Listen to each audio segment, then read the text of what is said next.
Exodia, super amazing and beautiful board. It's a hero moment to have to clutch up. You need a second or first to make it to day 2, and you get this. I have to imagine Tania, his momentum coming to day 2 is going to be, fantastic. White jungler in a similar position in a different lobby did the same exact thing, got a first. So these two players are near the bottom of the standings, but they must feel like they have that confidence, that ability to actually claw back up. I mean, talking about Cinderella moments, some of our favorite ones have happened at the TFT Opens, and we've got another one coming up at the end of this year. That's right, we're going back to Paris. And so please check out this video to see what's in store.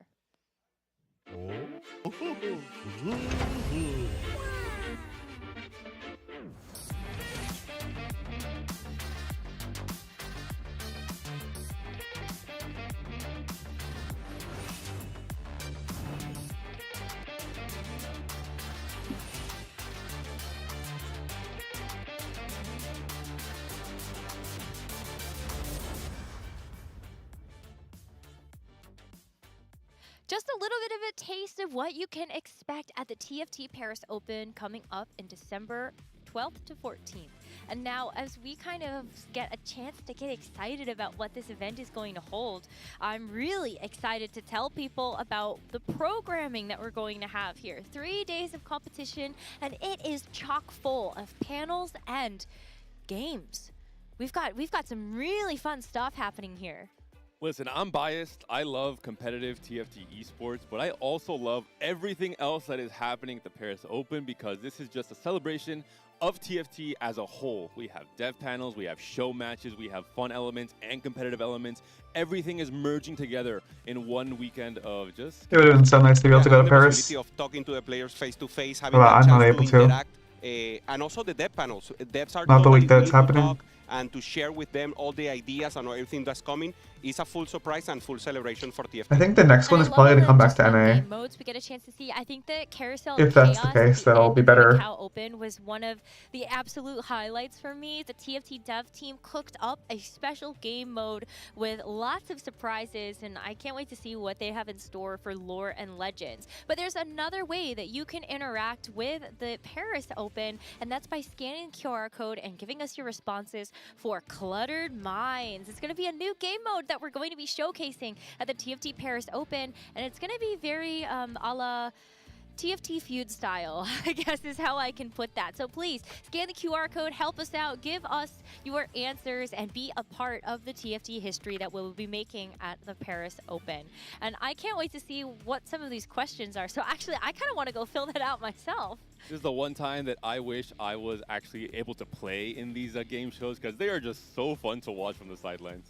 Yeah, they're fun. Just to know, I will prepare for the Paris Open. I'm confirmed, so I will transfer from caster dev to player and competitive dev. So you need to help me. I need coaching. So these players, I'm just trying to get in the. I'm not sure I'm the right coach, but we can talk later. Well, I also don't know. Is that biased? Because here is your caster lineup for the Paris Open, and spoiler alert, we'll see you there.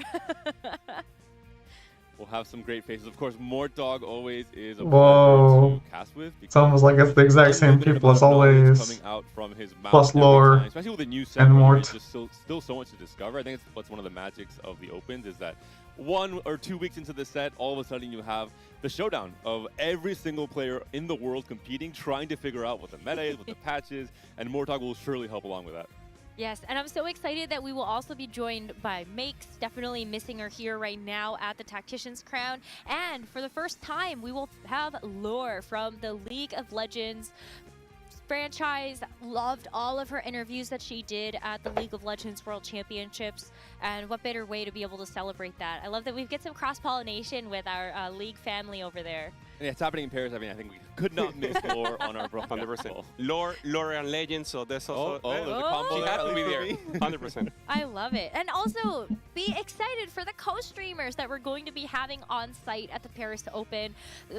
We'll see some familiar faces that we have here at the Tactician's Crown, like Frodan and Revan, but we will have so many more featured at the Paris Open. And especially Gotaga, Sean's, and Kameto, all obviously very involved in some of the biggest French orgs in esports.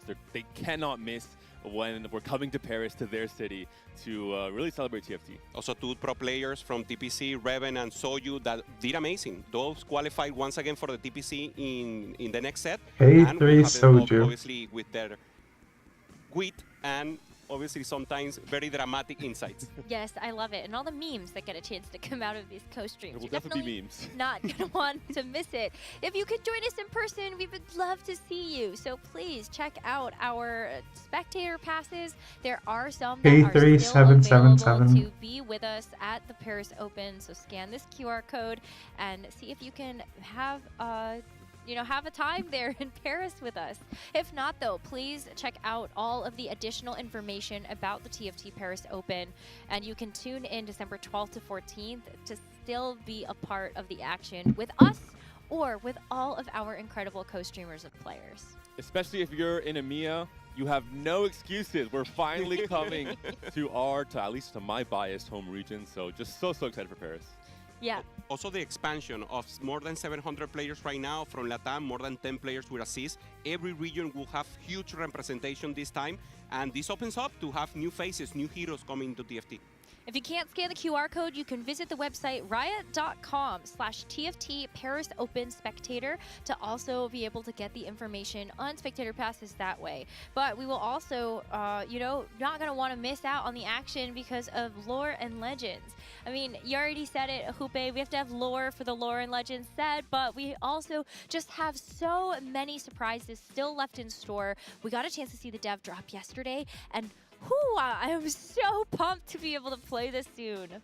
Set 16 is going to be interesting. From Riot, so I am just we'll see what I can do. Deep into the lore. I love based on what is given to me before it starts. For there to be a showcase in this next set as well. I was so excited for set 9, equally so for set 16. Yeah, amazing things. I saw the Galio going up there and the possibility of playing that vertical. I think it's great for new players that just want to play a region they love, and it's great for advanced pro players that want that flexibility to go into the late game. I'm all in on Yordles and Bilgewater. I'm not surprised. That's going to have to be the composition that I really want to play. But please stay tuned for the rest of our show today, not just to be able to cheer on our players that are competing at the Tactician's Crown, but of course to be able to see some more exclusive Set 16 reveals along the way. But back to the competition that we have here on hand.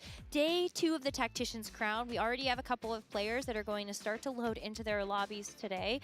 But when it comes down to just kind of, the vibe check, I feel like all of the players right now, they seem to be in pretty good spirits despite where they are in the standings. But you know that there are a couple that are sitting at, 23 points, 24 points.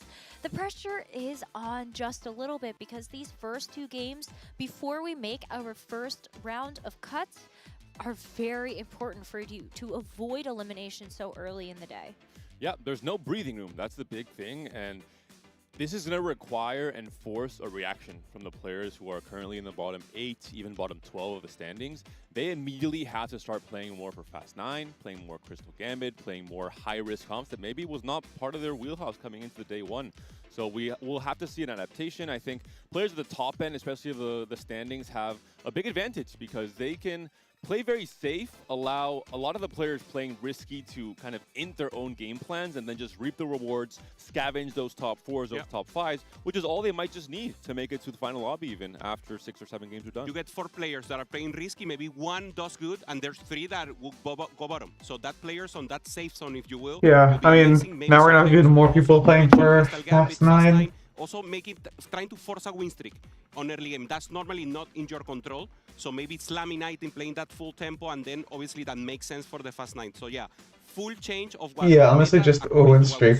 Heck. Yeah, it was kind of interesting because we did win streak into Fast 9 patch before we got into the Tactician's Crown, and we better than risk a lose streak into Fast 9 when 2 other people get on the same plan. A lot more surprises, I think, in store, especially as these players start to feel that pressure about the elimination rounds. But for now, we're going to just focus on game number 7.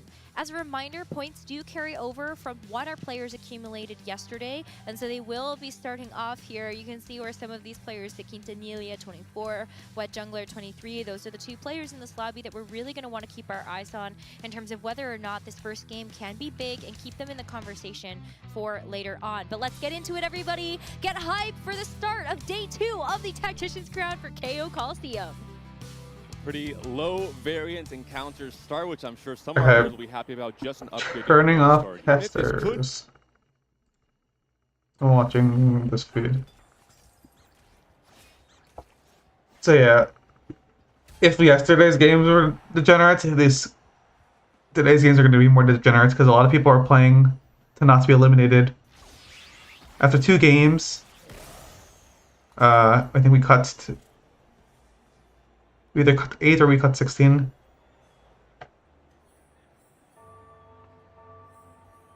Okay, we have Soul Fighter opener. At least that's good for saving health early. For the Soul Fighter line itself, I'm not crazy about it. Never been crazy about it. But it is very good for win streaking. And then you can actually pivot into a good comp.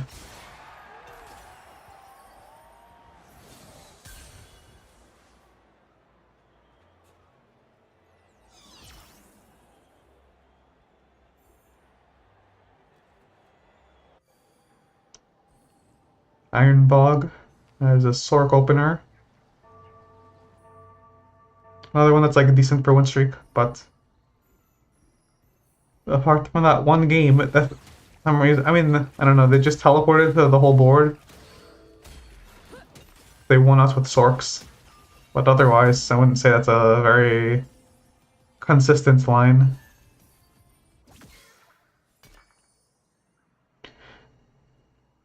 Starfall had its moments of being broken, but... Oh, we're using Crew.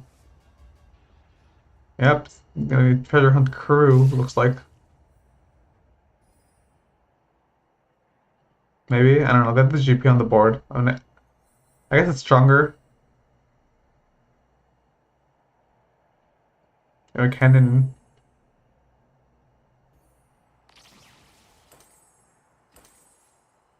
Max vitality.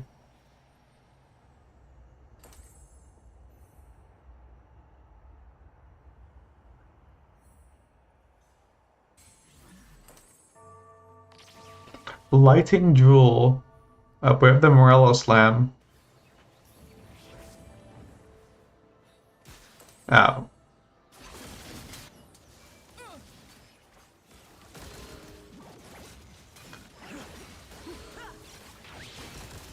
So I guess it's not gonna be Noxus Trap. It'll be something else.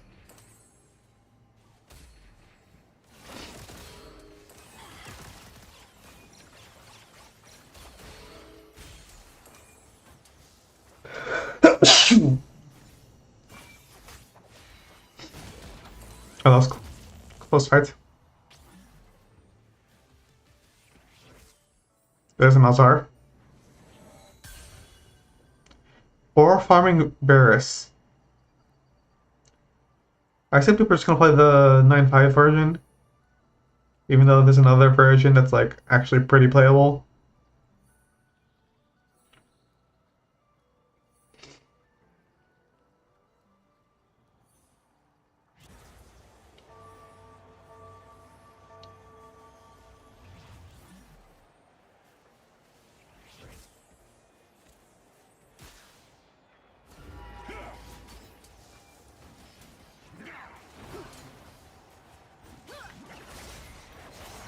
Shojin Ginsu.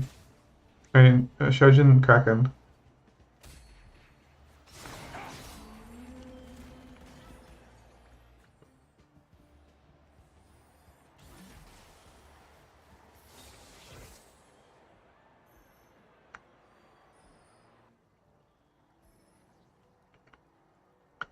So we have a AD start. Deadly Blade. Oh, are you actually playing the Jin? Surely not.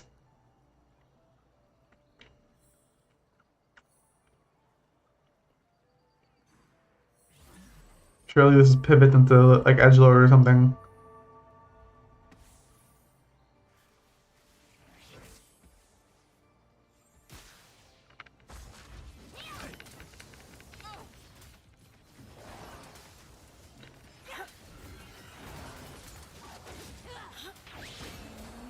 An early price of 2. Well, he has it from Augment.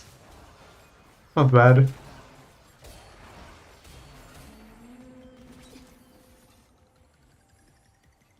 But it's also not better than Blighting Jewel Mazahar.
I don't know if I actually like playing Sacrifice from bad spots. I mean, I guess if you have free cards to do,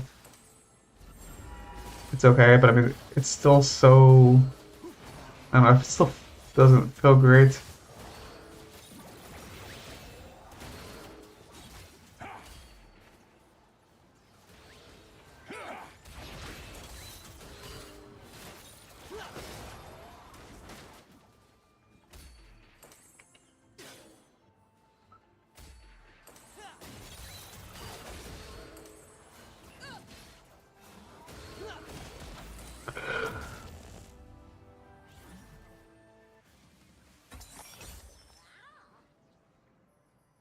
But jungler, we have BA opener. Kind of can play into anything. Same thing here. We have a Bastion opener, can play into anything. I would expect most of these to just end up on fast lane boards. But considering a lot of people aren't taking econ, it'll be hard to see or it'll be hard for some people to get there, so we'll have to see.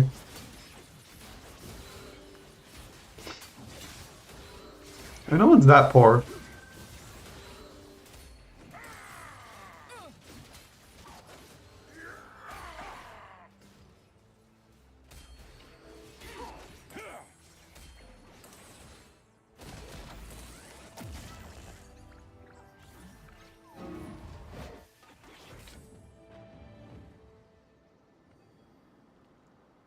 And Bugga Scavenger, which is a pretty good one for a win streaking if you have a setup like this where you can easily you have good single target damage. You can have enough frontline that you can start stacking the items when your one damage dealer does its thing.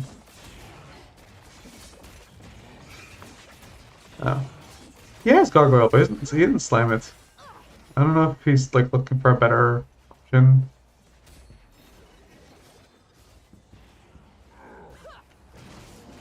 I mean, maybe he's like greeting for Declaw Bramble or something.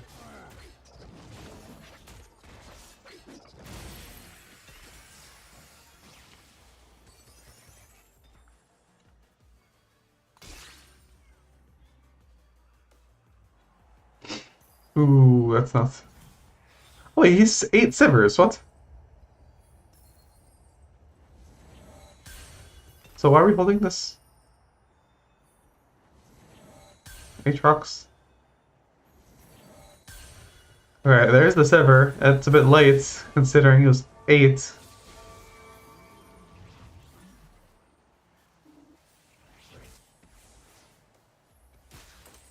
Yeah, like, what are we looking for? If it's...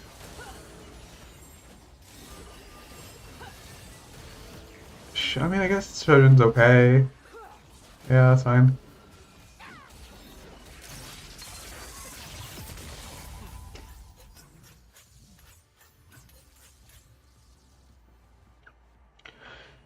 He's low. He's 6 loss. No, the healthiest 6 loss.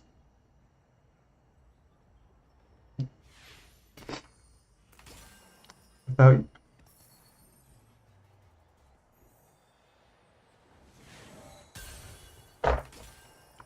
Perfect.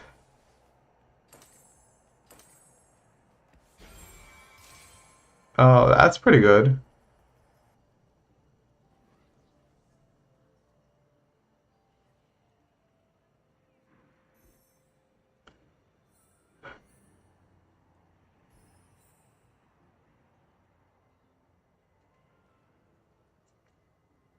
I guess I forgot that you can get a stats from that.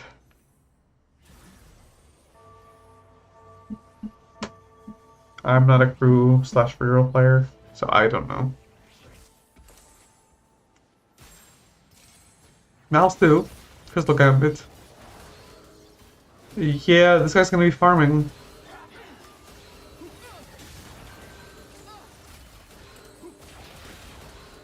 He might not even. No, he's for sure not gonna play it, but yeah.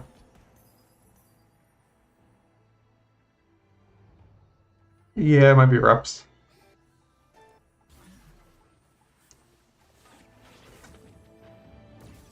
Like they got the fact that he already has 5 crystalline. That's kind of crazy.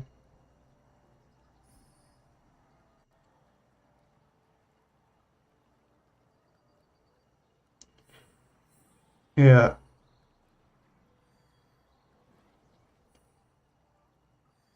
The province is a little weak, so I mean he can lose, but if he wins, he's really gonna be ramping.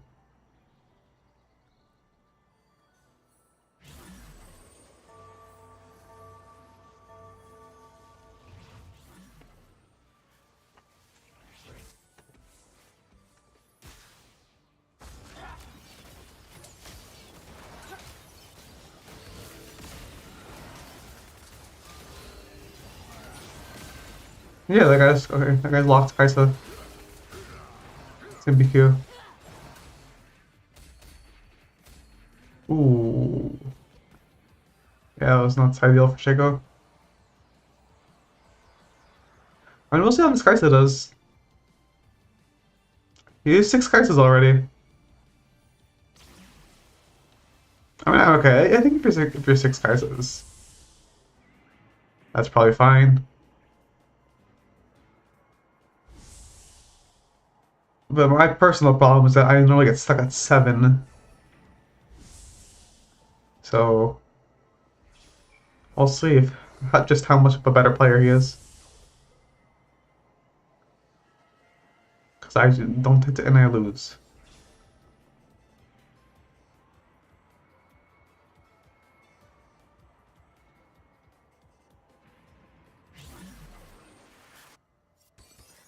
Oh, looks like we have 2 mouse players.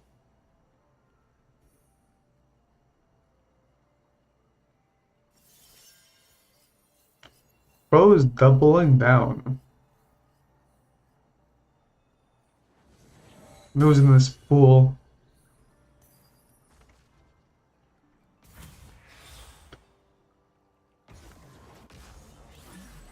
Okay, Force Supreme Sullen.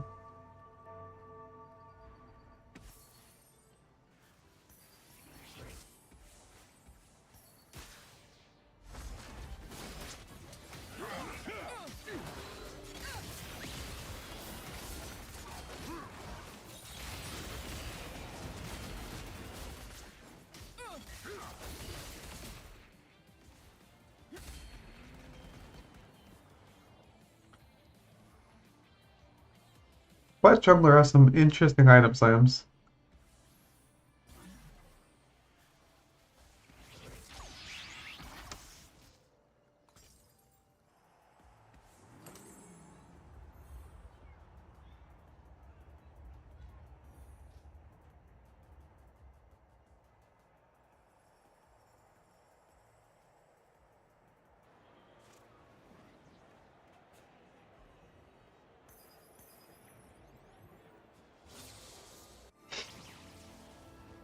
And yeah, other board was going to be TF. This is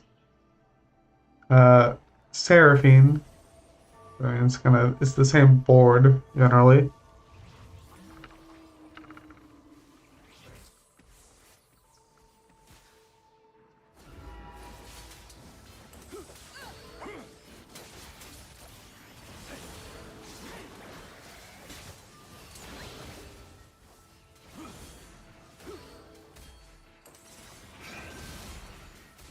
Ooh, that's an unlucky double tap.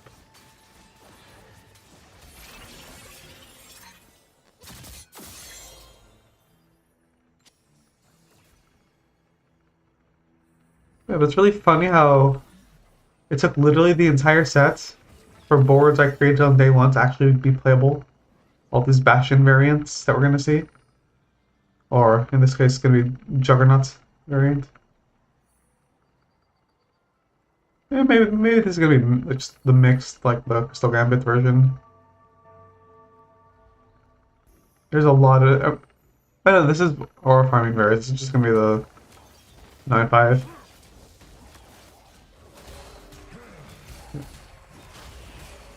And he already has a J4 too. I would say though, if he hits like the pop, like he has the other, the other line open as well. The sniper wraith one, which I personally like more. Oh, Christ at 30. That's pretty good. Item wise, I don't know. I mean, it could just be Shojin. Doing Hodge. Hodge is fine, I guess. He's amazing Darius.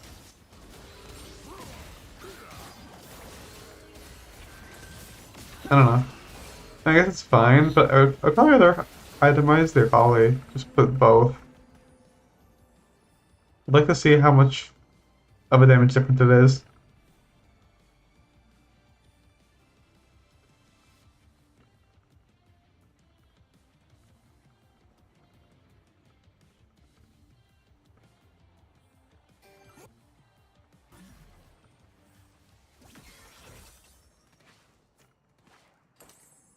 This is what jungler.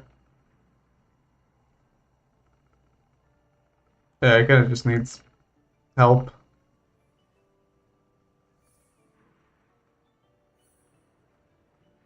He's obviously not gonna actually commit to Malzahar, he's just playing best 9. These guys are gonna go on the Seraphine. Or maybe Zyra, but plus Seraphine.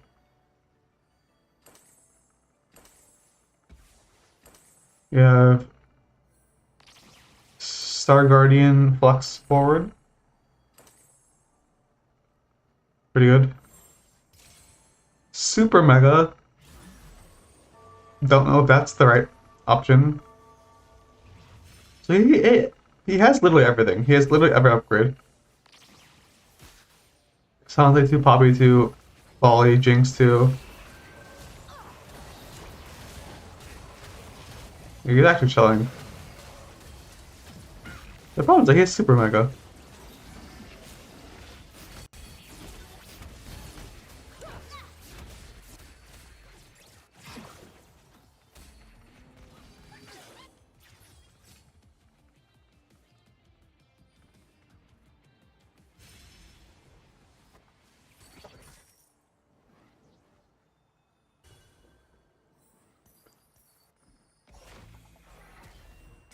Seven. Okay. See, and then we have Edgelord.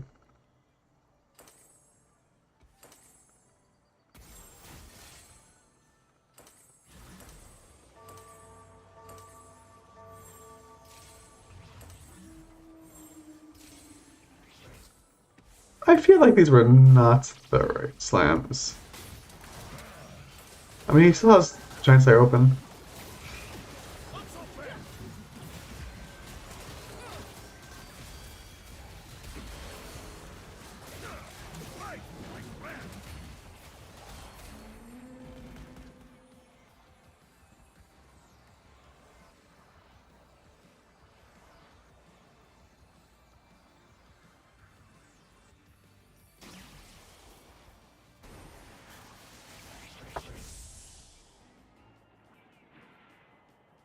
Oh wait, Quintanilla is playing the Wraith board. Wait, Giga Chad.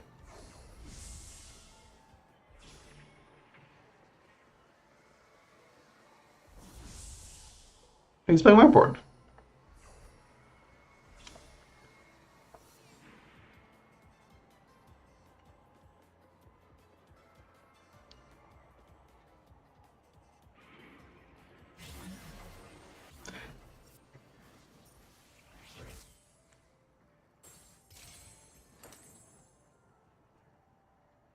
That jungler. In the middle of the tough spots, he's gonna have to make a quick transition. He kind of has to sack the next two, which is not ideal.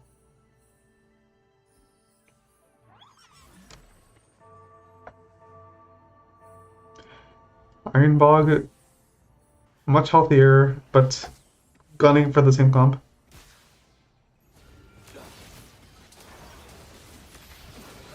So Shaco is only 6 Malzahars, even though he... Actually, I don't think he had an early Malzahar, too. Yeah, but what's his fruit? It's not Noctis Trap. I want to see what he won for.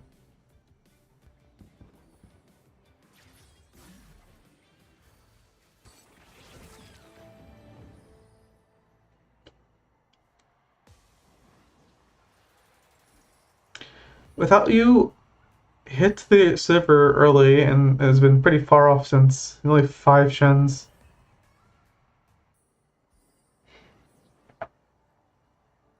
Doesn't really have any Ziggs either.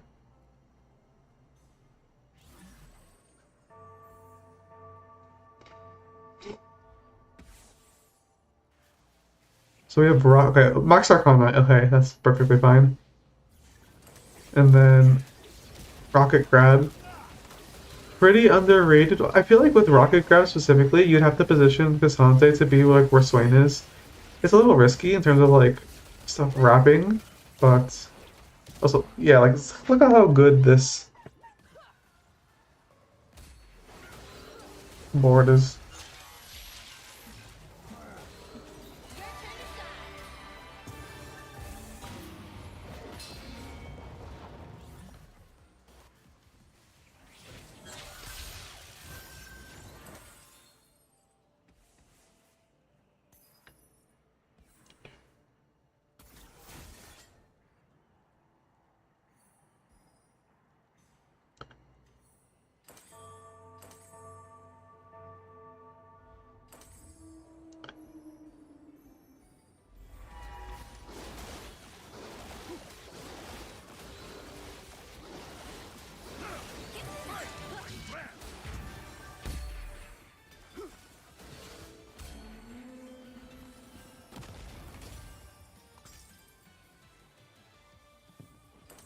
Oh, he stems that.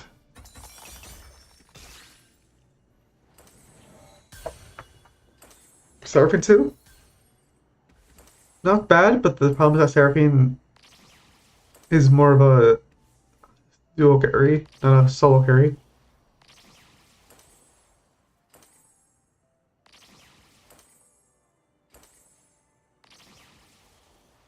He got mage, so... Okay, he... Without You did hit the Ziggs. That's kind of the important one.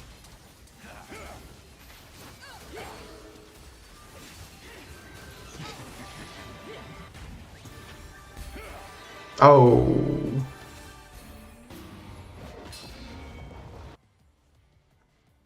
That Seraphine kind of popped off.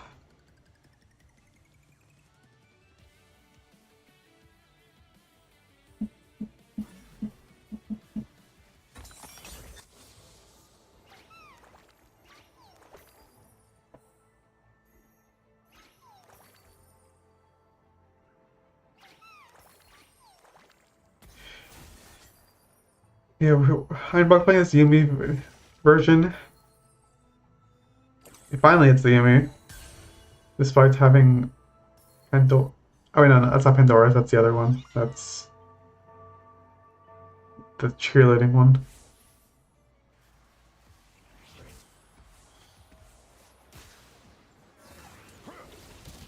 But yeah. Quintanilla is playing my 4 Wraith sniper board, which is I just considered that it would be decent to play more of Varus' traits, considering 4 Wraith and 4 Sniper was buffed. As opposed to the normal Varus board, which just plays better units. I mean, this board plays pretty decent units, but like you don't play like other like major 5 costs from Braum. But I mean, between Varus, Jinx, Braum, Padokan damage, you can also fit Seraphine as an option as well. You can play like Malzahar, Seraphine, drop Jin, drop like something else.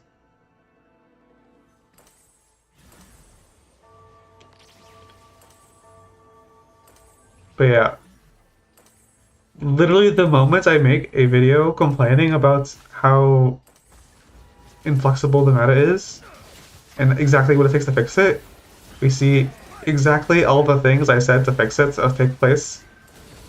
And now people are playing all the boards I created. Yeah, that's pretty cool.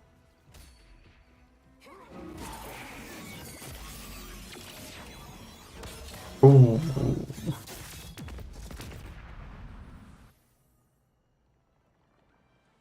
Wait, Shaco's dead too.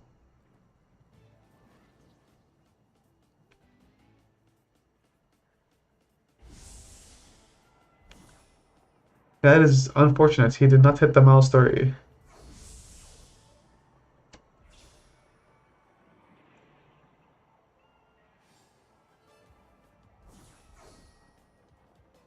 That's really unfortunate because I feel like if he hit, he would have just won.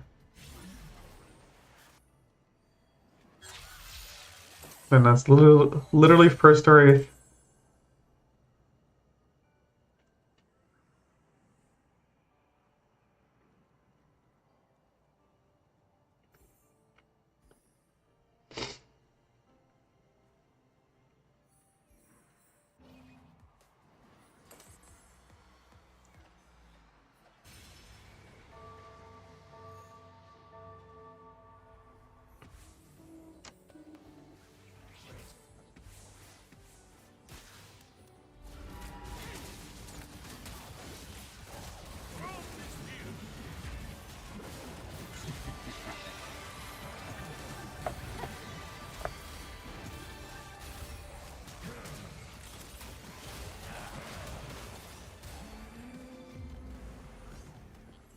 Oh, what jungler? What jungler died without you last life? Quintanilla still streaking with the Varus board. It might be pretty good.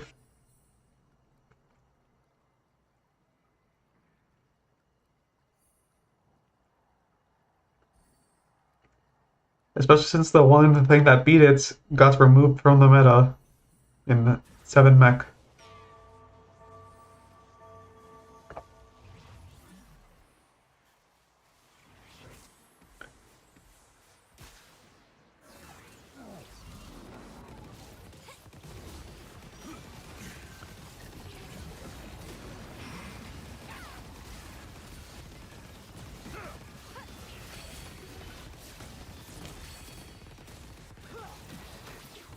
Without you kind of hitting critical mass.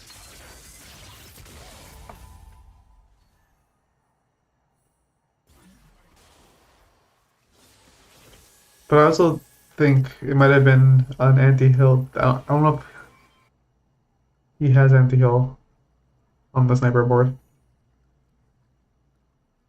Okay. Kaisa seems to be doing good. I mean, he hits really early, so that helps a lot.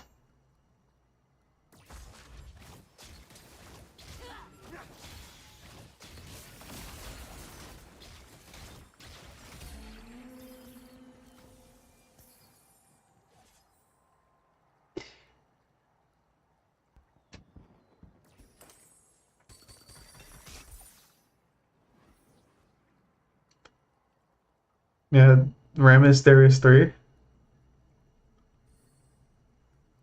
Kind of want to see a stacks check on the Kaisa.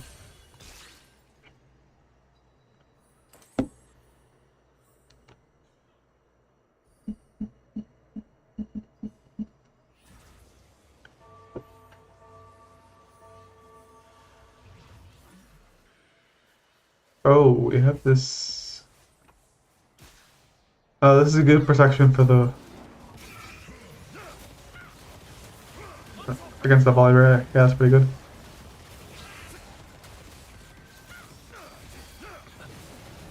Yeah, this Malphite is not dying.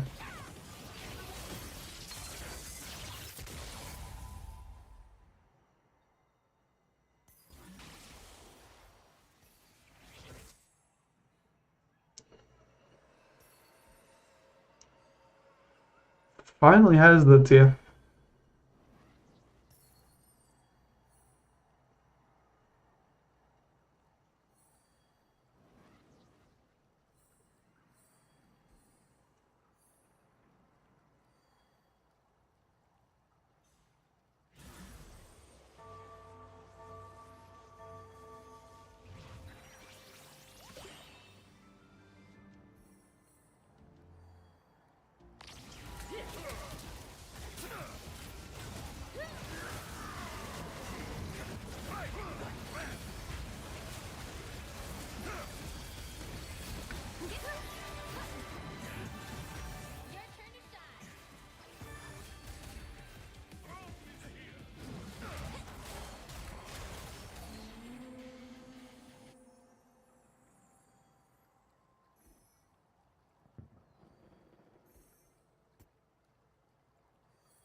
Oh, that's Volibear's gonna do disgusting things.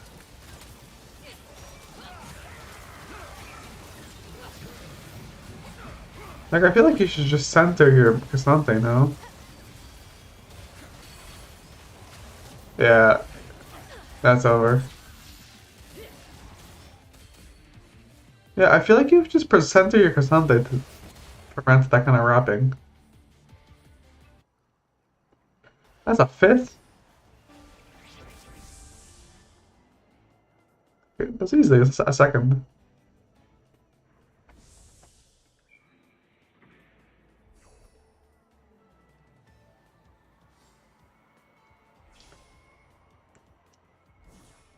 Funnily enough, it's the two removal boards that are still here.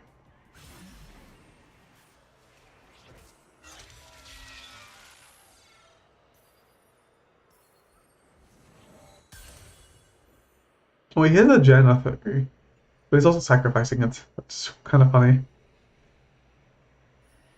I mean, he has no items, so I guess it's fine. Just surprised that he rolled for it.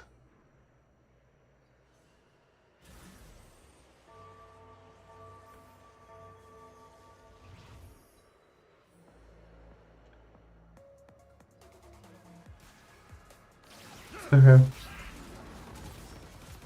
Well, I thought you well positioned, and then in this. Oh, are we watching the ghost fight?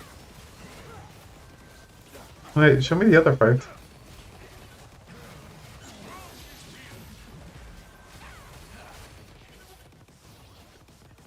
Yep. This Malphite just has too many stacks. So, like, he just can't die. This is just like unironically a max vitality diff. Which they buffed twice for some reason. Yeah, it's the two reroll boards left.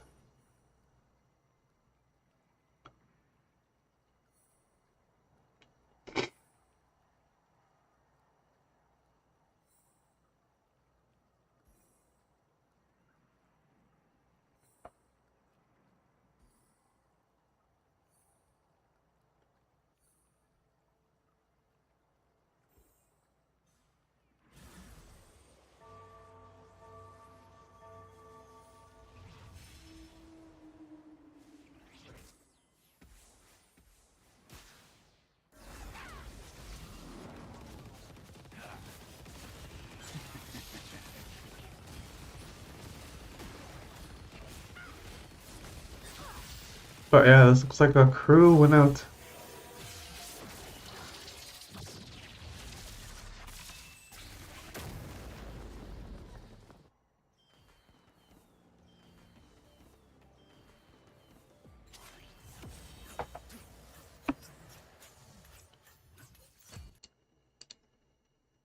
In stage 3. Well, without that Twisted Fate. And also, in Stage 3, we gotta say, Without You was missing a lot of the key components that makes that crew reroll strong. Didn't have the Shen 3 yet, was also missing out on several copies of the Ziggs, and Without You had to roll super, super deep in order to even find that Sivir 3, and at that point was missing the Malphite 3. So I think there were a lot of things working against Without You, but the fact that he was able to get everything online, everything scaled so nicely, and then that final little cherry on top of that Twisted Fate. Congratulations to Without You for that first win of the day. Yeah, great due diligence, the Malphite with great itemization, recognizing that we're in an AD meta, and of course the lobby was AD heavy, the Bramble making all the work, and then just transitioning perfect, getting the strategies, and doing the positioning. And in the end, huge positioning, swapping, that helping in perfect placement and avoiding, obviously, the weak side in every time. The danger zone was really that stage 3 when he rolled to under 10 gold to get all the spikes on the Sivir 3, on the treasure hunt proc. He had to win every fight in stage 3 to recover his econ, and he did so. That was, I think, the real dangerous area of the game, where the moment he lost a single fight in that stage 3 against the Kaisa, for example, against the Malzahar, he could have been in big trouble. But it's okay, because as long as you make it, that's really what matters. It doesn't matter how you get there. It just matters that you get to the finish line at the end of it. Quinta also playing, I mean, good TFT. Normally a player that wasn't accustomed enough to playing Crystal. One gesture with Crystal playing once again in a good spot. And maybe lacking only items. He had everything assembled. He had the Varus. He had 5 Star Guardian, but the Jinx didn't have items. Lacking one item also on the Poppy. He had many strong units, but just lacking that additional influx. We see there Michael, Marcel P, everyone just hanging around during games. JD on the back together with Gambuli. They were playing some GeoGuessr before the game just to drop a little of the tension. And Quinta also taking a hydration. I mean, hydrate always. I am getting word that we saw our first 3-star 5 cost in lobby number 1. My pick'ems are also doomed now, but it was a Lee Sin 3 on Sun Wei-Zi's board. 1v1 versus Sung Yup, and would you guess that it was the Lee Sin 3 that won that lobby? Wow, that is unbelievable, Necra. The script keeps on being written here. And it really now, it would have been nice if we could actually see the other lobbies. From YBY1 yesterday, now we have a 3-star Lee Sin as well. Yes. Oh my goodness. I mean, it's just like sometimes you just gotta kind of think about what a lot of those fancy boards are gonna look like, and especially when you have the game going as long as that, where you've got a lot of gold, you're all both level 10. There's some really crazy things that really can happen, and so especially when it comes to our competition today, I'm super excited to see what other surprises we have in store for us on the games. True risk. We say, okay, Fast 9 risk. We were not having a 3-star legendary there on the board. So, I mean, beautiful to see and to have the possibility standings now with confirmation of the first game. All right, so unfortunately, Yatsuhashi is also going to take an 8th place in this game, and he's going to be towards the bottom parts of the standings, but everyone else is starting to get some movement. The expected cutoff should be around 33 to 34 points after this next game, so JD Zielinski and Yatsuhashi are really depending on an absolute miracle for the cutoff to be any lower to stay alive in this tournament. Robin potentially as well. I think from Robin and up, you have to be playing for actually a first place to try and stay alive. We'll see which of these players can manage in Game 8. Yeah, you only have one more game for the players on these two pages to avoid being eliminated after Game 8 concludes. And so as we work our way up, I think a little bit more comfortable for players like Bensack, like Tartman. I mean, it was kind of funny because like we're looking at Tartman after that game and he looked a little disappointed in the second place. I think it might have been an 8th, but he was actually probably just in a 1v1 and he thought he could win by maybe positioning differently or doing a few optimizations on his board. Other players, Falling, Travis, and Lowu, looking there a little on the lower side. And now we're seeing players that are more accustomed. Remember, the players who get the top 4 will have that possibility to transfer directly to day 3. And Sangwaisi with a great first place, and Cheetos, Sil and Shaco with that top 8 that turns them out from the first lobby, or for what would you say, the top 8 that is actually fighting for that possibility. Could shake up the standings considering these 8 places from players who were in a dominant position coming into the start of this day too, but Go Booster definitely shakes up the standings at the top end. Another win. We talked with him YB1 in that interview, and he said, I have so much more confidence coming into this tag also round. 8-pack, kind of starting insane. off hot in day 1 with the Double Trouble Malzahar game and carries it over into day 2. Extremely happy for Gobo here. Wow, so a lot of amazing surprises here in game number 7, and another wonderful one live with us on broadcast. We are joined by Lakoko, one of our competitors in the Tactician's Crown. Lakoko, how you doing Rip today? Lakoko. I'm doing fine. Still sad about yesterday, but I'm doing fine. The games are great, and They bring him on after he got day 1. Yeah, how's it been being in the arena with everybody, cheering on your friends and your competitors? It has been great. Yeah, it has been great. The scene is amazing, and yeah, everything is amazing. What do you think of the competition that we've had so far? Are there any particular players that you're excited to cheer on today? I'm of course really excited about Tartman. That's my teammate. We work together. But I mean, Tartman's a giga chat. for every French player. That guy's so Buster, funny. Who is really doing well. I think he deserves it a lot. So yeah. Personally, as an EMEA bias caster, I'm going to go ahead and glaze Lakoko. I think he's one of the best players in the world. So really excited to hear, Lakoko, your insight throughout this cast and how you break down and really talk about all the different game plans players might have coming to this game. Despite the results yesterday, I think it'll be great to see maybe some French players in this next level. So we have some extra personal insights from Lakoko on what their game plans and their ideas might be. But Lakoko, you know, while maybe you got knocked out yesterday, we get to look forward to seeing more of you in the TFT Pro Circuit for set 16. So what have been your first impressions about Lore and Legends, and how excited are you to play that for competitive? My first impression of Lore and Legends, I think it's a bold one because yeah, 100 champions seems a lot. So I'm kind of excited, but you know, I don't know. Wait and see. Wait and see. I hope it will be really great, and I'm really excited to play set 16, especially in the TPC again. Yeah, how was it for just like the international competition? I mean, you got a chance to kind of see that top level. So, what do you think about the next field that you're going to play against? I think the next field will be a lot stronger, and yeah, this season with the TPC format coming through, it's really harder to perform. I'm playing since set 6, I think, so yeah, it's a lot harder. It's good.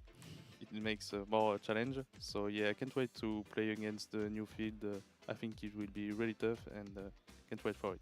Do you have any information about Bensack's music? He's always hyping and just going there with the rapping and there. Any internal information or what he does? I don't. I think he's listening to some French rap. Okay, makes sense. That was our best bet. So. And with you, you have any rituals you like to follow or something, I don't know, a routine that you like to have when you're going to a game or to prep? Usually before a tournament, I go to the gym. You notice. I can notice. But, Very healthy. Yeah, We're not surprised. Besides that, I used to listen music when I play, but French rap also? No, not like Tartman or Bezak. Just chill. Okay. So I think there's two parallels: either Disney songs with Setsuko or French rap with Fensac. I think Lekoko somewhere in the middle, maybe. Fensac was actually telling me too. He likes to listen to like UK music, like pop, like very like high energy, high tempo, and so there's definitely something to that, right? Gets the blood pumping, like working out or listening to the high BPM music. I love it. We saw Michael and Camberley there on the camera. Two players from America that have to have a good showing in this next game, for Camberley especially, to stay alive. I think there's a lot of Camberley's players cook. who are kind of on that tightrope where Oh, wait, they need to no, play not for Cam. a really risky first or second place to stay alive to survive that first couple halves today after this next game. JD's I mean, cooked. Lekoko, you're no stranger to the global stage, and you know how the the elimination stages really work for these day 2. So what do you think is going through these players' heads that they know this has to be the most important game to avoid this first cut? From what I've known so far, I think there is two type of player. There is someone like GoBuster right now, thinking of, okay, I don't have to mess up. I will just play for 5th place, you know. For example, play more focus line, less fast 9, probably take good spot, just hold on more, you know. When you have someone really behind, will be like, okay, I need to play for first or second. I will what can win right now? Fast 9, maybe sometime Gale, maybe Crew. It's very hard.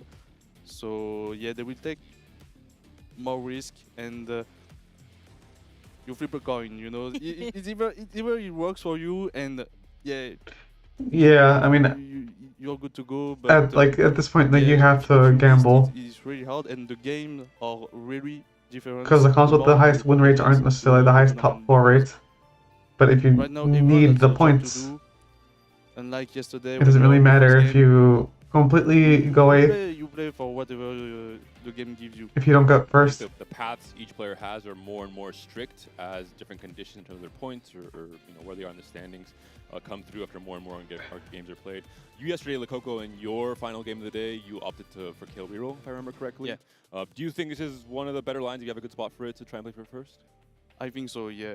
I think the last game for me yesterday should have been a first if it wasn't for Quintana with his crazy Crystal Gambit game. But I think, yeah, he's a good comp to go first. Some guy went first with Kale in one of my games just with like 80 HP, crazy game. Was it a CN player? Because I know CN has been very hot on Kale, even when it wasn't so strong in the EMEA meta and American meta. We saw CN playing it a lot more, and they had a lot of success. I saw always every tournament like 3.7 AVP. It was a Chinese player. Yeah, well, I'm not surprised. All right, well, let's get into it. We have game number 8, and we've got the beach ball encounter, so nothing too crazy coming out from this one, just a little bit of fun. Are you a bouncer here, like Coco? Do you like to go bounce the ball? Not me. Get the Dartman does. Dartman does? Okay. All the time. Okay, I'm Team Lekoko on this one. Oh, your Filthy soundbite T beach also. ball bouncer. Maybe this is the key to unlock Kale. You have to bounce the beach ball whenever you have a chance. I leave it alone. It's too distracting. Good, Necra. We're in the same. Finally, we're in the same team. The one time. I know. I like seeing all the high variants, but for this time, I'll let the players just go to the beach. Starting with Sunway C, a player that has been one of the most flexible. Yesterday, 6 different comps from Sunway C, and we see great results for him, 33 points. So what you were saying, Coco, just playing what the game gives you and trying to find a good plan as early as possible. Yeah, clearly. Like here, for example, he has like severe opener. You don't really like this.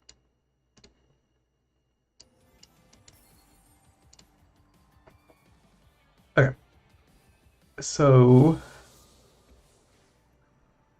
I'm gonna be a Prodigy opener. I feel like that's stronger. He's really holding on to his Juggernaut opener.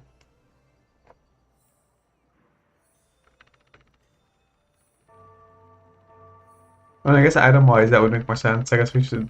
I mean, I guess he's holding. He's hoping for like a tier or something. Right now, he just gave up on it. No, I mean the rod. Like, I mean, come on. That's like. Yeah, no, he knows it. He messed up. Crystal Gambit's pressed. Heck.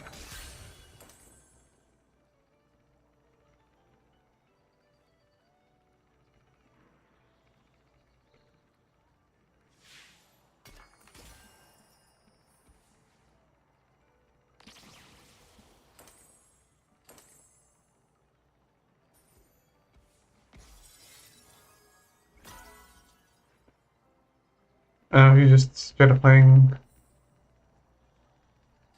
Crystal.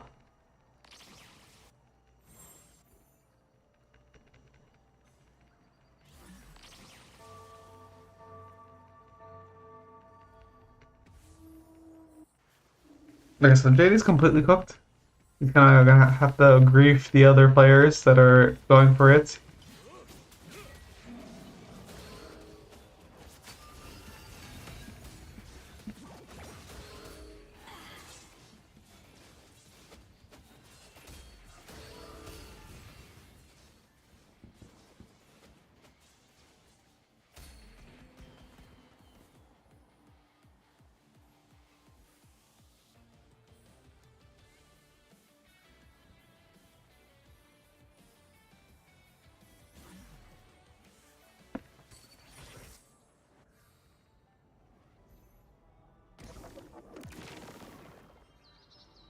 Another blighting jewel.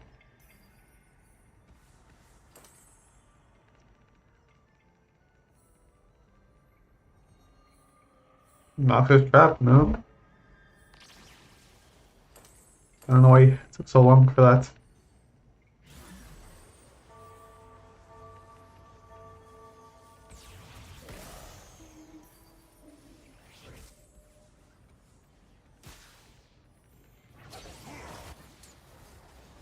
Sangyop took another one. Sterak's Gauge. I mean, that's really good for like win streak, but like, yeah. I don't know what the plan is there. I don't know why you need two Steraxes.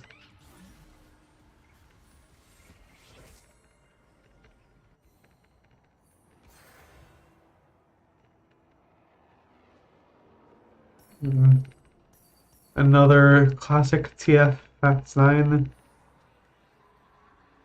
Could be Jinx, I guess.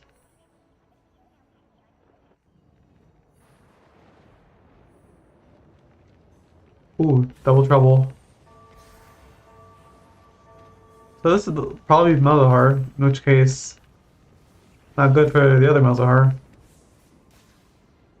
I don't think JD really cares.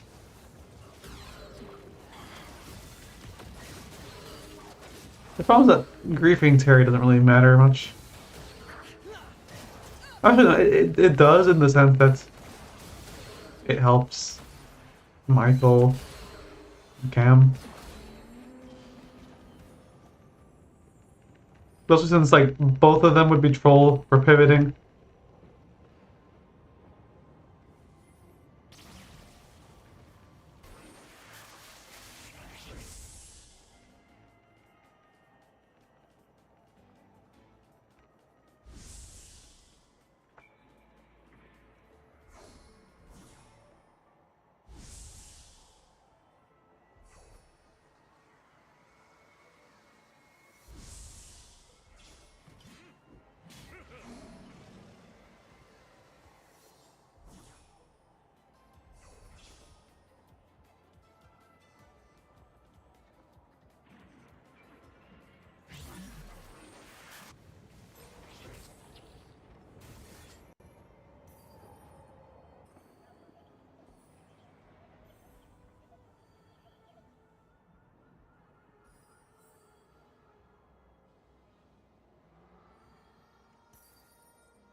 Okay, Crystal Gamut.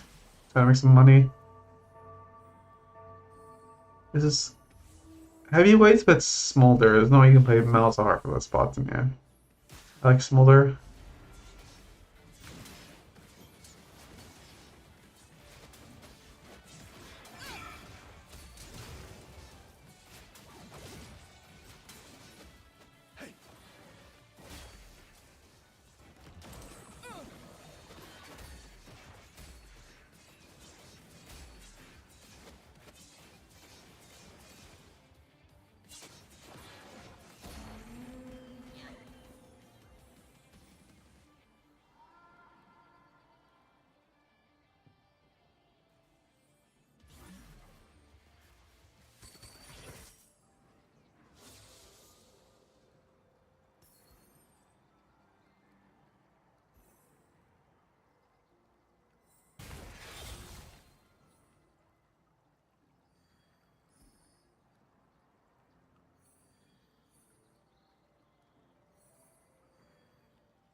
Wow, that is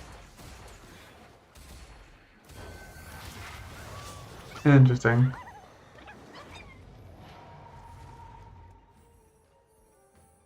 Lots of hand holding this lobby.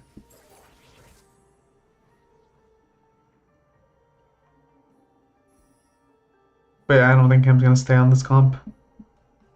Or he'd be trolling if he did.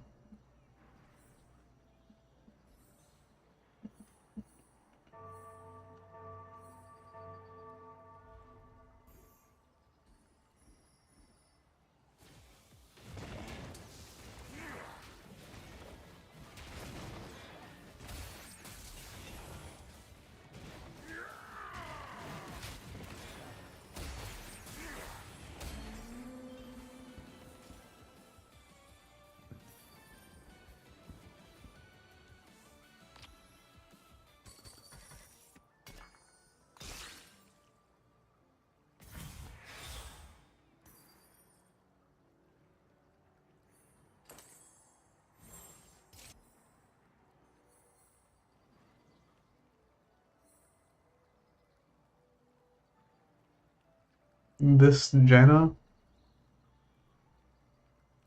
looks like it.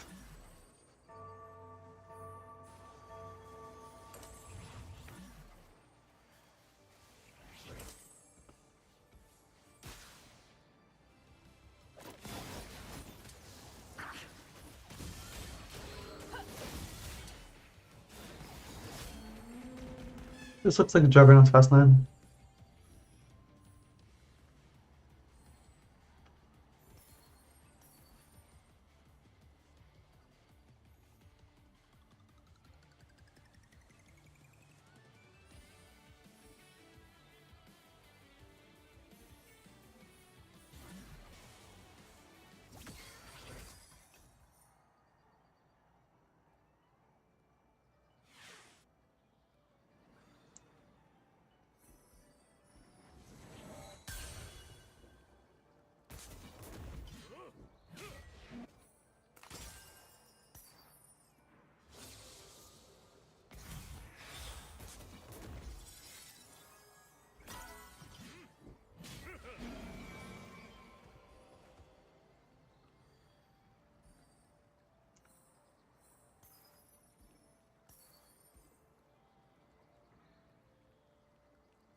Surprised we aren't going for the...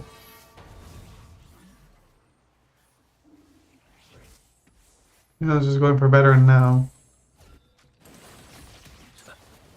Almost exactly not funny on playing Jenna.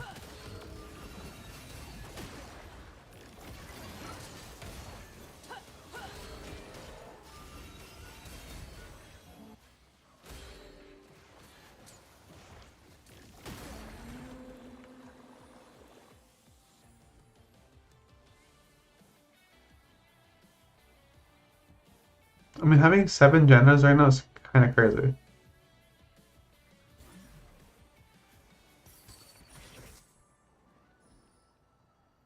Eight. Okay, that's criminal. Shen augment with keepers. Ooh. That's pretty good. Oh, he hit. What is that?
Kind of just to see what the backup is here.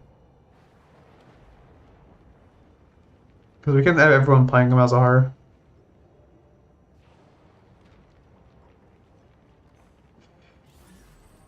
Or it looks like we're not having anyone playing Malzahar.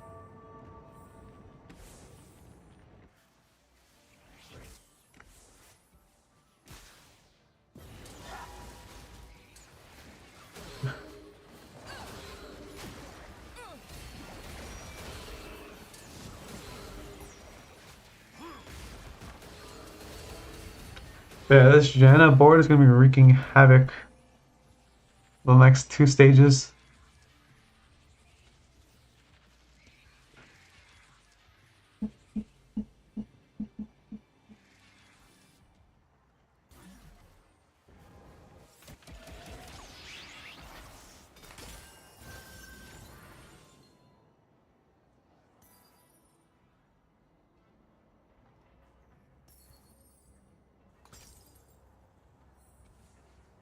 I mean, this is just Ash.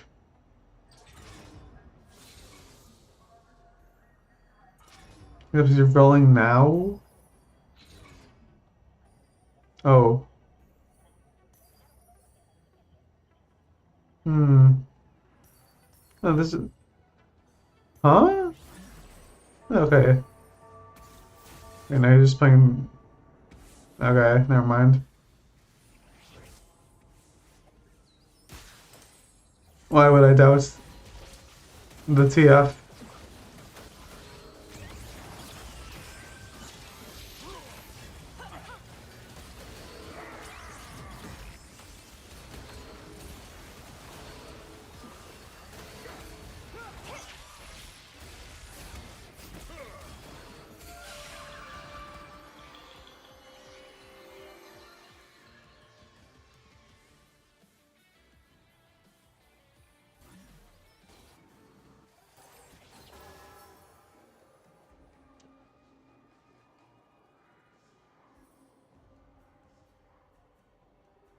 My cam is pretty healthy.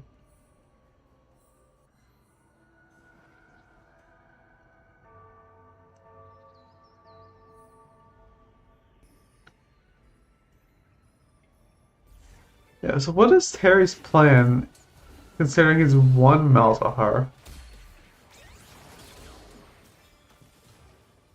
Like, he is pushing levels. I mean, he has explosive growth. But he still got exposed to the growth, so like.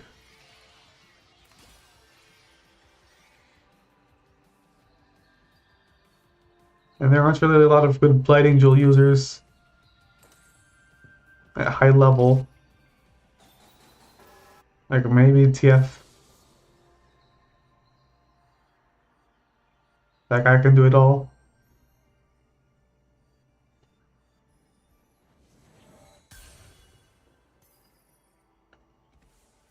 No, he's committed to Maldar.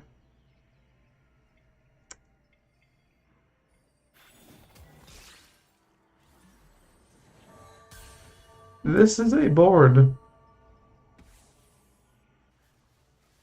It's definitely one of them. Okay, can't slam something on the muzzle. Thank you.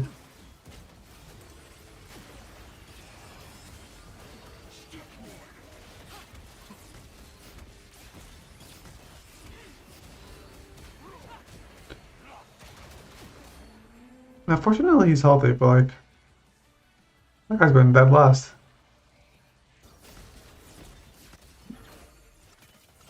Assuming, oh, double was not. Oh, Michael, thank you. Okay, double, potentially last life, probably not. Still has two. Oh, instant Zogyo. He's kind of in a desperate situation. I don't know what he's looking for though. So like,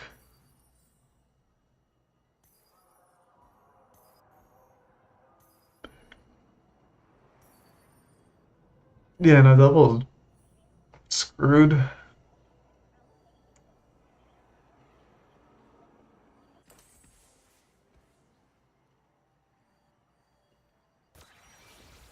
I think double should still be fine though. I don't think he's worried.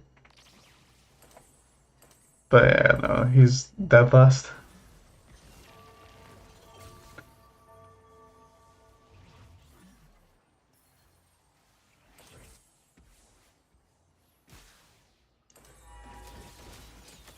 Sangyup is just playing Jinx. Or, yeah, a weird Jinx. Oh, okay, those are gonna go into Volibear. I guess that makes sense.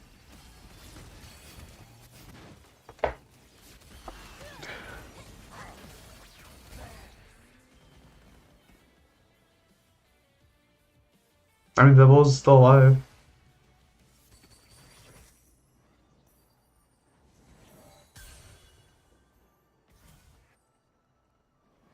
Michael, chilling.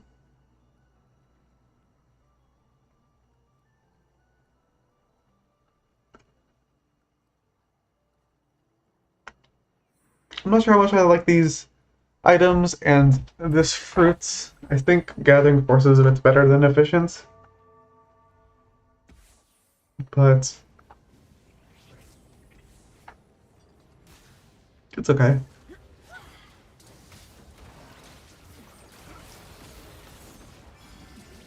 We'll see how things look at 3-star.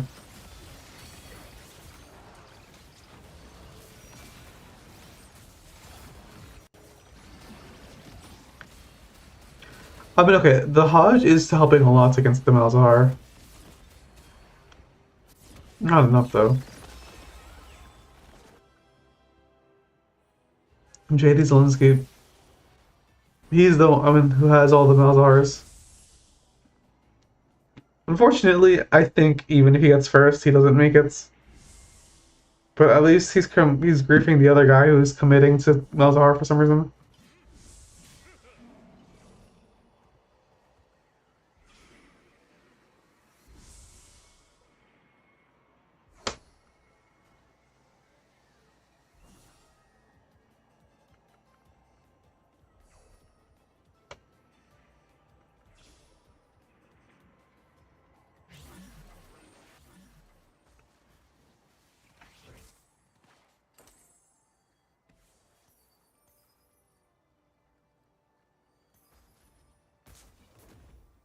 One off. Oh, yeah, okay. That's pretty good. Karma. I mean, I guess, yeah, he had to pick something. I mean, Kami's not bad. And he has the Gwen.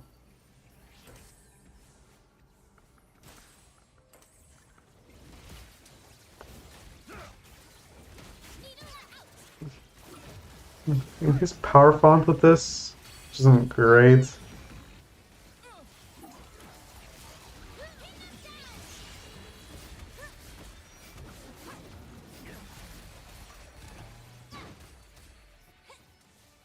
Oh, that was very close.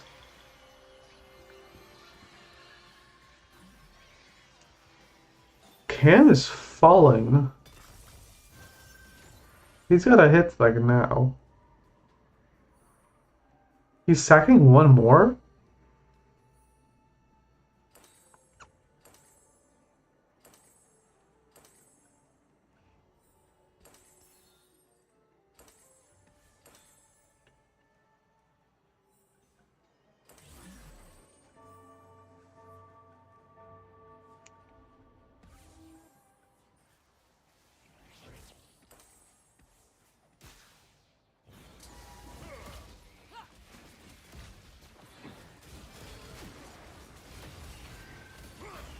I feel like he can't afford to sack one more.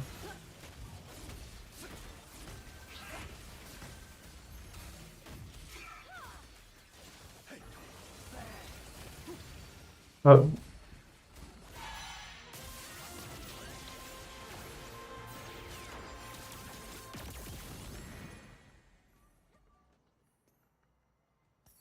Doubles me.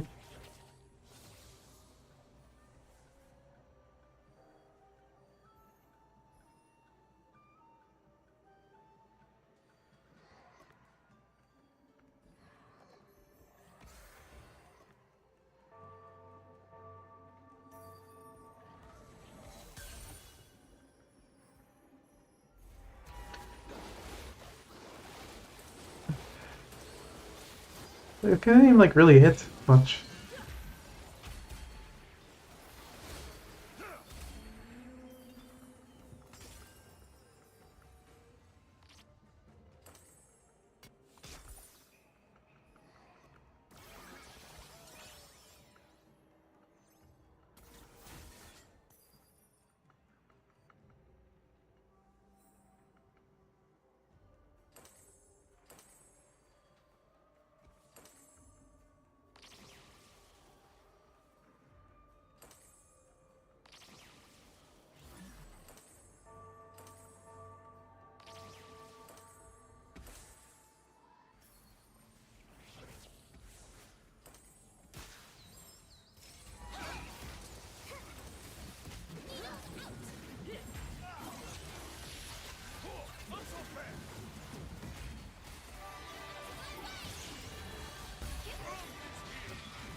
Alright, now things are looking a little better.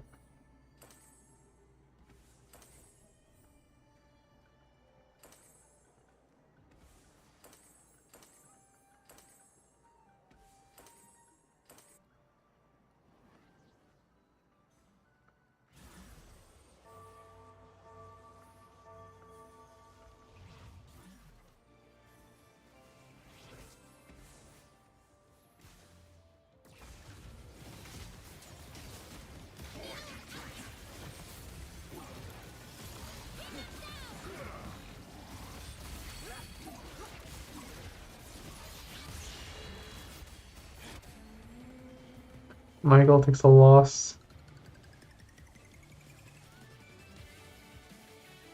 Cam is okay.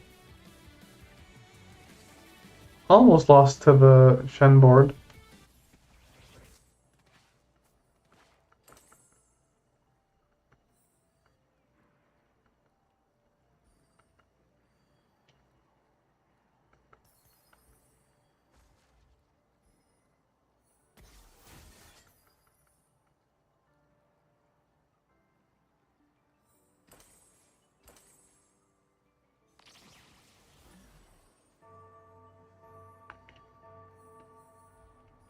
It's kind of weird that Bastion is what this chooses to play here.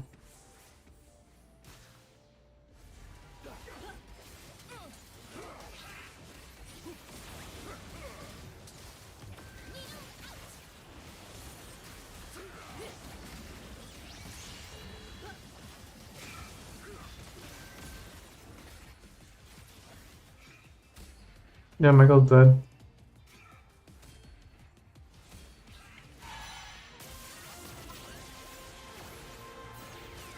I think he's okay.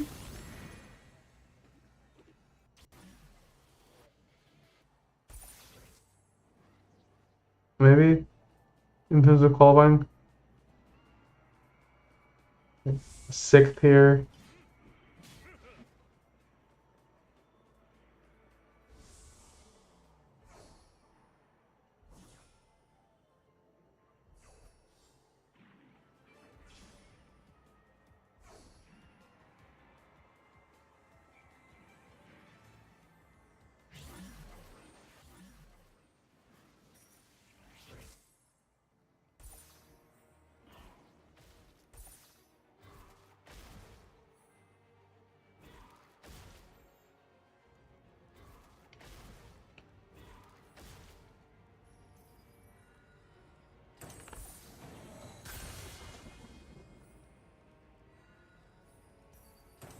Well, this guy won the game.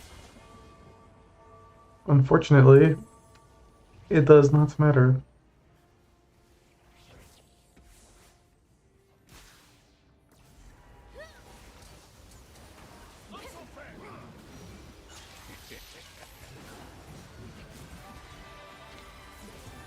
Unfortunately, he hit and is probably eliminating Cam. Oh, wait, maybe Cam wins.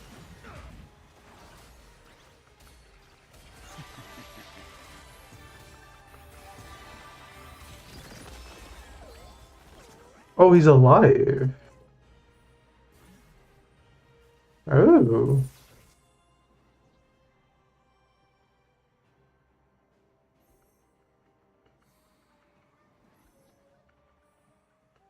Thank you, Brom.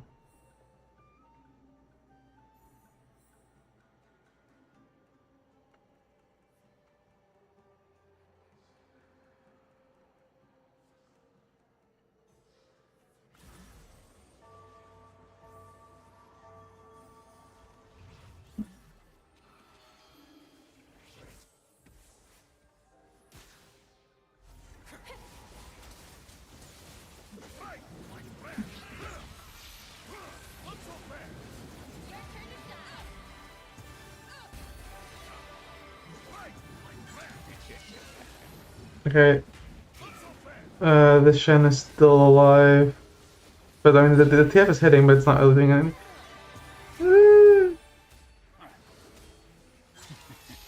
Okay, that was very close. That was very close.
Oh. He's like, what? That. What is the Seraphine doing? Coming Cam's hanging on.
Yeah, rough day for enemy.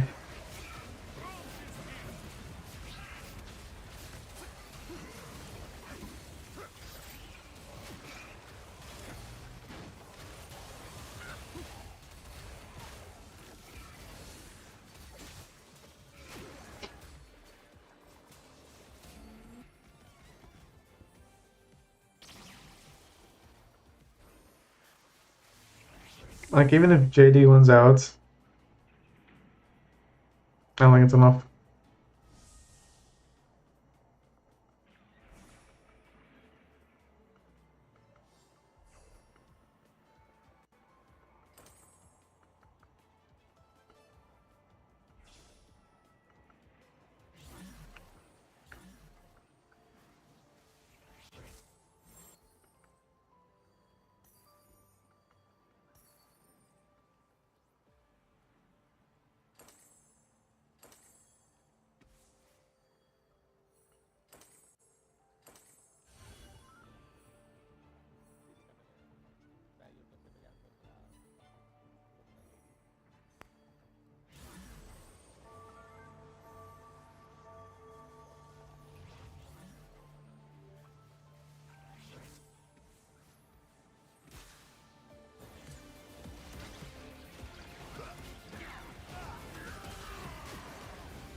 Malzahar double kill? Question mark.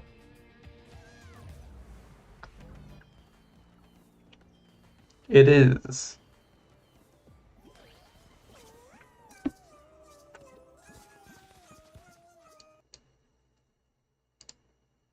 Two in stage 3, but turn the corner, and we're seeing why. It's one of the strongest comps in the game. Fingers crossed for JD and his chances. We talked about it's going to be very hard for him to make it out, even with this win. But you know, strange things have happened sometimes with cutoffs and the points that are required after this 8-player cutoff happens. First time for JD here on Attack Ground, doing as best as possible and trying to accomplish something for the region. One of the young guns, very good. He had to take some time off from work to fully prepare and now be here live in Alicante. So I mean, an Aura player. You see him always laughing. He was one of the most personality on the walking of the players, trying to do there the 6-7 and just making a little fun. So I mean, he's joyful to watch. Oh, everyone looks so stressed out. It's a cutoff game, you know. There's the games in between where everyone's like breathing a little easier, but when 8 players are being cut off, I think even not just for selfish reasons, maybe your prep partners are being cut off. There's so much invested in a set of TFT, so many games played throughout the set, and it all comes down to maybe this, just one game and your chance of staying alive, keeping your hopes open for making that final lobby at the end of the day, surviving the next cut even as well. I think it's going to be tough for Kambuli also, actually, with that 34. bottom 4. Yep. Oh, I can't wait to see how those standings shake out. I mean, how has the French group been doing, like Coco, in terms of where they are in the standings? How confident are they feeling for the rest of the day? I think they are really confident for them.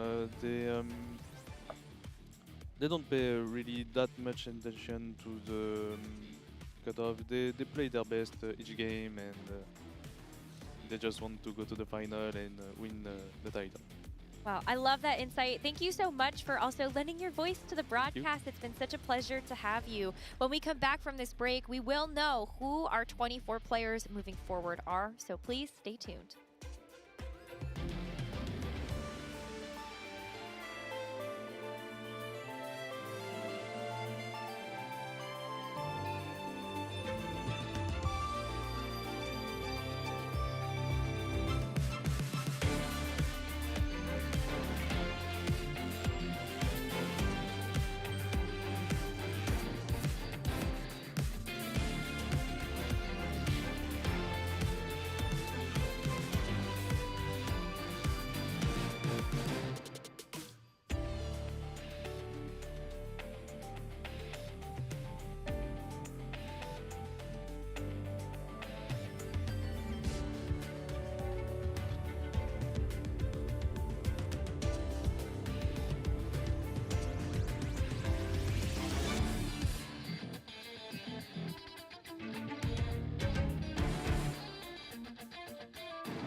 Drake is now Doran, decent position, double break down my walls, but I won't rise again, cause I stand tall in my environment. How could I ever close my eyes and stay silent since they try to take me down with their violence? Oh, they go back in, Bishop flashes in, and down goes Knight!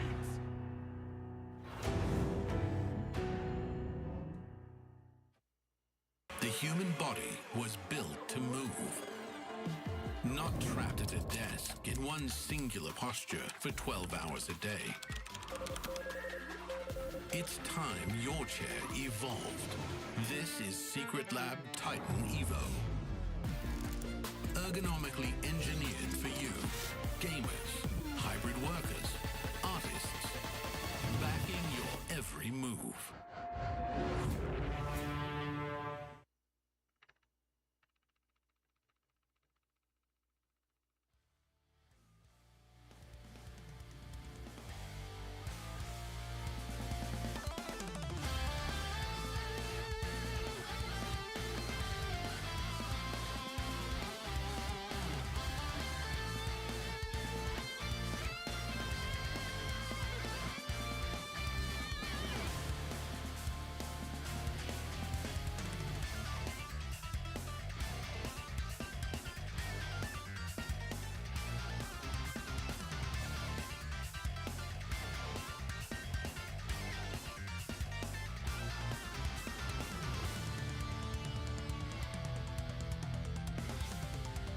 I mean, I guess we could take a look at the score sheet earlier.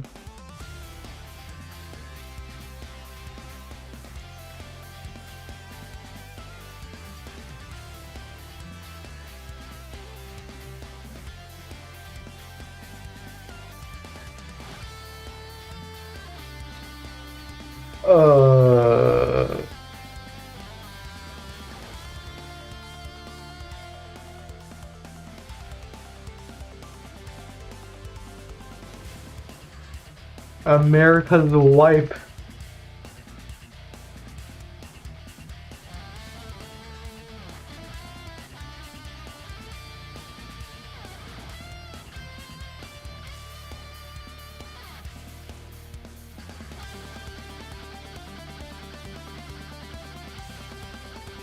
Also, this YBY1 guy is... Oh, man, he's so fucking good.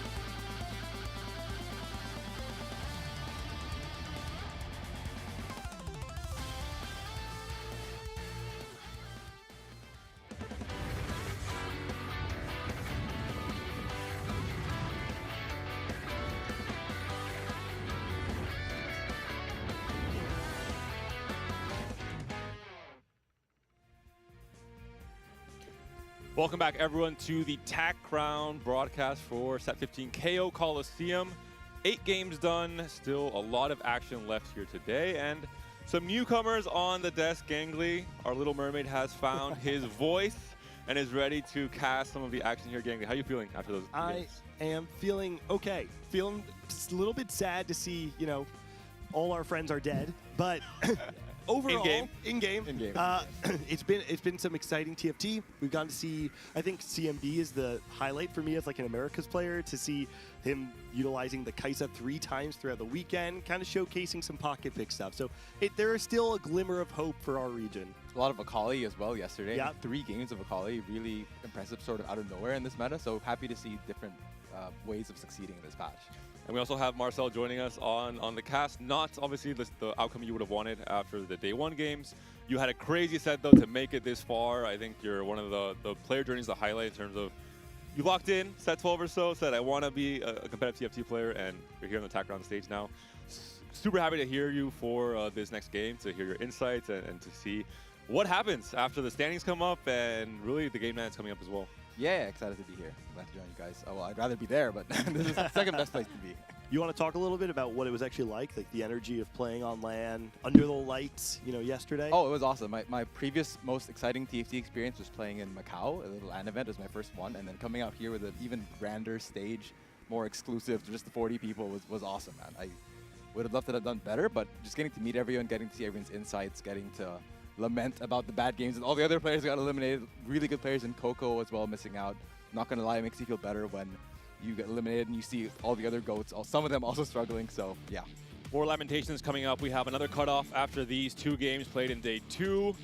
8 players have been cut here. This is the end of the journey for these 8 players we're seeing on screen now. Robin, one of the big hitters from the Americas, Quintanilla as well, JD Zielinski, Dasic, and What Jungler from EMEA, Cam. Not enough, actually, those 34 points, that 5th place in the end with the fast 9 setup. Yeah, the cut ended up being a little bit higher than we expected. We were looking at maybe 33, but everyone really showed up for the last game, so pushed that over the edge. And America's dropping 4 players here in one picture. It's really rough. You know, I'm happy that JD got to end his journey on a first, but the cost of him going first in that last game was taking out Cam. By tiebreaker. Right, by tiebreaker too. Damn. So four America's players going out, we're actually left with just one North American hope in Dehua. Maybe the unsuspecting hero of our region, and then still Brazil kind of holding it down for us, and Michael, of course. How the tables have turned in so many reasons, considering the outcome of these 8 games up until now. We're seeing the rest of the standings. These players are still alive in the tournament, but a lot of work yet to be done for them to climb back up into this, you know, Dehua is the savior in NA. top 8 kind of area where you would feel a little bit more comfortable coming into the next few games, because 2 more games coming up. Oh, even 8. Another 8-player cut. And then after that, we'll have the sandwich cut with the top 4 advancing after game 6 and the bottom 4 from 12 to 16 being cut as well.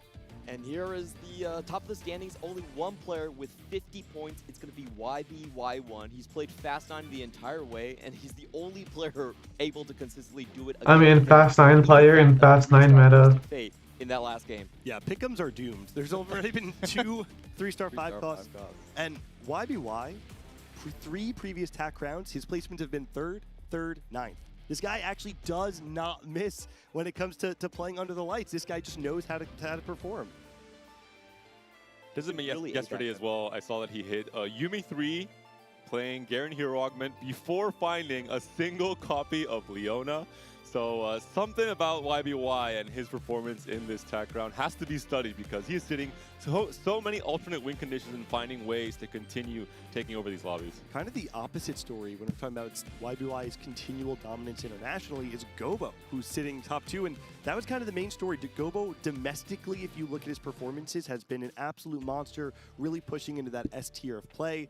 And then international play comes along, and he just doesn't show up in the same form. You have to imagine that if you're Gobo right now, that's kind of that breakthrough, that almost confidence boost to show like, hey, I'm not a choker when it comes to playing on stage. I can compete with the very best of the best as well. We saw it from players like Setsuko in the past as well, where he was considered someone that couldn't quite carry over the ladder performance in the tournament. He did one time, and then that completely flipped the switch, and he became a monster that everyone feared in any format, really. Gobo mentioned it yesterday in the interview. He is a bit of an introvert. He had a harder time dealing with pressure. His first tech round appearance in set 12, I believe he went dead last. He went 40th. Just could not handle the nerves of having this much more eyes on him and his performance.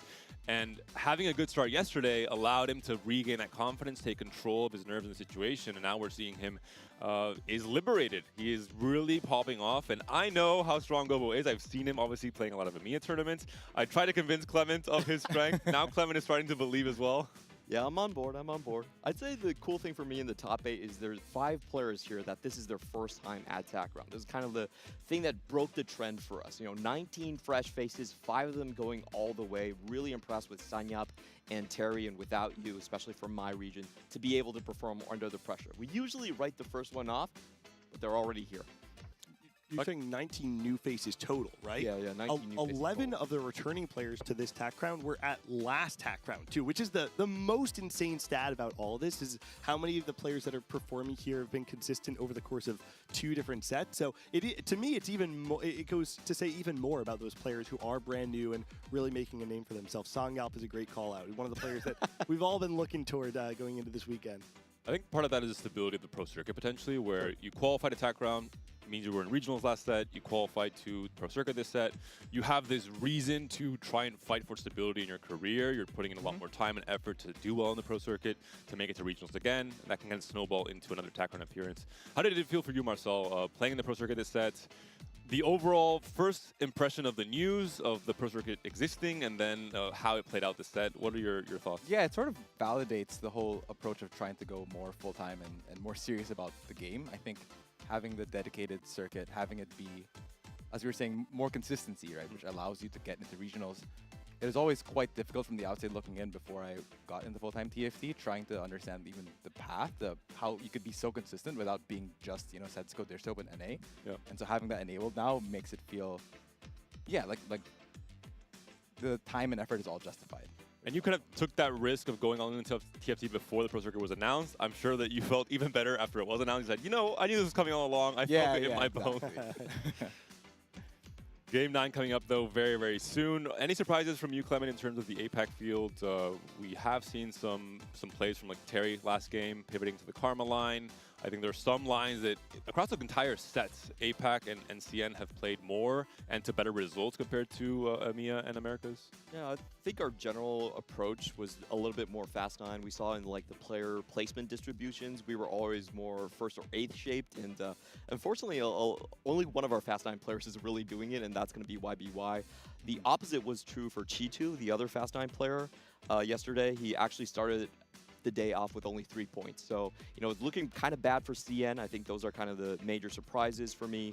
The really consistent top 4 oriented players are doing quite well. And then for the Fast 9 players, you know, Jazz Latte is already out. Chi2's kind of sliding down the ladder. I think it's been a difference where CNB's kind of pathway forward has been the most successful. You know, 0 contested games, a lot of these alternative lines kind of taken over. I feel like if you look at each individual region, the favorites are all the players that have been eliminated. APAC might be the one exception to that, right? Yeah, we still have YBY and Ironbog. Yeah. But for the 3 other regions, Americas, I mean, Cam being out, Robin being out, you look at EMEA, Likoko going out in bottom 8, like it really does feel like we've kind of subverted the expectations of going in.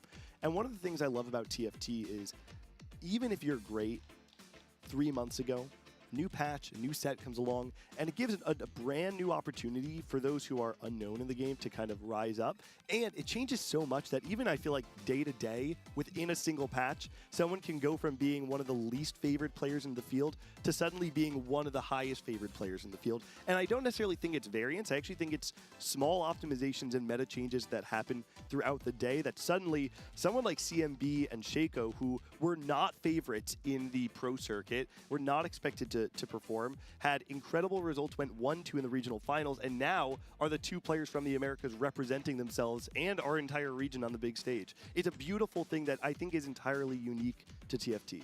I think this is a really good patch for that as well, because there's so many ways to succeed. We're seeing a lot of 2-cost players do well and consistent, but Fast 9's popping off, CMB playing 4-cost, so we could have easily had a mech patch for Worlds, but we don't have that. We have this really varied thing, which is awesome. And I think part of that is also being able to correctly analyze what the lobby complexion will look like early on when you're playing, because all these paths are viable. We saw it in this last game, for example. The moment we saw Janet 3 being hit early, this is completely changing how impactful and dominant these 2-cost rulers will be, and we saw the 4-cost players suffer because of that. They didn't have the tempo to stabilize in stage 4. So I think adaptability is key. I think even as you're mentioning, gang, the day-to-day, we're seeing metas evolve, and maybe Kaisa will be the most played comp in day 3. Who knows if CMB9 makes it to the top 8. I mean, if you told me, it's not even a crazy number, but if you told me 2 days ago that we would have, 10 games of combined Mentor Mech and Kaisa, I would tell you you're lying. Like, I just don't think that anyone had. Actually, you were one of the people that did have your eyes on Mentor Mech, right? That was people are taking. I think Dehwa's played a couple games of it to take placements. There are just some spots where you know the only thing you can do is salvage a 5th or a 6th, playing some 4-cost line that is open, and that could be your spot. And I think maybe a lot of the perception about Mentor Mech is incorrect for many people. Volibear, I think, in my opinion, is probably one or the key piece that makes that work. And the constant Volibear buffs across the last few patches have slowly made the comp much more viable than it seems. I know, Marcel, you mentioned that you were even open to playing Mentor Mech as a plan B or a plan A when Mighty Mech, the vertical, was the key comp to go for in week 1 of regionals. Yeah, it's definitely, though, as you're saying, around the Volibear. It's usually when you are trying to play around AD melee items, and then you happen to drop a bunch of rod items, and the only way you can make truly use of them is to have the Rise in the backline. Ideally, in those spots, you still try to get to 9 somehow, but if you're stuck on 8, that really is your only go-to line to make use of both melee and AP. Yeah, that's I think the main reason. We saw Flancy really favor this line. If you get drop rods early on, you build a death cap, and then you have the volley. I think it's still a better 4-cost AP line than even the Yumis and the Sorks, which we've almost never really seen in this meta. So that's the reason a lot of people are going for it. At least for my study group, we really like the comp. Something I wanted to highlight about our top 8 right now, there's one player we didn't get to talk too much about, but he's been thriving not just in this tournament, but even scrims leading up to it, which is Without You. This is a player who I love this archetype of player, because if you look at Without You's historical record in TFT, it is not particularly inspiring. Prior to making it to Tactician's Crown, Without You's best large-scale tournament was a 31st place at a regional finals not too long ago. And what I love, again, about TFT is how it enables players to rewrite their history, where if one set does click for you, or even if just a couple patches clicks for you, Without You goes from being a player who has very little historical record that inspires confidence, goes into cups, doesn't have a particularly great cup experience in set 15 either, and then shows up to regionals and dominates. Has a great performance, makes it to Tactician's Crown, and then going into the scrims leading up into Tac Crown, again, showcases himself as one of the forerunners of APAC. And I just love that. That in just about a month, Without You went from being a very low favored player in the field to suddenly being someone who's pushing for that top 8 and representing his region as one of the best. It was a great sleeper pick from our study group. He was the best player in set 9. Of course, we're going to jump into this new lobby right here. Here we go. Game number 9, the 3rd game of day.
Hmm.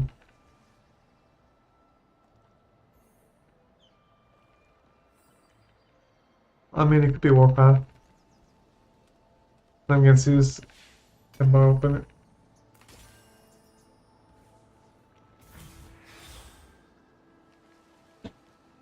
Looks like he's not going for that. Ooh.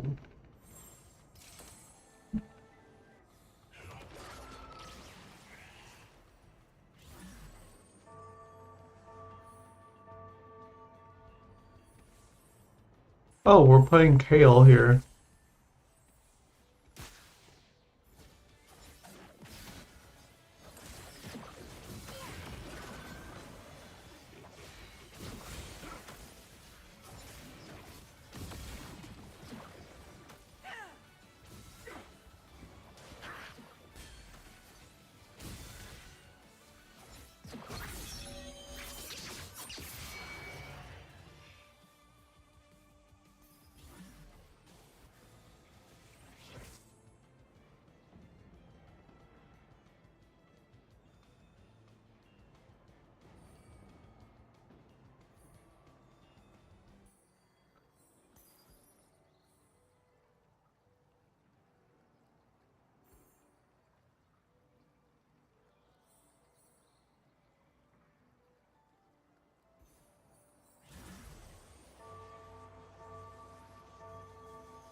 Another one into double Sterex. I mean, it is the best. It is the better early game item.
Got the double off-sync Syndra.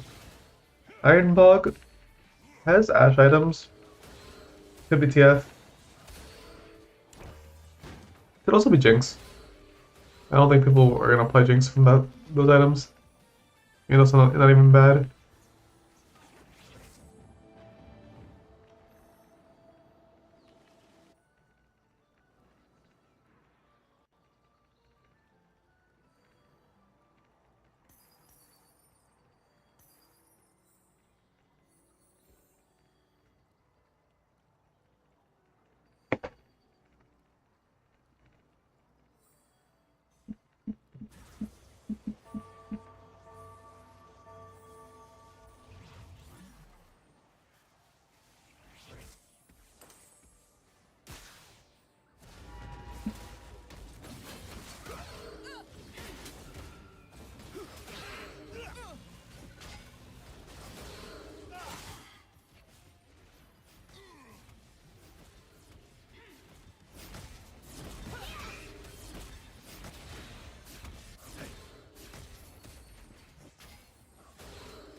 Yeah, there's not much to say. This early game is the same path everyone normally goes on.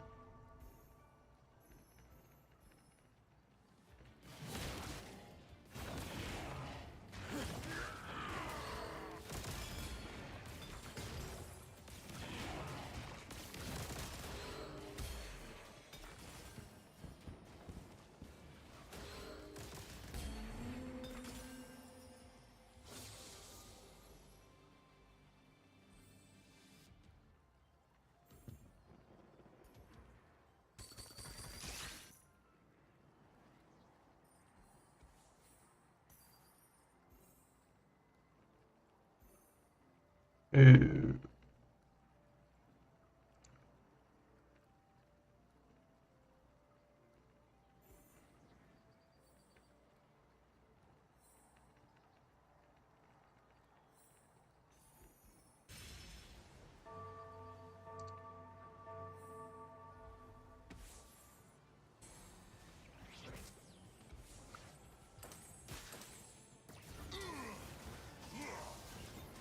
If my voice is doubling, I don't know what's up with that.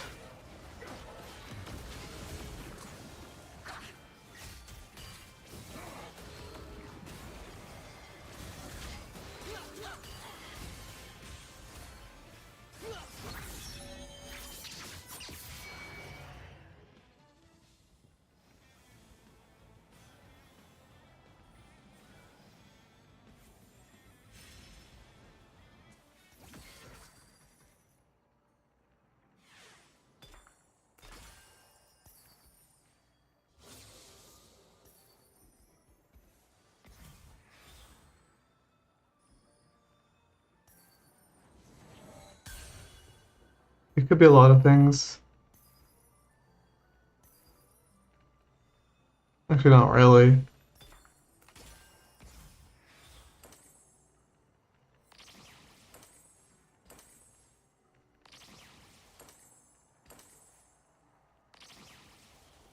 I don't actually know what it would be.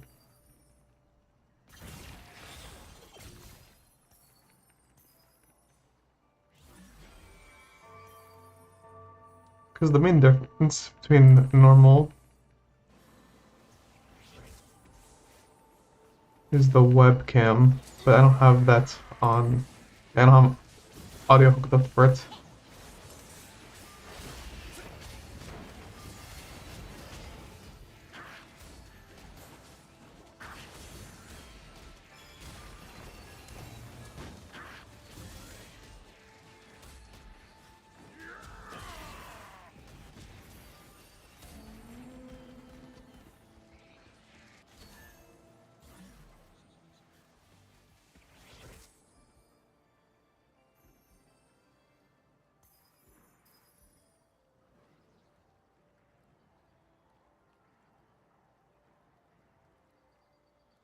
Yeah, that's gonna be a problem fix.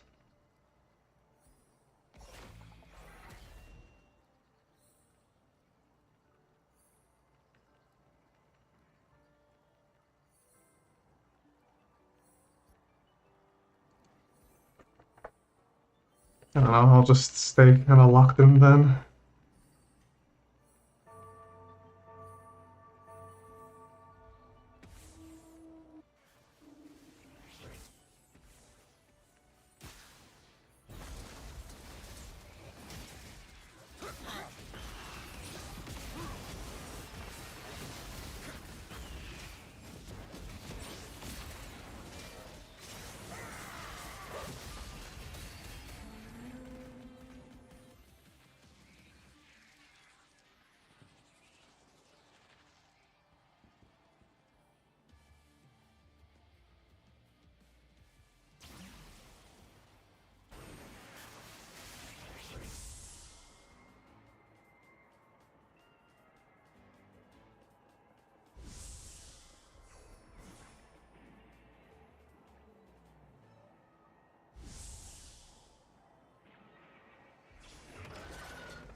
If that's good, I might just stick to main broadcast then. A little bit better audio. No cutoff after this, so some breathing room to the players on the bottom end of the standings, but still, I think, some forcefulness in their game plans. Players yet to enable his backline carry, so it's Yeah. a little tough to know what you're even meant to hold. He's going 7 here, rolling to... There is a Kaisa on the board here for K.O. Maybe he says, you know what? Yeah, if Kaisa on level GMB9 can 7. do it, I can do it too. That's not how he did it. That's It's the not how long he con. did it. You played 3 Kaisa games to bait your own compatriot into playing Kaisa. Finds on the stage Poppy 3. here, so it looks like he's leading into heavyweights. He does have the volley as well, though, so staying fairly flexible with his roll down. A lot of options still. Jinx as well in the Jinx top. as well, right? So a lot of ways he can take this. Yeah, rolling and not having Darius pair and not hitting Malzahar 2 is also pretty scary. Yeah, it looks like he's truly committing those to heavyweights now that he has the Poppy. He's selling everything else off. 8 rolls in. He's not going to pivot at this point. And Vi still a lobby leader in terms of HP, but he should be dropping this one. Oh no, actually, yeah, he's fine. He's fine. This heavy is the Crown Nefiri, just really dominating the early game. Yeah. So hard to take down and just keep scaling. I'm fairly certain there's not a single unit in this tournament that has held more different items than Nefiri, most likely across the 8 games we've seen already. Can know some tank items, Crown Guard, maybe just literally anything. Shielding. Yeah, literally anything. There's probably been a blighting jewel on Nefiri at some point. Well, how many all-out Cassantes with a frontline tank Cassante have we Yeah, seen? and it is all out. We finally do get to see the all out. There's Tomino's cash out, gets the item anvil.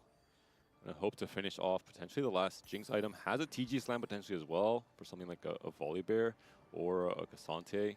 The spot looks really good, really in a spot to spike on stage 4, hit the 2 stars with good odds, has a lot of items, which is what you want for this line. Itemize the volley, the Poppy, the Jinx, Varus or Seraphine, so efficient. You know, he's got to be happy with this.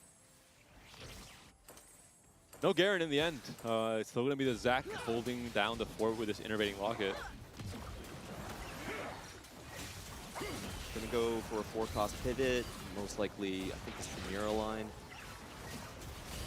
Do have Tamino clearly angling for the Jinx elsewhere. There's potentially a lot of players that could be going to that same 4-cost AD bucket. We'll see. It happens. Sometimes 3 players find an early Jinx. They kind of commit to Jinx with Volibear, with Varus, and we could see players not hitting the Jinx 2 upgrade, for example. Similar case with the Edgelord with Samira and Volibear. Yeah, the volley very contested this lobby, I'm pretty sure. Maybe even a mentor mech player playing for Volibear as well. You never know.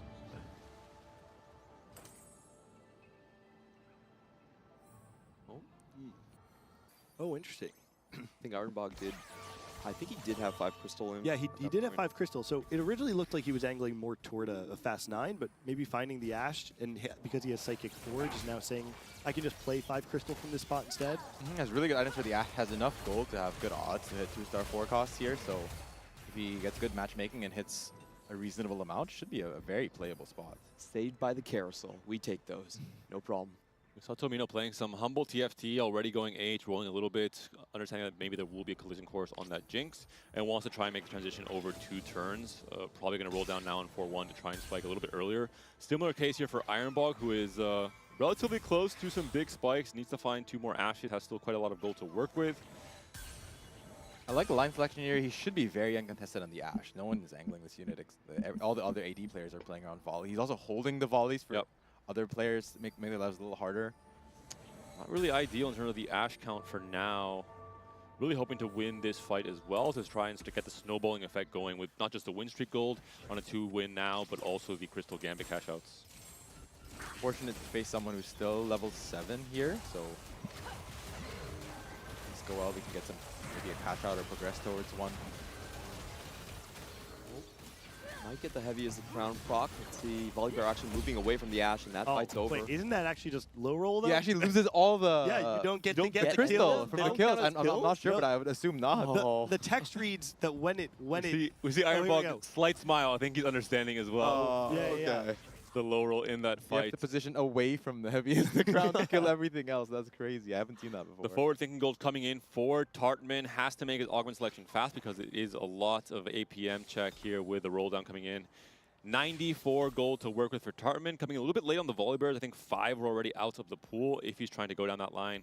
Hits the Braum, though. That's a good hit there. A bad start. Samira and as well. volley. Really just want to hit the Samir 2 likely and call it a day and maybe try and push for 9. Edgelord vertical, not great in the stats yesterday. A lot of that is players who were playing Edgelords and not able to make it to 9 and transition into the TF. The difficult thing is here is his items are way more lean towards the volley, which is the most contested one. So we'll see how he maneuvers the spot where he has more of the. He's more likely to hit the back line for costs. The amount of times this set I've seen both Tartman and Tomino rolling on 4-2 for this Jinx board is too many to count. It's their comfort pick for a reason, and we're seeing both go down this lane in this game 9. And Ironbog does find both copies of the Ashes just in that one round, so a good high roll for him. He was due after losing the 7 stacks of kills for Crystal Gambit. More dogs got him on this one. Let's get the 4-3 cash out of a Twisted Fate as well. I really like Ironbog's spot here. He has item collector to scale. He has a lot of HP, so he doesn't have to truly win every round. Could be in a really could set himself up to be in a really good spot with this Ashe comp uncontested. How much do you value hitting an early TF in this Ashe spot? Because there's some value in having early TF, unlocking some of the what's it called, rogue captain cash outs. But at the end of the day, I can't imagine it actually makes your board any stronger than just having additional frontline with your Ashe. It really pops off when you get the duelist emblem, I think, then you can actually play him. Tough roll down for Tartman. So many pairs. Jinx pair, Varus pair, Seraphine pair. Did just hit the Nico and the Volibear. We'll see if it'll be enough. Was trying to opt to hold on 60 gold and go 9. Lost this last fight. Now is maybe forced to stabilize here now on 29 HP. Yeah, you hate that you had to roll to 0, but I mean, if it's the reason you end up making it out of the stage with a lot of HP, you got to do it. Hits the volley, the most contested forecast, so you got to be happy with that as well. There's a Jinx mirror matchup. Little buddies for Tomino, so trying to get a lot of value from those lower cost Stargarden units on the board. The Jinx rocket comes through, but the Jinx survives on Tomino's side, and that flips the fight in Tomino's favor. Tartman now in trouble. This could be not quite one life, but still not a great position.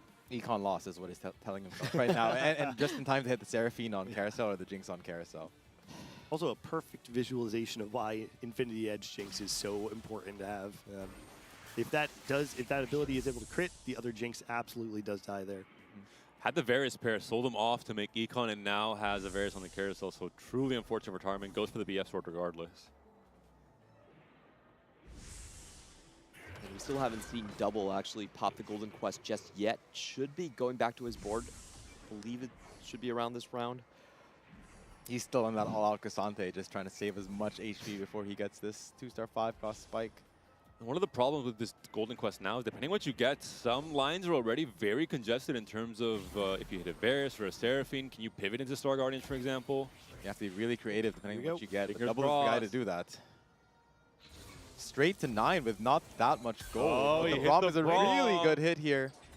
Does he have enough gold to hit at least most of this Bastion line that he wants to play? I like. Looks like he's dead set on the Juggernaut line. It's interesting because he got offered the Leona pair twice now. But it looks like he knows this is the line he wants to play. His items look really good for it. Lots of stuff for both the Braum and the Lee Sin here. That makes sense, actually. Yeah. I see his items now, he must be in the Juggernaut line. Lee Sin didn't look too contested in this lobby, so if he hits, he should be in a good spot. Would be a really big win for Double after a really APM check in his last round. Maybe the crown. Pretty down good. Early. Pivot. Wow. Yep. Big stabilization for Double here. It's a good turn to have, too, because you're up against Bai, who's doubling down, trying to lose here. I was a little concerned that just the one-star front line, apart from the Braum and no TF there, maybe there's not enough damage to beat some of the more built-out boards. But, I mean, the Braum certainly is holding his own in the fight. I think we'll have to see when he has a real test. 5 Braums here now for Double. Trying to do the YBY. Maybe. You never know. It's something at least double Braum maybe, but we'll see how far he takes it. Going to make life difficult for even the Star Guardian players. Want to try and obviously cap out with a Braum 2 once they do go 9. So trying to really make those small optimizations that characterize Double as a player in terms of finding small edges to come out ahead in stage 5. So well able to make it to the Janna 3 here.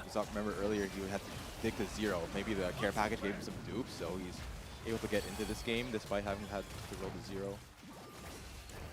He's still stuck on level 6 though. I feel like this is still a bit of a low roll spot for him as he gets absolutely destroyed by Tartaman. Yeah, tough when this board is all 2-star 4 costs and we're still level 6. I'm comparing this general Janna game to what we saw last game from Sangwei where he hit Janna 3 in stage 3, and it's just two completely different stories in terms of how much tempo you're applying to the lobby, to these players who are going for the 4 cost, are going for the fast 9. They don't really have someone stepping down their throat on the tempo, really, and the pressure in stage 3 and 4. Well, and the hard part too is like, what is the next spike, right? The next real spike is when you start to get these 2-star upgraded 4 costs. Yeah, that is not going to come very soon if we're on level 6 and gold. This is huge for Double. We just saw Bai get the 250 cash out, and it was mainly gold. So there's a chance that he can overtake on the legendary counts here. Oh, it's going to take a break for now. But it's gold. It's not that valuable with so many of the key tackles already gone, right? From someone like Double rolling early. Yeah, they're basically both in a race to hit this Lee Sin. Yep. Which is going to be the biggest spike for both their boards.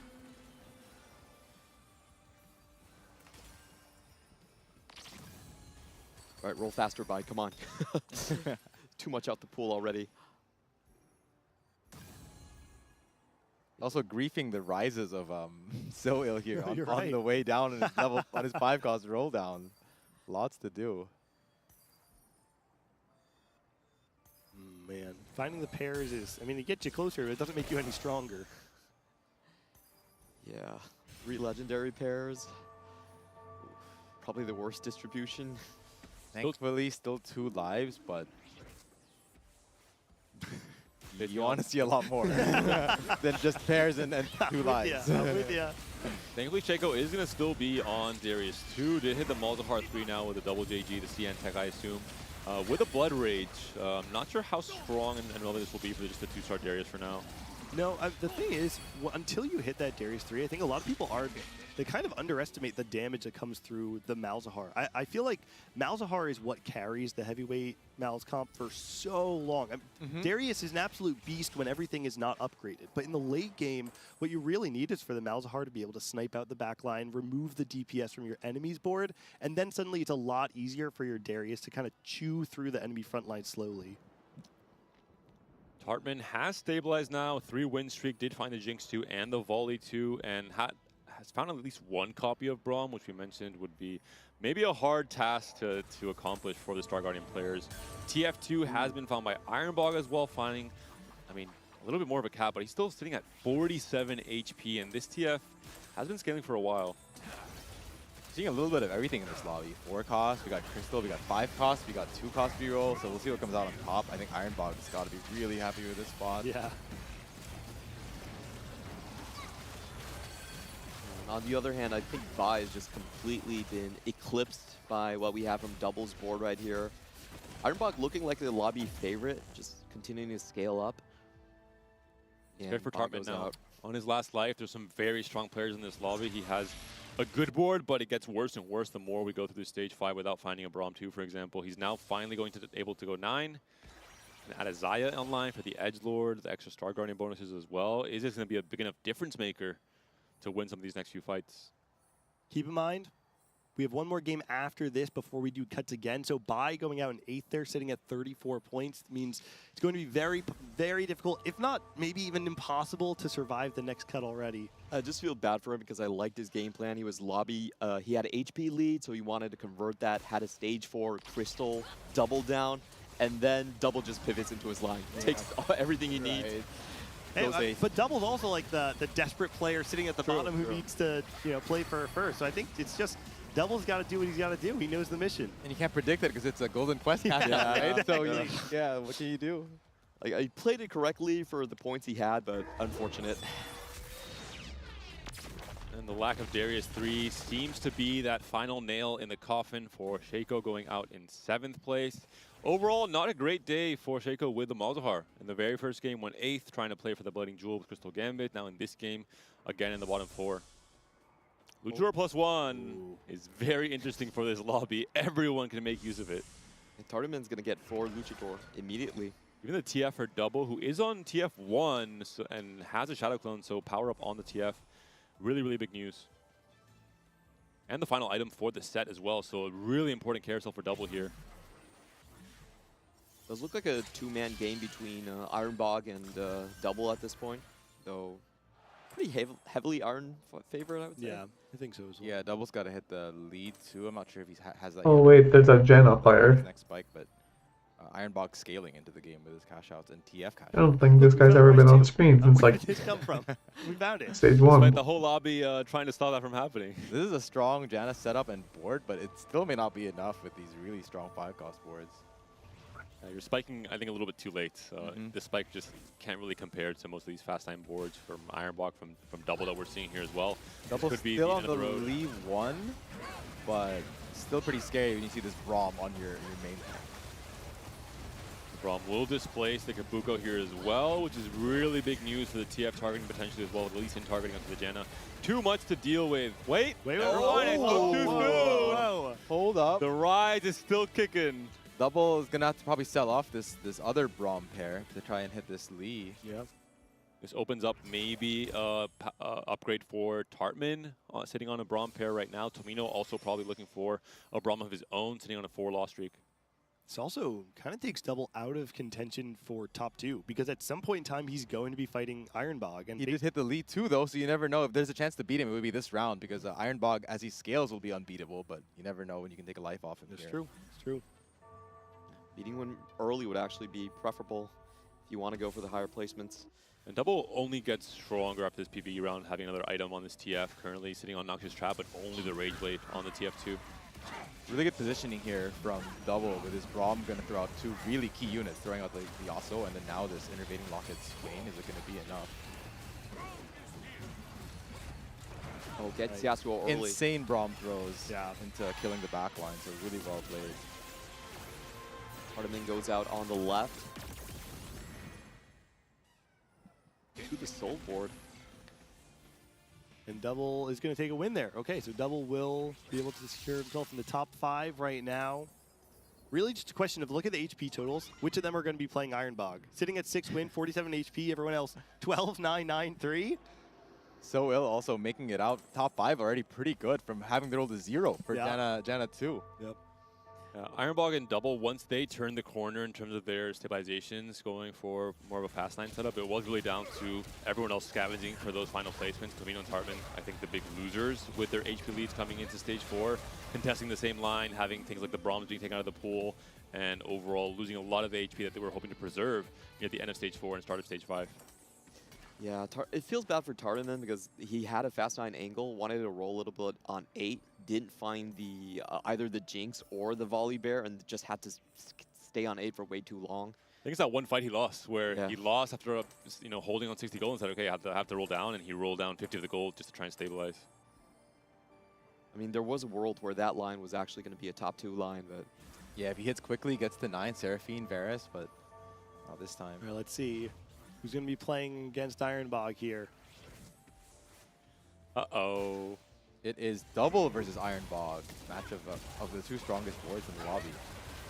Maybe this Braum can swing the fight in Double's favor. Looks like forward Braum will have an knows advantage out. on getting into the opponent's Braum, but nope, The Braum has gets gone taken down. The Lee Sin's still up. Oh, with a Ash set does it. taking Ash out the sniped. Ash. And the TF is still alive as well for Ironbog. Now with the GS slam. And this dead. set Be it punch known. down the TF. He's still alive. I don't want to No. call it anymore. No! Wait. Double. The no, plant. it's so close. Oh, there's still the Double's still siren. Is he alive. alive from the Braum? Yep. Double's still alive. Wow, that is Double painful alive for for one more. No, wait, oh, is he down? the Huh? delayed HP, delayed damage. I think he's out. Yeah, he's Wait, out. wait, He's wait. out. Oh. The top 4 for Double, gets a few more points, is still, you know, in contention for staying alive in game 10. I think the expected cutoff is going to be around 46, maybe a bit lower after game 4, after game 10 is done. I don't know. You can hold that prediction. I don't know. But a fourth there, potentially keeping him still in it. We didn't get to see much of this board's mid game, but ended up on a really strong setup here. I haven't seen a smolder Bastion, but with the Yasuo duo, it is enough DPS. Usually it's the Kog'Maw, right? Yeah. Also the integrating locket plus the raid boss, so really making that Swain giga tanky. Man, I cannot believe that this Janabort actually turned it all the way around into a top 3. Exactly. Yeah. Gets so much juice from the treasure hunt and the care package that it enables his late game to not fall off too hard. Yeah, I mean, obviously no chance against Ironbog there. We'll go out there, take your third, be happy. Be really happy with the third. And Ironbog, again, sitting at 36 points, was just barely dodging the cutoff going into this game and is one of the favorites from APAC to make the deep run. So it's going to feel really good for a player like Ironbog to go first here and put himself in a much easier position to survive the next round of cuts. It's going to be a back-to-back first place for him as well. Both of these games, Fast 9 into Crystal Gambit. This is what he's most comfortable with, playing first or 8th. Just seems to be his game plan coming into day 2. I think he did go 8th or 7th in the first game, so I Yeah, think we don't talk about that we're one. seeing the other side of the coin here in game 3. Also just a really good matchup with the Braum into this Swain. The moment that Swain is displaced, if Ironbog gets the right positioning, the fight's already going to be over, as we're seeing here. And I mean, props to Weimu with the Smolder Swain setup. A very strong second place here as well. I think I'm really impressed by this line selection. We were saying $3 Garen in the beginning. He is on a Zac. Who would have predicted he'd go for this line and take second with it in this really strong lobby? Really, really well played. Good line selection off of that artifact. I think a big part of that was both of the Fast 9 players going for Juggernaut instead of the Bastions. Only it was Ironbog himself holding a couple of those Swains, so you had a chance to play for 3-star Swain instead. Right. Good recognition. All right, that's going to do it then. Ironbog taking game number 9, putting himself in a much better position. I love this part of the tournament because in TFT, you don't always have full control of your range of placements, right? But sometimes when you're sitting at the bottom end of the cutoff, you kind of have to flip a coin, right, and play first or 8th.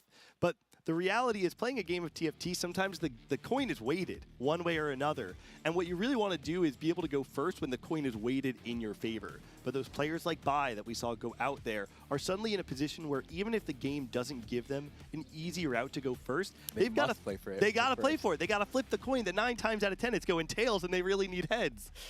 Ironbog has, I think, a 27% win rate, so the most of any player in the field coming into the attack round. So if there's one player that is happy with the weight of his coin, it is going to be Ironbog. And Showcase is here with this Crystal Gambit game. Yeah, just build straight Ash items, able to hit it off the carousel on 3-5 and just snowballs from there. Early Twisted Fate going onto his board as well. I want to shout out Weimu Luo Cho. This is insane from him. He's now sitting at 54 points, you know, just up there with YBY1 now. This is not a fluke. We kind of thought a lot of the JOC players might be a little bit too reroll heavy, might be going into different directions outside of the meta. They don't really get to play on desktop so much, but hey, he's proving us wrong. Well, actually, it's funny because the way you just described him is exactly what we just saw That's here, right? true. He is reroll heavy, and he's playing something slightly off meta, right? Playing a variation of the Bastion reroll that you don't normally see. And I love it. I feel like we always have one JOC hero who comes out of the woodwork. No one's ever heard of him before. He goes through the mobile circuit, makes it the attack round. Playing off meta. And playing off meta, and then, yeah, they make the deep run. So great for Weimu. You know the JOC tech this set? We heard Dishsoap talking about it, but Crystal Malzahar actually came from their circuit. They're like, wait a minute, Malzahar's damage is kind of bugged. Let's just play this. Even Malzahar with the Protector setup that was not being played anywhere that started originally. CN Malz. Yeah. And it came out a little bit in EMEA and America, but then I think better shells were found for Malzahar to shine across the later end of this set. I do want to mention the importance of also catapulting yourself forward in points. There is going to be a cutoff after 6 games where the top 4 auto-qualify, so being able to gap the field with 3 games left is pretty important, almost as important as surviving the bottom cut. And that's the opposite story of someone like Bai, where now you have this coin in front of you where you can kind of freely flip it in a way where it's like, if I go first, it doesn't matter. I don't need to force the placements that aren't presented to me. And if you have an easy 4th and you're YBY sitting in first place right now, you just take it. It's okay to take, what's the phrase, that put the fries in the bag, right? That's what they say. Yeah, if you're YBY, put the fries in the bag. Play your Janna, play your Katarina. Exactly. Quick 4th, 5th, and get out of there. Ganglia confirming the phrases that maybe the UNC group is not quite Cambly as and familiar his with. friends say it. They're cool, I'm pretty sure. You don't hear from Robin? That's what the kids are saying. No, Robin's not saying it. We do see the player lounge there, some of the players mingling between games, trying to let off some of that steam before we come back into the pressure of game number 10. Standings are ready. We will see what players have been able to do in this game 9, if they've been able to escape that bottom page, which will be cut off after this next game. But Marcel, thank you so much for joining us on the broadcast here. Great to hear a lot of your insight and great to have you. I think you're one of the most eloquent competitors as well, so always a pleasure. Thanks for having me. It was a pleasure. And we'll see more from Marcel. Maybe next set, I hope in TPC, maybe at TechRun as well, if he can make it for the back-to-back. But here we are seeing the standings. No cutoff yet. No one, get too nervous just yet. It is going to be these players, though, that have to put in a lot of... Actually, these players were already cut off in the last cutoff. And the next page of the players who have to really clutch up in game 10. Some big names here as well. Bensak, Michael, and Double. We're going to see the cutoff is going to be around 40 points right here. So it's still definitely possible for Bai and Bensak to climb back, but they are angling for first place only playstyles. You really can't accept anything else when you're 5 points away from the cut. Double making it a lot closer, as we've seen right here. And in this slot, finally, Chitu getting a comeback 3rd place. Yeah, it's been so wild to watch these games unfold. I don't know if you guys got the intel that there were 2 3-star 5 costs that were hit in back-to-back games by different players, but still so wild. And I feel like we're in store for more of that, especially when you look at the top. YB1 was one of those players that was able to do that, got the 3-star Twisted Fate, and also is able to continue the day with another second. Clement, I feel like this is one of the players to watch in this tournament. I've been waiting for YBY to pop off for so long. You know, it's this set that he finally got a tournament win after competing since all the way from set 8. He's waited this long to finally get the win. The mental block is over, and he's really the only player that can consistently make Fast 9 work. We've not seen him. There's no one else that actually has that same sort of a speed, roll down ability to just keep on top all the time, regardless of the spots. In the top 8, oh, sorry. No, we have it on the top right now, right alongside Double, who has also been playing top very, very difficult positions, right? We see him right now. I mean, I had a chance to talk to him. The games might not have been in favor, but he's just trying to scrap points. Sometimes that's the best way for you to get as many points as possible. And now with the cutoff as a great possibility for so many of these players, Clement, you were mentioning, we have many players very far away, so maybe only a second or a first will be the important position for them. Yeah, I think what we saw in the big changes right here is we did have Seoul now creeping back into the top 8, taking Terry out of the lineup right there. Sanjong also with second place, put himself up there. Continuing his streak. So, you know, the way the lobbies are going to shape up are going to be really important because we do have, as we mentioned, you know, Bensak, Tardaman, they have to play for first angles, and if you know they're in that dire Fast 9 situation, you can kind of feast off of those lines. That's true. So excited to welcome another special guest to our broadcast. We've got JD Zielinski coming in to join us on the desk, and thank you so much for being here and for lending us your analysis. How have you been feeling? I know a disappointing way to go out this morning, but it's been so impressive watching you through your run through the America Regional Finals, and now here at your first Tactician's crown. Yeah, I mean, I feel like I didn't really play as well as I wanted to. I mean, my like read going into the tournament was I wanted to play like reroll and like fast 9, and I really had a lot of like level 8 spots that I sort of didn't really want to be playing. But I think I didn't play too bad overall, and I'm happy with the set making it to my first Worlds, so it's still a positive. And you get to look forward to playing in the TFT Pro Circuit next for the next set as well. And so, what are your first impressions on Lauren Legends? Oh, it looks really exciting. Like I remember I was talking about it like last night. It looks super fun. I'm interested to see how well they do with like balancing everything. It definitely looks like, I don't know. I mean, I didn't I don't know. I'm just super excited to be able to play on PB. I've really wanted to ask, because this is, you know, you're obviously making into the TPC. How does this change your outlook on the game? How does this change like your plans? Are you going to take it, you know, full time next set, or, you know, just what does TPC do to a player basically? I won't be going full time. I'm gonna keep my day job. But smart. But yeah, I mean, I'm just excited to be able to like take a more intensive preparation for like each tournament throughout the whole set, and I have a lot of friends who also made TPC, so I'll be preparing with them, scrimming for all the tournaments, and I'm excited to be able to play.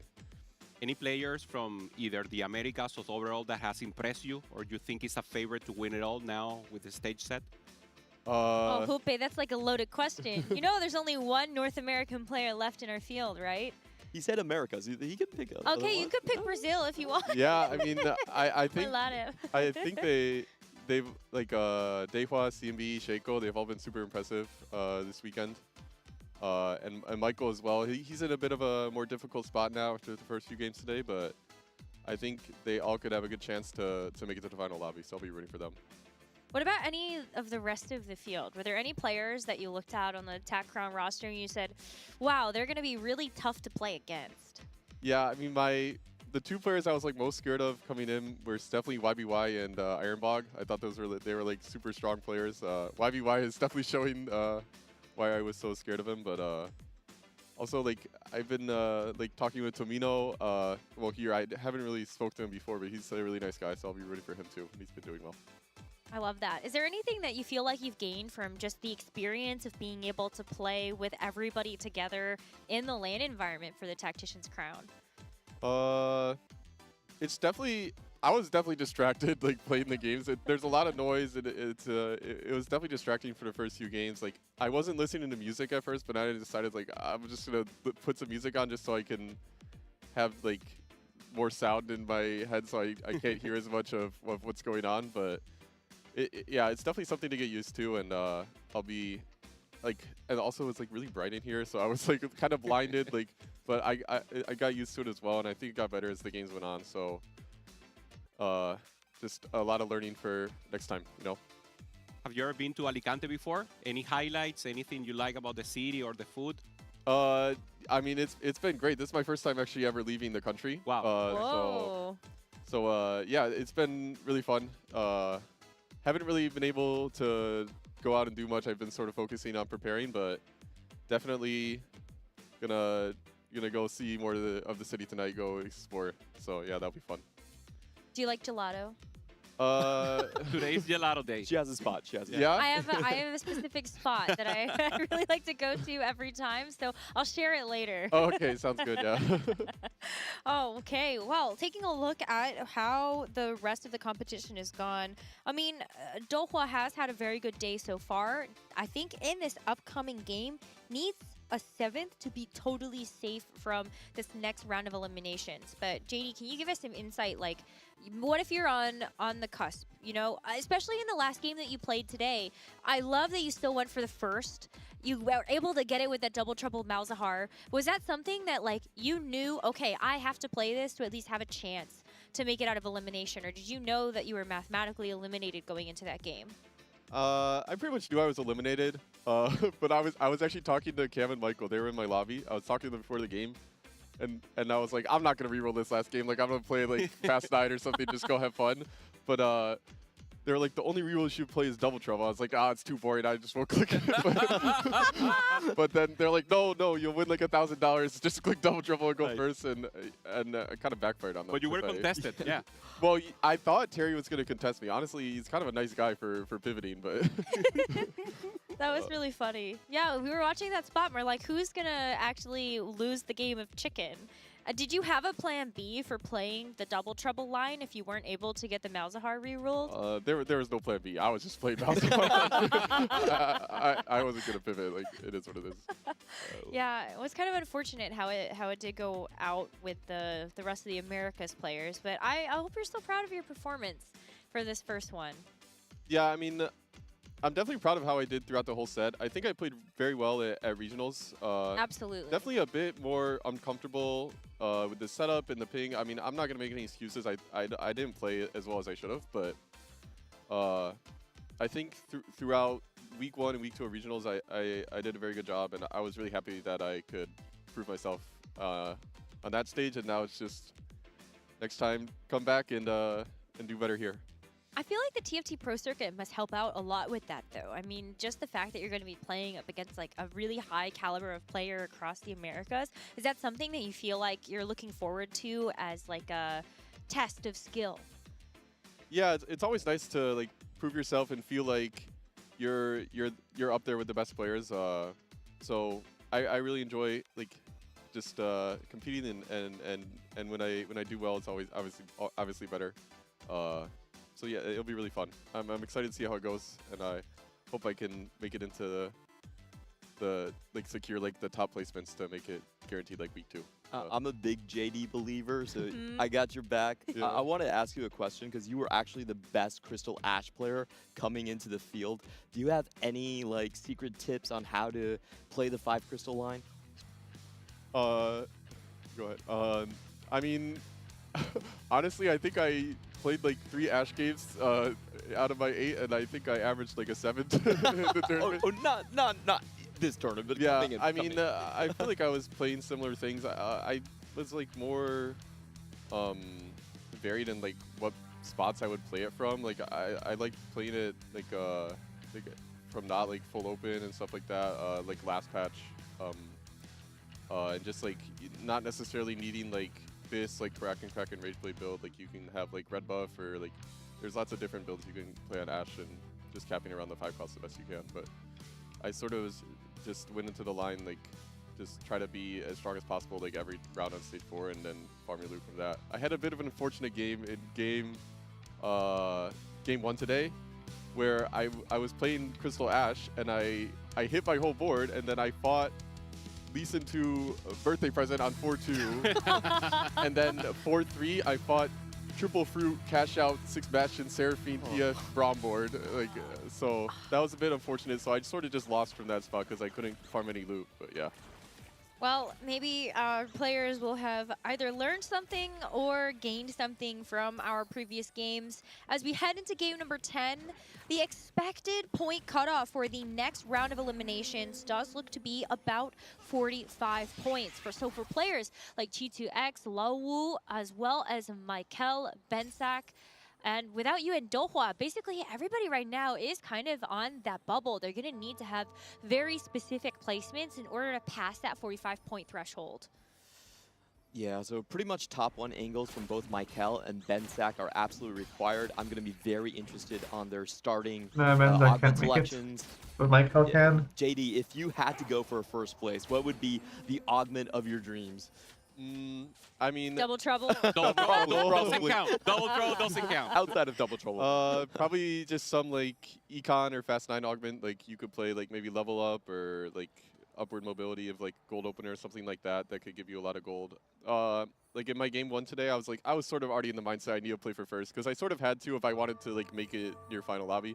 I took Flexible, so I feel like that's another augment that could definitely lead to some high rolls. But yeah, just Econ or just anything that allows you the ability to high roll. Yeah, makes sense. And now Michael, with that position that we mentioned, he needs to go for that top 1, already finding the Swain early. So this means that Crystal Gambit will be assembled very early into the game. Form, Trying to find that Janna. We start silver. Small, Clement. Pocket Recombobulator, though, is quite interesting, but ends up taking the Silver Destiny instead.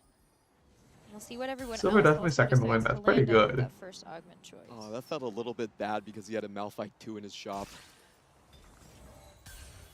Okay, good for something from without you. We had a chance to see there the Garen Augment did very well yesterday, only one game. But now it's not the chance here without you, just trying to hold up and play something more strong at least. I think he's looking for shadow clones so he can get more good for something value. Is what he's doing here with the fruits. I was like confused at first what he's doing, but yeah, okay. I'm surprised though you wouldn't want to take like the fruit remover, but I guess like Midas Touch is kinda, it's like. If you get lucky, you get some gold, but Yeah, most like likely some- you're not going to find anything. I would bet a lot of money he sells it next turn when he sees a shadow clone holder if it's in his shop. So. True. Going to be a lose streak opening. We do have a caretaker, so I'm pretty curious what Lawu did find there in the augment. That could be setting up a clear 2-cost reroll line already. G2X and Gobo Steer both have Patience is a Virtue as their augments. I feel like that has to be one of the best silver econs. Yeah, Patience is such a good augment. Once again, without you just trying to hold up, You making were the right, switch. Like once people learn that you can lock your shop. G2's Rocket Grab, one of the new power-ups. Yeah, Very it's really oppressive good. sometimes if you manage to find someone out of place. And obviously for now, just holding up here on the Darius finds a 2-star sack just to hold up a little on the front line. Though was showing personality when the game started. He was sharing not only comps, but also faces and maybe poses with Michael. They did the hand in the face. He was waving at the chat. You, normally, you're also good at some of the memes, right, JD? Yeah. I mean, I get kind of nervous when there's like a camera in my face. Like, I wasn't sure. I don't know what to do, but yeah, it can be fun sometimes. And I hope the stress doesn't get to DeHua. He was one of the loudest players in the field after that game, and he did slide 2 places. So hopefully he can stabilize here. He is the hope of North America. Gobo holding strong right now, still maintaining the win streak. Has find Syndra 2, also Garen 2, so has a perfect early game. Shojin Slam for him. Sanyop going for this K.O for now. Just trying to ramp up a little the Midas Touch and get some... Start. Yeah, just trying to go for some gold, anything additional he can get. That was a pretty decent delayed start when you have like frontline, backline. You know, you're really hoping that you get that nice spread. Sometimes it's all backliners and you can kind of lose. But this is a decent econ for him as well. Once again, there he goes. And for now, Gobo and Cheetos are the one there on the front, good in points. Obviously, Cheetos trying to find that third, at The least problem that 6th kills place probably the to worst get to that backliner. 45 threshold. That is so important. Early. And as we mentioned, both Bensak and Michael going for first placement. Michael maybe a second also. Good possibilities for him, but obviously they want as much point as possible. There's no reset from yesterday and today. And of course, we'll have an 8-player cutoff after this game. Yeah, it looks like Michael's going to play crew, I think, from this spot. A lot of Malphites and Yeah, getting, Crew's like, a good... like a pseudo-econ, kind of, and combat can definitely be really good. We've seen Good Crew calls do pretty for well, win but I out. feel like, you know, it can be tough if you miss out on something like the Twisted Fate. So do you still like being able to go down the Crew reroll when you know like you just have to hit that 5-star legendary?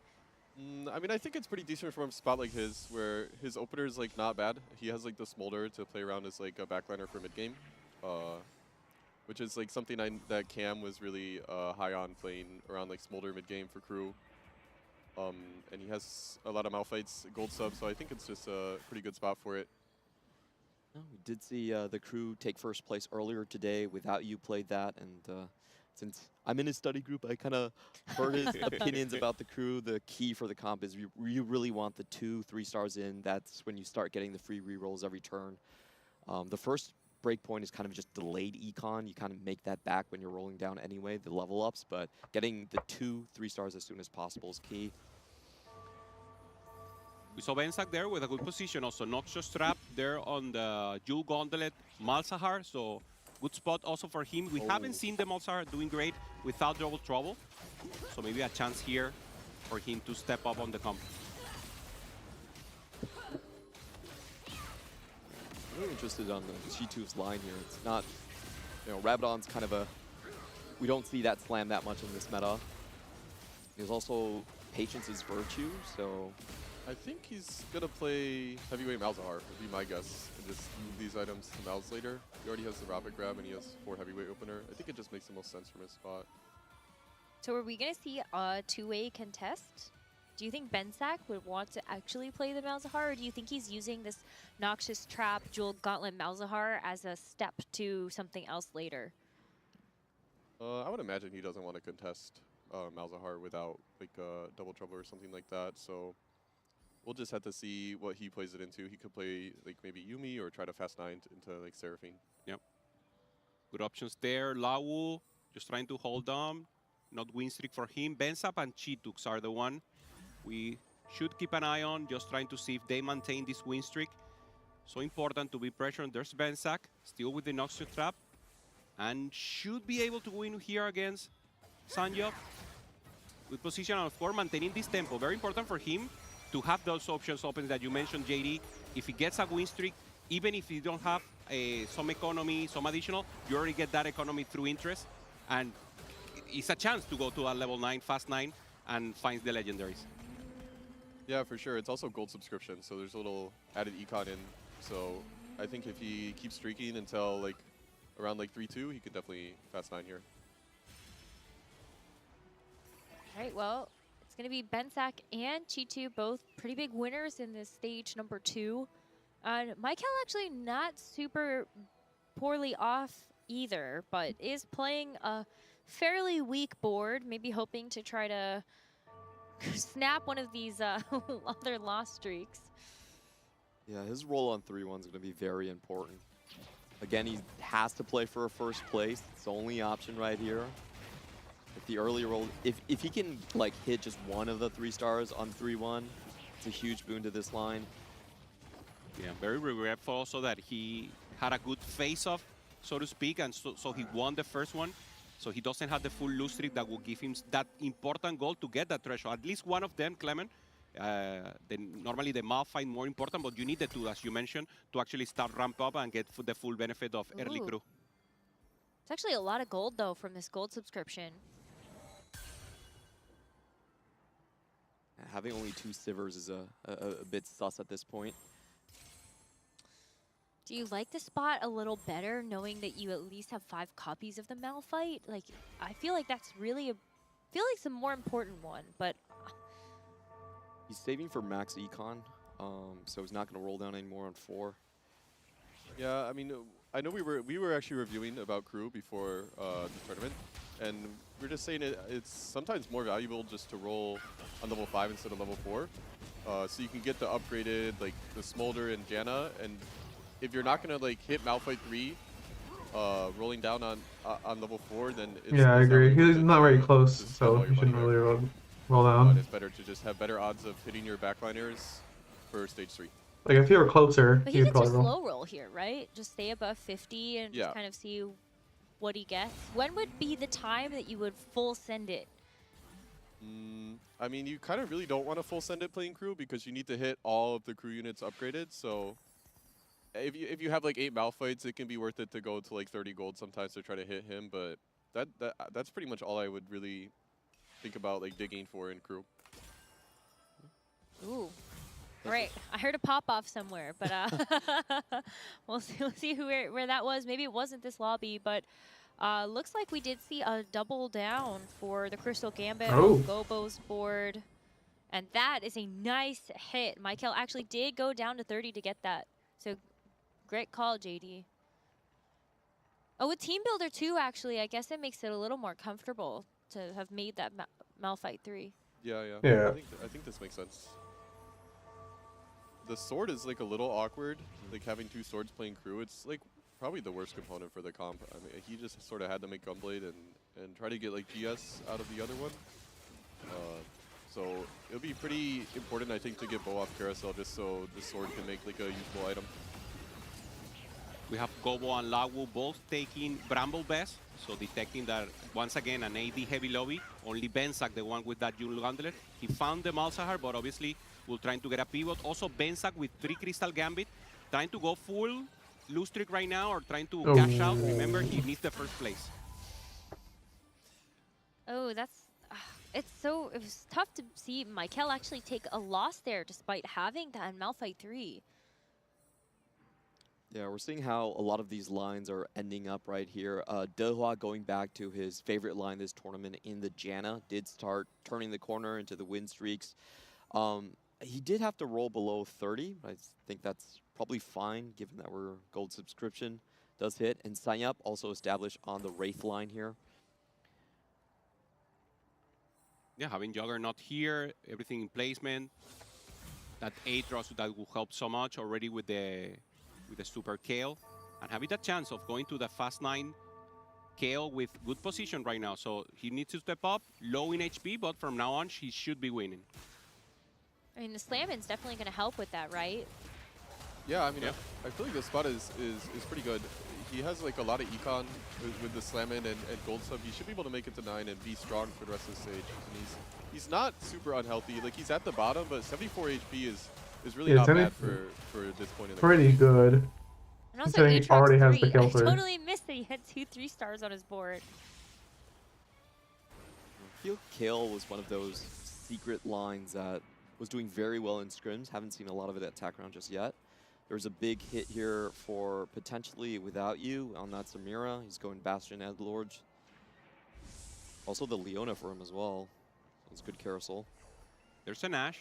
Could be interesting also for Bensak, trying to go for that. Michael wants 5 the bow. crystal. Get the bow.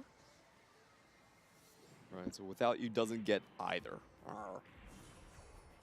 Showing my biases, sorry guys. But you guys did say, like, Michael needs that bow to at least be able to use that sword. So nice for him to be able to grab that off the carousel. Especially as one of, like, the more hot commodities. I was a little bit unsure he was actually going to have that by the time everything rolled around to him. Yeah, it allows you to kill the extra swords, just going into the Giant Slayer as well. And Without You for Bastion. Yeah, trying to get any additional resources here with the 3 crystal. Dohua going for that Janna you mentioned, Clement, already finding the veteran, has the 4 mentoring, finds the rise. So in a good position right here. Doesn't find the Kobuko too, but has the best alternative right now, that is the Udyr. So also in a good position too. Already stabilized, and now he will need to ramp up in early stage 4. Yeah, this is a pretty big fight for both of these players. They really want to win this stage. Oh, looks like the Wraith damage is helping out. They're screaming there. Oh, it's so close. I mean, I think Dehua has Protector and Shop. I feel like he should definitely be playing that over this double Kabuko. I feel like maybe a mistake there. Okay. Definitely could have won that round.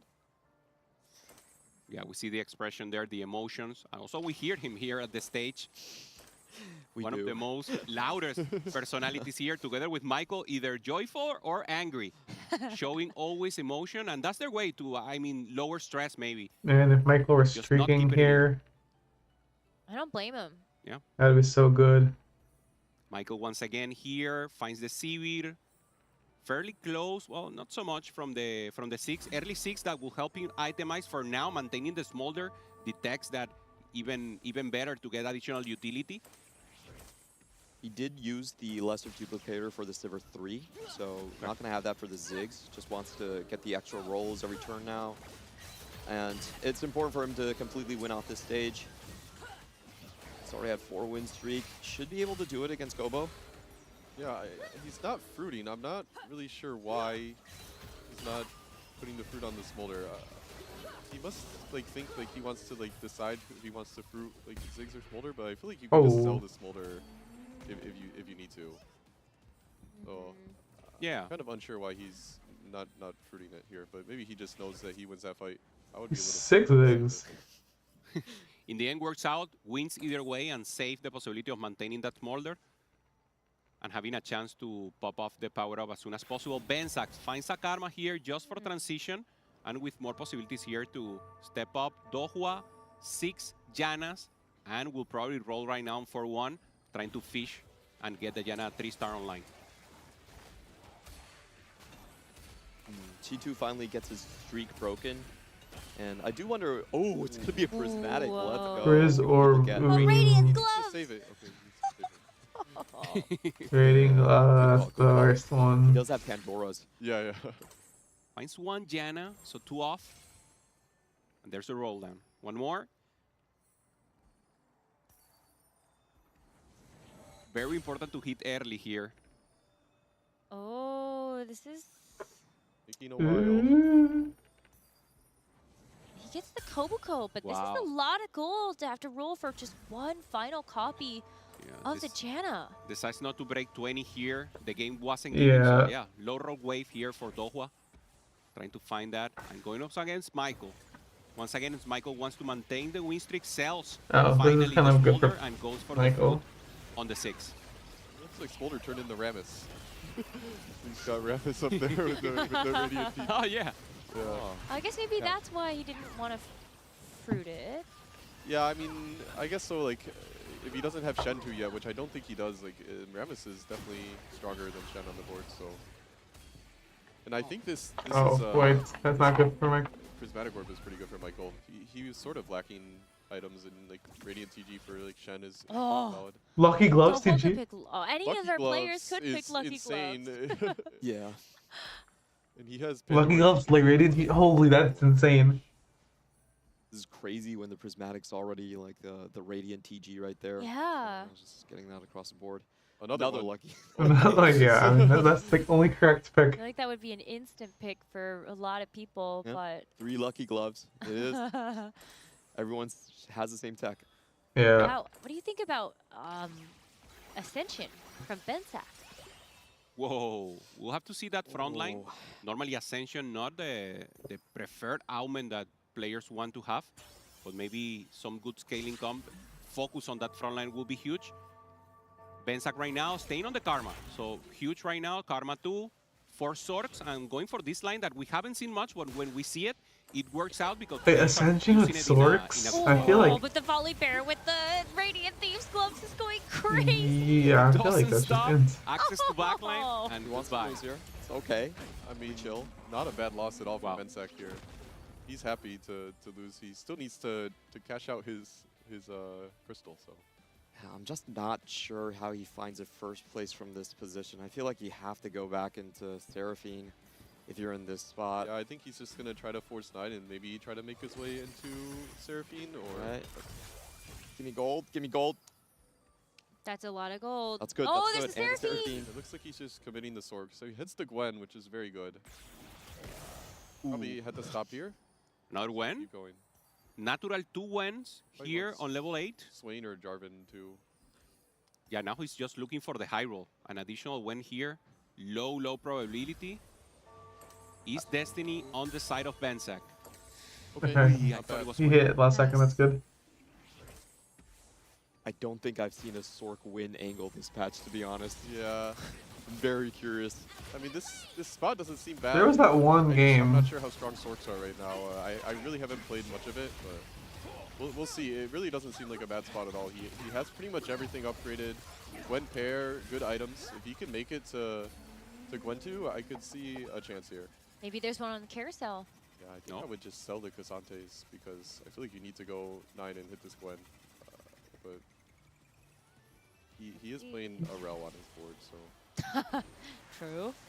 Wait, there's a Twist of Fate. No, just a Twist of Fate and a Yasuo. I was kind of surprised he sold his 2 Karmas, because to me, if I have to play her for first place and I'm on the Sork line, Gonna play Karma 3. you might as well. I mean, there's almost... I just haven't seen it. No, the problem is that he can't make it even if he goes first. Yeah. Could hold the copies. We're on the cut, so... We should see a 3rd Lucky Gloves from G2. So there's 3 people with Lucky Gloves. And it looks like he's going to try to play Seraphine Bastions. Already has the Seraphine and Brawl. Yeah, there's 3 Lucky Gloves. That's crazy. Everybody on level 8 seemed to hit some really good legendaries in their shops. Without you now, level 9. Rolling deep, trying to find stabilization here. Ash for now. could be good to start, but doesn't find Twisted Fate. I like how the Shadow Clone has different There's a side PG items. Well, Seraphine's huge here. He still wants to lose the next one. Just waiting for that cash out. But the Seraphines, a lot of them are out of the pool. 2 of them on Chi2.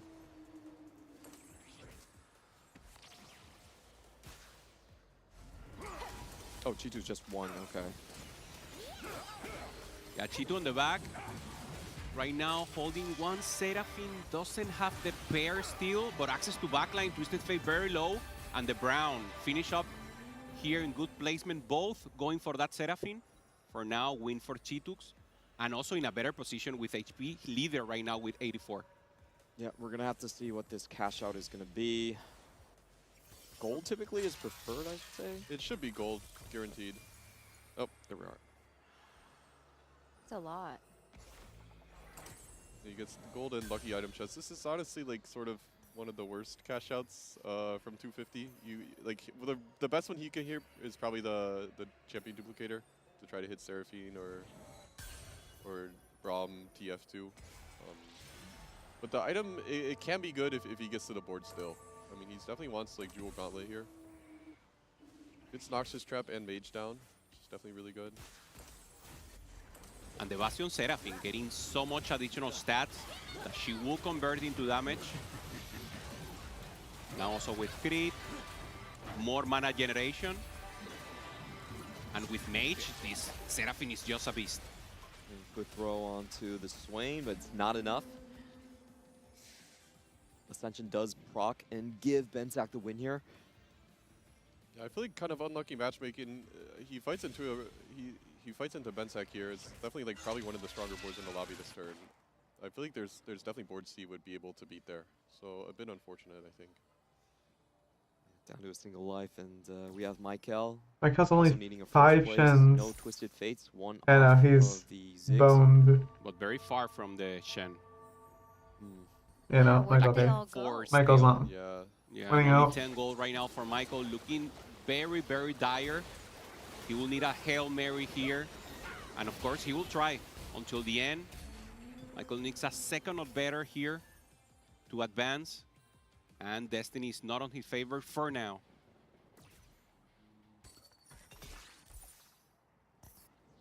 I'm not sure what item to go here. It's kind of... Six. TF. Yeah, TF. Oh, Wow. there we go. The 1%er. Okay. Okay. That's the... Oh, this is gonna come back He's hard. screaming, gracias, obrigado. Okay, that's like best you can hope for. Thank you, thank you, thank you, thank you. He said thank you in Spanish and in Portuguese.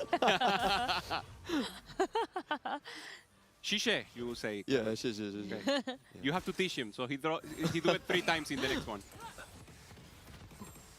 I wonder if that was for our lobby or maybe for some of the Brazilians and the other lobbies we have here. But for now, I mean, Michael just needs to kind of hold on. With the Janna on the other side, it's just so tough to actually chew through all of the health on this Kobuko. And that's going to be another loss here for Michael. I mean, it's just, it's going to be tough. I think with where Without You and Benzak are, I'm particularly worried about Benzak. Now taking a loss, cannot afford to take another one. It really needed a first place in this game, and it just looks like it is not going to come together, even with this Gwen 2. Yeah, he's stuck on level 8 here as well, so I think the chances are fairly slim that he makes it out. Yeah, trying to find the Casante here. It's the only important piece to be rolling for. Yeah, and he knows. It's just a very difficult position. Needed the first. He risked the line. The game just gave him swords, and now he will just melt away, going up against a Mundo 3 on the front and the edgelord angle here for Lawu. His Jarvan is not in the right position. I don't think the Samira is going to jump towards him. Yeah, Samira jumps after, so he doesn't stop the DPS there from coming Ball is in. huge, takes out the Gwen. Ascension There's the Ascension. procs. Yeah, too late. Oh, no, he's got it. Wow. Full damage there from us. I didn't expect. I mean, it's an augment that normally is not being taken. So 3 players below 10 HP. 2 of them need first places. I mean, yeah, for Michael and for Bensak, it needs to be that first without you is sitting fairly comfortably when the expected cutoff is going to be those 45 points. It's really right now Bensak and Michael who we need to be focusing on, and for Michael, I mean, I just wonder if this is gonna do it, if this is gonna be enough. This is pretty good lucky gloves. If you've ever needed some good gloves, this is it. Yeah. So 1 HP and a dream. Here we go. Oh, but T2's ward. What is that?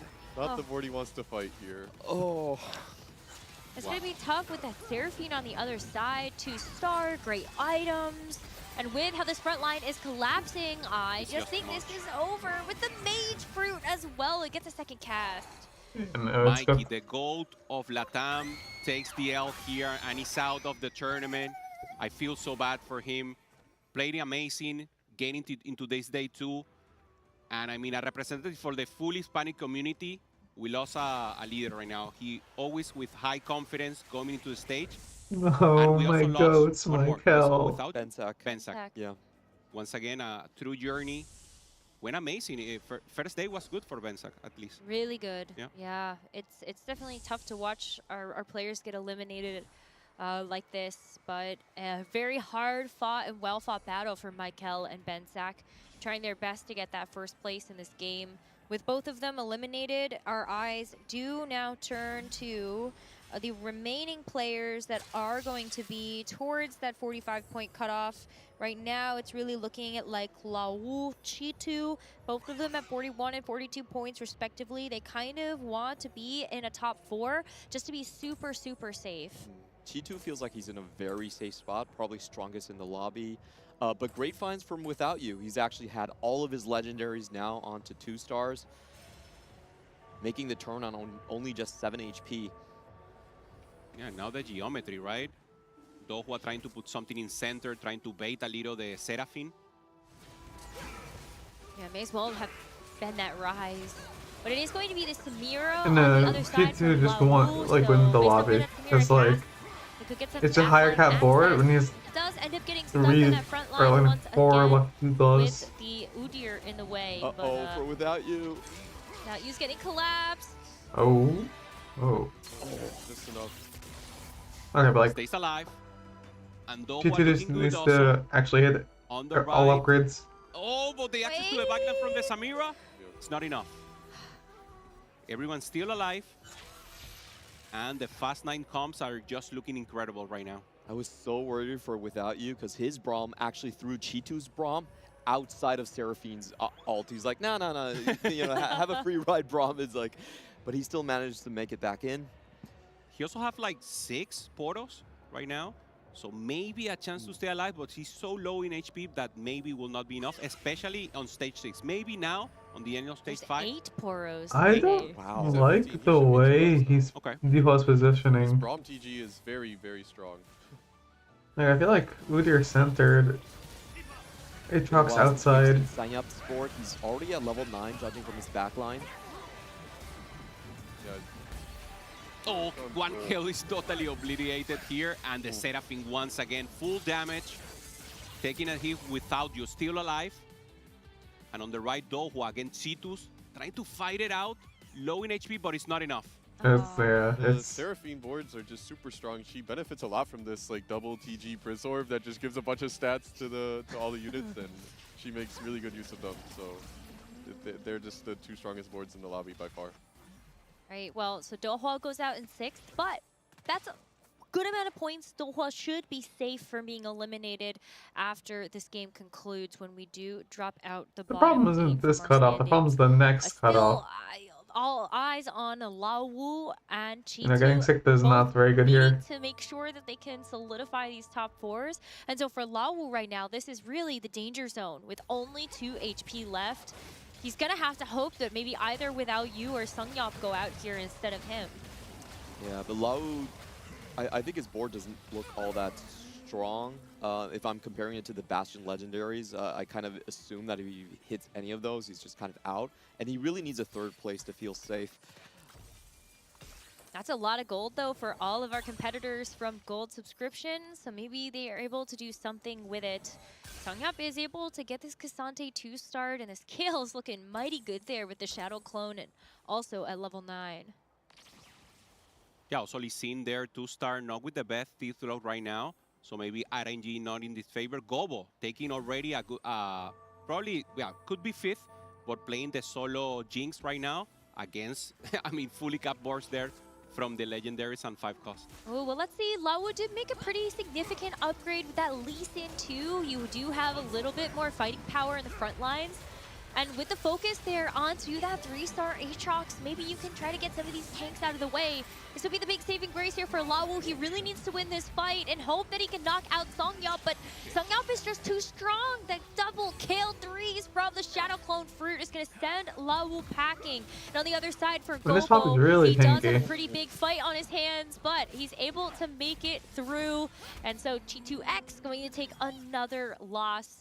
Lawu, though, out in the bottom 4. It just might not be enough.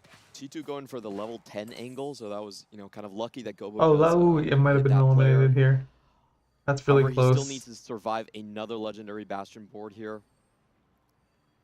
Yeah, for Gobo, I mean, he did his job already getting some Lawu is position, on and the now trying to pray that cutoff. Sanjop or Without You get, I don't know, a bad placement here against a Cheeto at level 10, and maybe with the possibility of rafting another position. JD, which board do you think is kind of the strongest right now? And is there anything that any of these players can do, maybe positioning-wise, that might help them try to scam out another placement? Yeah, I think Without You is probably the strongest board right now. As far as positioning, you really want to make sure you're not clumped for Seraphine. And the KO, like, Gobo can't really do it here because he has so many frontliners, but you can like isolate your like main tank against KO and it can like take all the aggro. But he just has a bit too many units in the front line to really do that here. Yeah, gonna take max AoE damage from the kill and go out in 4th place. Still should be projected within the top 8 though. 53 points, getting another top 4. Yeah, Gobo, I was actually watching his game last game as well, and he's had 2 really impressive Star Guardian games back-to-back, just like getting out his pretty much maximum placement. So well done from him. Now Without You. Pretty strong right now. Just looking for that important bomb from the Seraphine. Sanjon trying to look for an additional one. Is this the fruit he was going for? Yeah, I think it's good. I'm not a huge fan of Shadow Clone on kill. I feel like what you probably really want here is double strike, but Ramping Rage is probably second best. I agree. And no more fruit remover, so he is kind of just stuck with this. But I think it's if double it is strike, and an then I think upgrade, it's. maybe that'll do some I good. don't know if Ramping Rage is Especially because second. Songyup is going to be going I mean, up against If Without you don't on have the a other stacking side. fruits You see from this early game, then yeah. in the It might- corner it's probably across from second. the KO, but Braum? the Braum actually walks Varus is onto down. the KO is down. Kills it. Okay. And this is goodbye for Sanjop. Also taking a great 3rd place here. And Without You, once again, as you mentioned, JD, looking strong. Cheetos right now, level 10, but it's just not enough. Well, Bastion. there's a TG. I think he needs to deny it. Lucky Gloves. It's also a Bastion's bad. There's lots of good things here. Do the Bastion or Trying to deny No. Question for Cheetos. Probably take TG anyways. I don't. Oh, Star Guardian. I'm not really interested. I guess he really doesn't have anyone to put TG on. You could TG like Volibear or something and move the Sterix. Okay. Saira 2 right now for Without You, so making himself even stronger. And Cheetos finds the Twisted Fate, can sell. So both players getting stronger right now.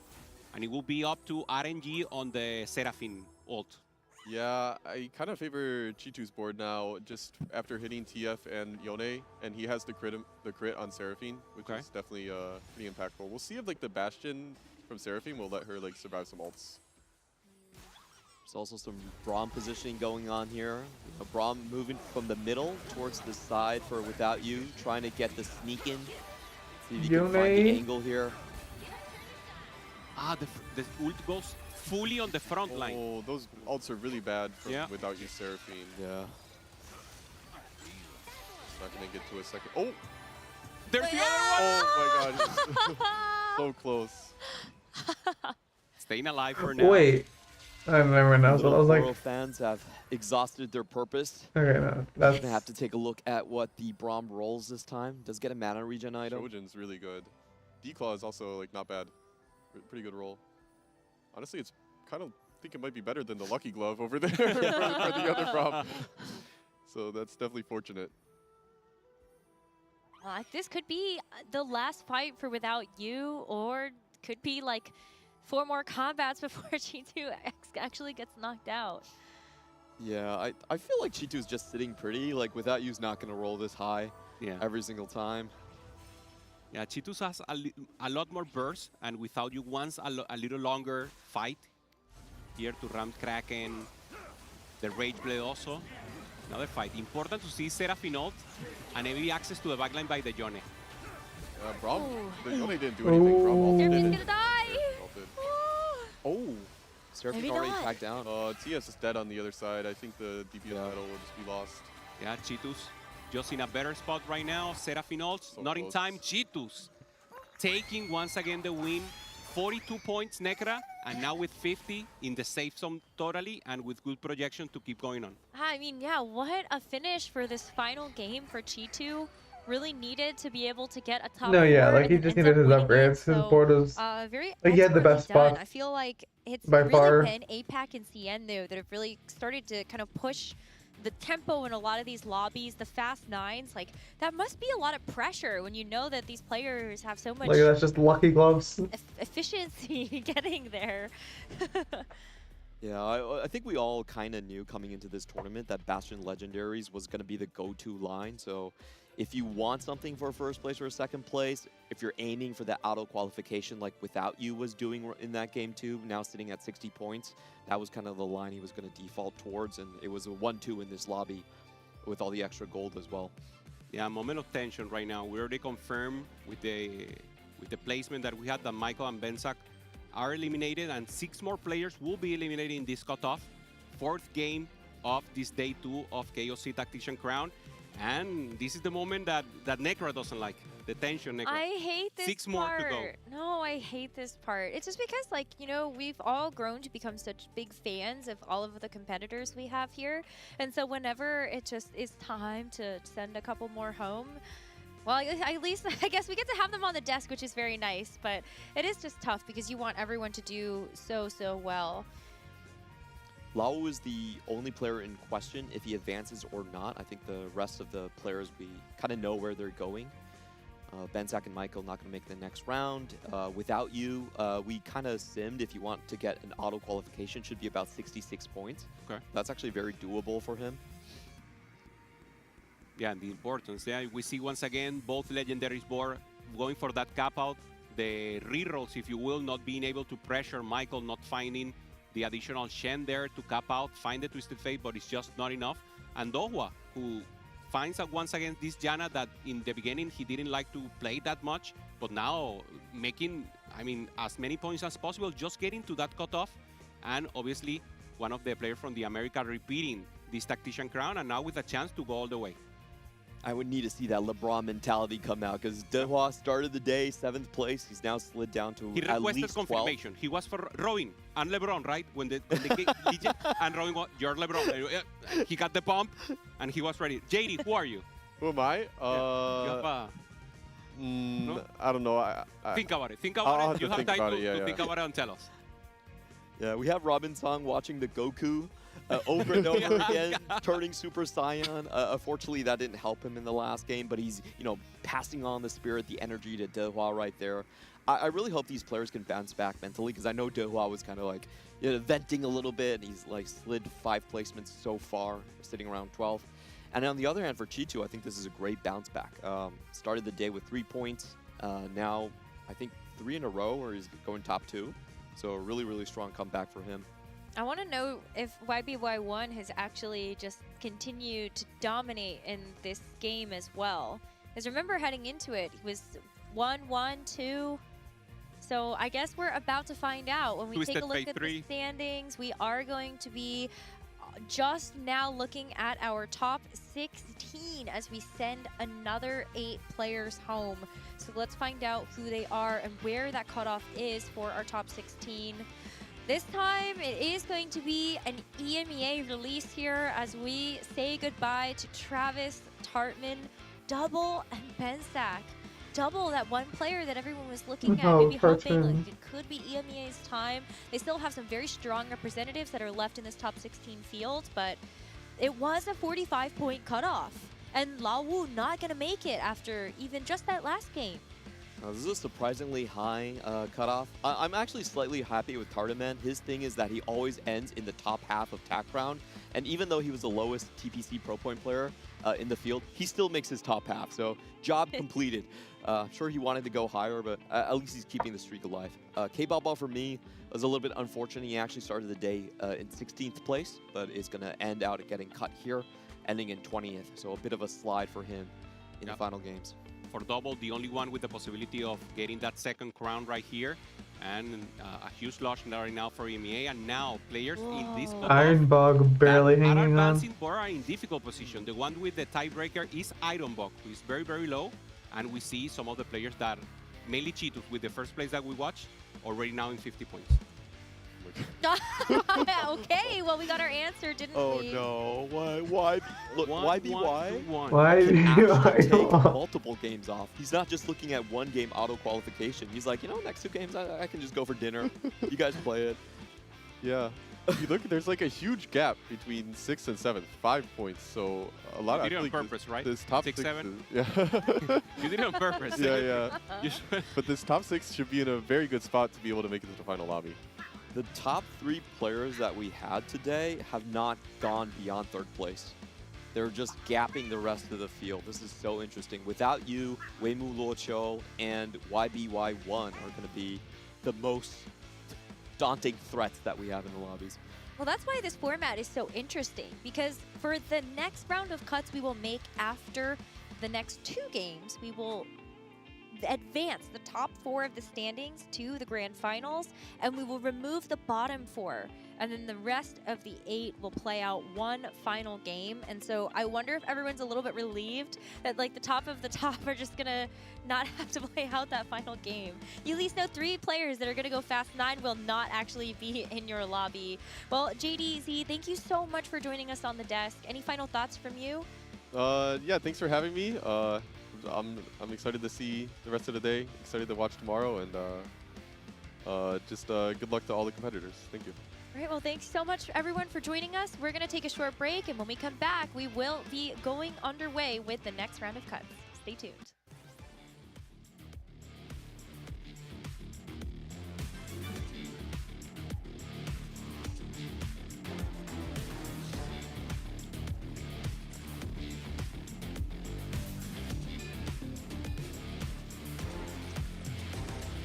Alright, let's go back to the scoreboard.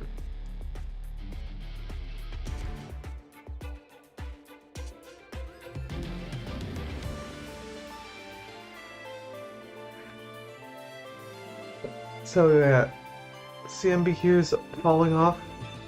D-Haw is falling off. Shaco barely hanging on. Oh yeah, a rough tournament for Americas.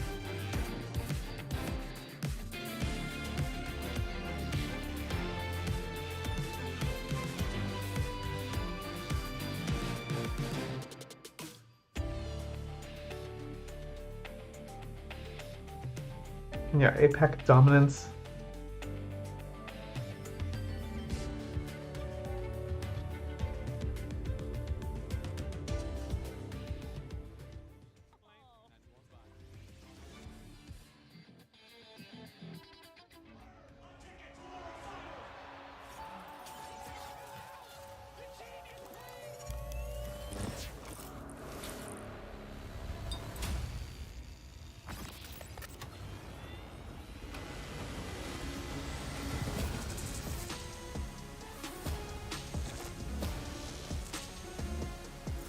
I would expect the cutoff for final day to be like around 60, 61 points. The human body was built to move. So Not trapped at a desk. yeah, One singular posture for 12 hours a day. D-Haw needs like, I guess maybe even Ironbog could maybe still make it, but he needs double first. Ergonomically engineered for you. And then D-Haw needs like double top 2s. Backing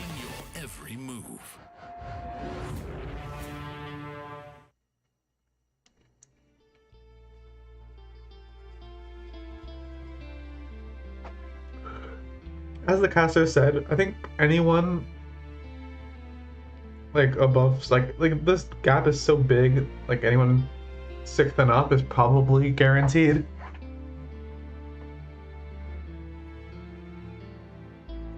I'm pretty sure the top 3 are guaranteed. Like without you can just go AA and still probably make it.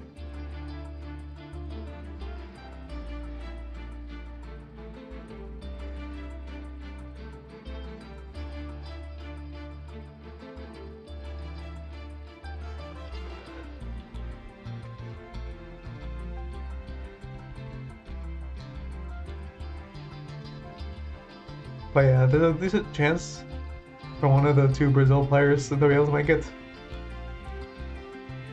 Or maybe even both, if they both lock in. That would be cool.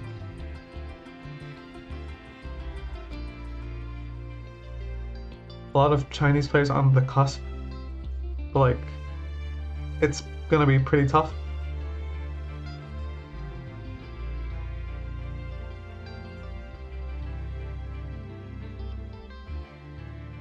Yeah. Realistically, it's like these players competing for these 2 spots.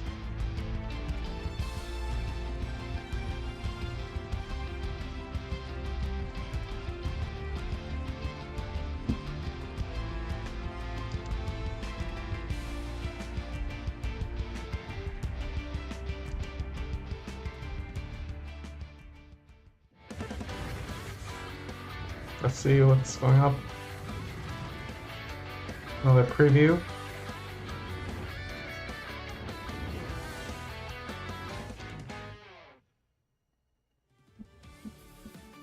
The stage is set for the upcoming eliminations. 2 more games, and then we will advance the top 4 of our standings to the grand finals on Sunday, and we will be saying goodbye to the bottom 4. My name is Nekra, and I'm so excited to be back on the desk here with my good friends Panda Hupesan and Robin Songs. Welcome to the broadcast. How are you doing today? I'm doing pretty good. A little bit bummed that I got eliminated, but I'm glad to be in Alicante with my TFT friends. How's the experience been for you playing in studio, playing on LAN with all the competitors from EMEA and Americas? Oh, it was great. It feels like when we play LAN in like Macau and Vegas, definitely compared to last Worlds, it definitely feels more of it like an esport. Because last Worlds we were just playing in like a room, like a straight line of like computers, but now it's like way bigger. There's like big cameras. There's like a Tactician's crown in the middle, so it feels good. Is there anything that like you feel like maybe threw you off? Like there are a lot of like big pop-offs happening, celebrations, or sadness. Is that something that you feel like So I mean, I have the same your gameplay at all? I don't think so. The same today, Dehua was sitting next to me, and Dehua is like a very emotional player. I'm not one to talk. I remember like my game was already over, and I was like complaining. I was like mildly complaining, and then Dehua just popped off like super complain. My chat was like, Dehua's crashing out right now, and we were just like double complaining. But Dehua was louder though, so it was funny. It was funny, but yeah, I'm glad like he's it's cool to see that he's like this emotional. Is he really the LeBron James of TFT? Yeah, he is. He is? He's LeBron James. I mean, he's proven it. Well, I think you heard again. it here first. Yeah. He's the last hope of Benet. That's true. And I mean, when it comes to the Americas competition, Robin, like how do you feel like you guys have done relative to maybe what you think Americas could have accomplished at this stage? Oh, I think, I mean, Froden said this is probably the worst set NA has ever done in the history of TFT. He did say that in set 11 we also did really bad, but then Digital won Worlds, so it kind of like covered that. Yeah. But yeah, this set NA is definitely doing really bad. And I don't know why. I feel like a lot of our top players, quote-unquote top players, were kind of like checked out of this set. So like our roster wasn't really that strong coming in. But you know, I'm sure like yeah, we all like prepped a lot and stuff. So it's not like we didn't try. So maybe it's like a wrong meta read, low roll, or you know, travel or something. Yeah. Well, we saw that a lot of the competitors that are towards the top of the standings, a lot of their game plan is just focused on go fast 9. Doesn't matter what your front line looks like, just hit your legendaries and see if you can really push the tempo of the lobby. Was that something that you felt like was the meta read for a lot of the Americas players as well? Yes, I think for Americas, I think some of us like didn't really believe in forecasts. So we were like, okay, it's either reroll or fast 9. But as the tournament showed, such as like Go Booster right now, forecast is totally viable. You just cannot win the game with it, but you're happy with like a 3rd, 4th. I think also it's adapting to the lobby tempo overall. There's some games where forecasts just cannot do anything because the Fast 9 players have too many resources, hit too early, where you don't hit your forecast. The tempo players, the reroll players are just much more ahead of you, even in stage 4 when you should be the strongest. And we saw a lot of edgelords yesterday where they're staying on edgelords. They end up going 7th or 6th. But I think we've seen pretty much every strategy succeed across today. It just depends on the lobby and the encounter, for example, as well. Yeah. Something though that I feel like I hope you can't like discount for yourself, Robin. You come in as a 2-time regional final winner in the Americas, and I think what was so impressive about your run is that it spanned across several sets. You know, you won in set number 5. You had the most legendary run that I can remember. You know, 1-1-1 lag 1. I thought that was just so incredible, and then you ended up winning the regional finals like 10 sets later. And so how has it been for you just competing kind of across the eras of TFT that we've had? And what are you looking forward to for Lore and Legends? Yeah, it feels really good that like, I mean, I won in set 5, and then like, you know, after when you don't win a lot, you kind of question yourself like, oh, am I washed? Or like, am I getting too old for this game? And like, you kind of doubt yourself. And then so like winning again after like 10 sets feels really good. It feels like, you know, nothing's changed. In fact, you probably got better because like, you kept up with like, you know, players are getting better and better every set. So it feels really good, and I want to keep, my goal is to like keep playing at a high level for like, you know, 10 more sets. And set 16, I'm really excited about it. Yeah, I heard that they will be able to balance it better because it's easier to balance champions than it is for like fruits. So I'm looking forward to a very completely agree with that. Set 16. Love it. I think we're all They don't have really to worry looking about any forward kind of chain to what Lore and reactions or Legends can any bring, and we definitely got to see some really interesting things stuff like that. from the dev drop. And so when it comes to I thought thinking fruits ahead to the should TFT have been a Pro problem. because that is the top level of competition so It's far. just And now, or at least now that we have here in TFT outside the of the Tactician capacity of the current team isn't as it should be. from this last set that you feel like you're excited to apply to the TFT Pro circuit for set 16? Yeah, so I feel like I definitely under prepped for Worlds this set due to being like a little bit busy at like other events going on. Going into the future, I will change. I think I will like change how I prep. I think having like Broseph here is like Marcel paid for Brosev's like flight and hotel here to be his coach. Oh. And this is like the first time I felt like a coach was pretty valuable. It's like a person who doesn't really have to play and doesn't have to worry about their own gameplay. So they have like they don't want to hide anything from you and like no bias and stuff. And then after a game, they just review your game for you and then let you know what you should have done better. And, you know, that's actually a pretty good idea. Like, all the augments that are good, silver, gold, prismatic, all the ones that are takeable, all the ones that are bad because it changes patch to patch. Yeah, so I think in the future, I mean, it also helps that Broseph himself is like see if there's a coach, he's like one of the best suited for that kind of thing. I don't know how many other top end matters in TFT. Top players, Tactician, especially with prize pool, for example, that more players are good at not only like knowing but like communicating / coaching. To find a lobby in Tactician is almost. So there's a lot of players that are good, but they don't by a large teach margin compared to doing very well. I'm surprised more players don't communicate very well. Coach and having like a really crazy boot camp week or 2 weeks leading up to TACCROWN because of how relevant it is, right? How much it can impact your winnings and your stability in TFT for your career as a whole. Yeah, like that's the one thing. Like, I remember for EWC, it's like a 2-week boot camp and like giga prep. We had a coach, Marcel was our coach, printed out like a pamphlet of like information. When you printed out information, that that's the next level. Yeah, like printed out like a booklet of like all the good stats for every unit and stuff like that. And then like definitely didn't do this for Worlds, and I don't know why. So in the future, if I make Worlds again, I'll definitely like prep how I did with EWC. How do you feel the difference now that not only face-to-face, but also you're streaming to your chat? You're also, I believe, the biggest content creator and streamer within the field. So how does that merge together with you being an esport like fully committed? Do you feel like you could train better without stream, or you're already accustomed to do full streaming and with the chat there, you like to you learn by teaching maybe? Yeah, I think if you want to like, that's the thing. Like, I think a reason why I don't prep that much is because you have to sacrifice streaming hours to prep. So you have to sacrifice like your income and like your growth to prep. So I think if I want to prep more in the future, I definitely have to cut some streaming time. But I think finding a good balance around that is good. I think right now I'm just like full on streaming and Too much like, on one side. and you know, you could do scrims on stream, right? But you know, I don't know if I'll be like hiding tech and stuff because like people who hide tech will just like not stream for 2 weeks, delete their VODs and stuff like that. I don't think I can do that. So I don't think I have tech to hide, but yeah, I think working with a coach off stream, I think would be good. As a Robin Song stream fan, I will gladly accept the sacrifice of not seeing more Robin Song stream hours for you to prep for World. Thank you, thank you. All of my other viewers share the same sentiment. Did you have a chance to make the Robin walk? Yes, I went first. You did one. I went first one game. I stood up to walk for like 1 second, got shy, and sat back, and I sat back down. And the funny thing is, Froden's behind me, right? So there's a clip from Froden's POV where you can see me in the back, get up. You can see Robin walk from the back. New angle unlocked. New angle. Wow. And I just sit down right away. So there's a no. But yeah. So the Robin stand this time around. The new variation. Okay, well now you have to do it at Paris. Yes, I mean, I like. He needs to do it, but backwards. You'll have a bigger crowd as well, so you'll have to bring the most confident version of Robin. I don't know why, but like I feel like Robin Walk looks like cool, not cool, but like it looks like okay on stream, but like in real life, I just don't know why. You can see my whole like, head to toe. And you can't hear the music. That's the biggest thing. Yes, we just see you walking without the music. music. The music is a big part of it. You have to hum. Maybe you hum it. Yeah. If you guys play the music, yeah. Okay. Well, bring your stream deck next time, and you'll get the soundboard activated. Yeah. All right.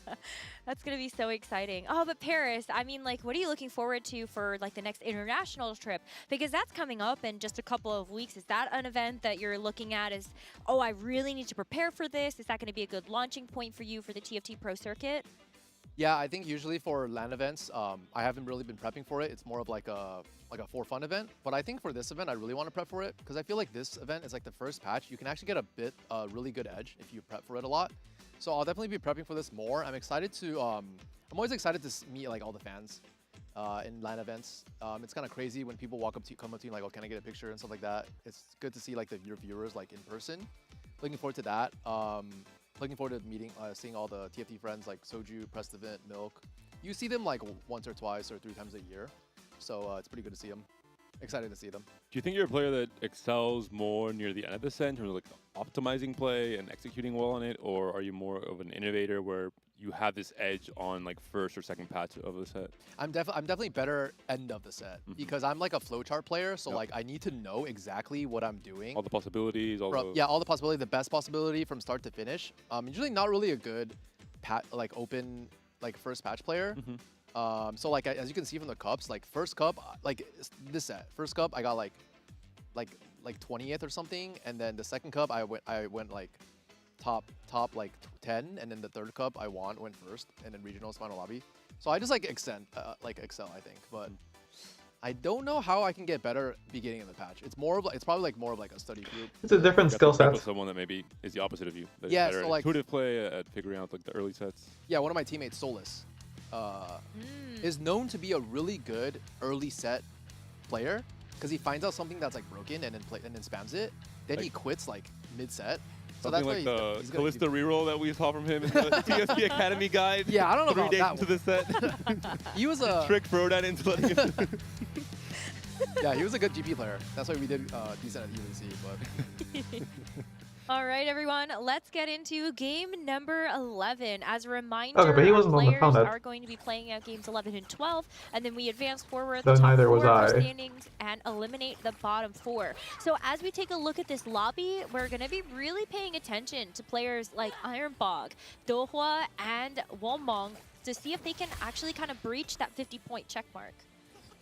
Even on the top end, players like Gobo, there's a really big gap between 6th right now and 7th place. Those 6 players are fighting for 4 spots in terms of it's a sandwich cutoff, the bottom 4 cut, but there's also the top 4 that directly advance to day 3, and Dodge having to play the the very exciting, but YBY1 also in a lot of pressure lobby. in that game 7. A player in that comfortable zone is YBY already with 66 points. The first I think one. he's through. I think he's pretty much locked in. He threw and he threw from the next one, yeah. Unlocked already for that top 4. We'd have to like 4-way caster curse him to not make it somehow. Do we know the record for like? I guess it's kind of hard to record because you stop after. Yeah, it's different now, the format. Yeah, Wait, but I think the record was dish soap, wasn't it? In the set that he like.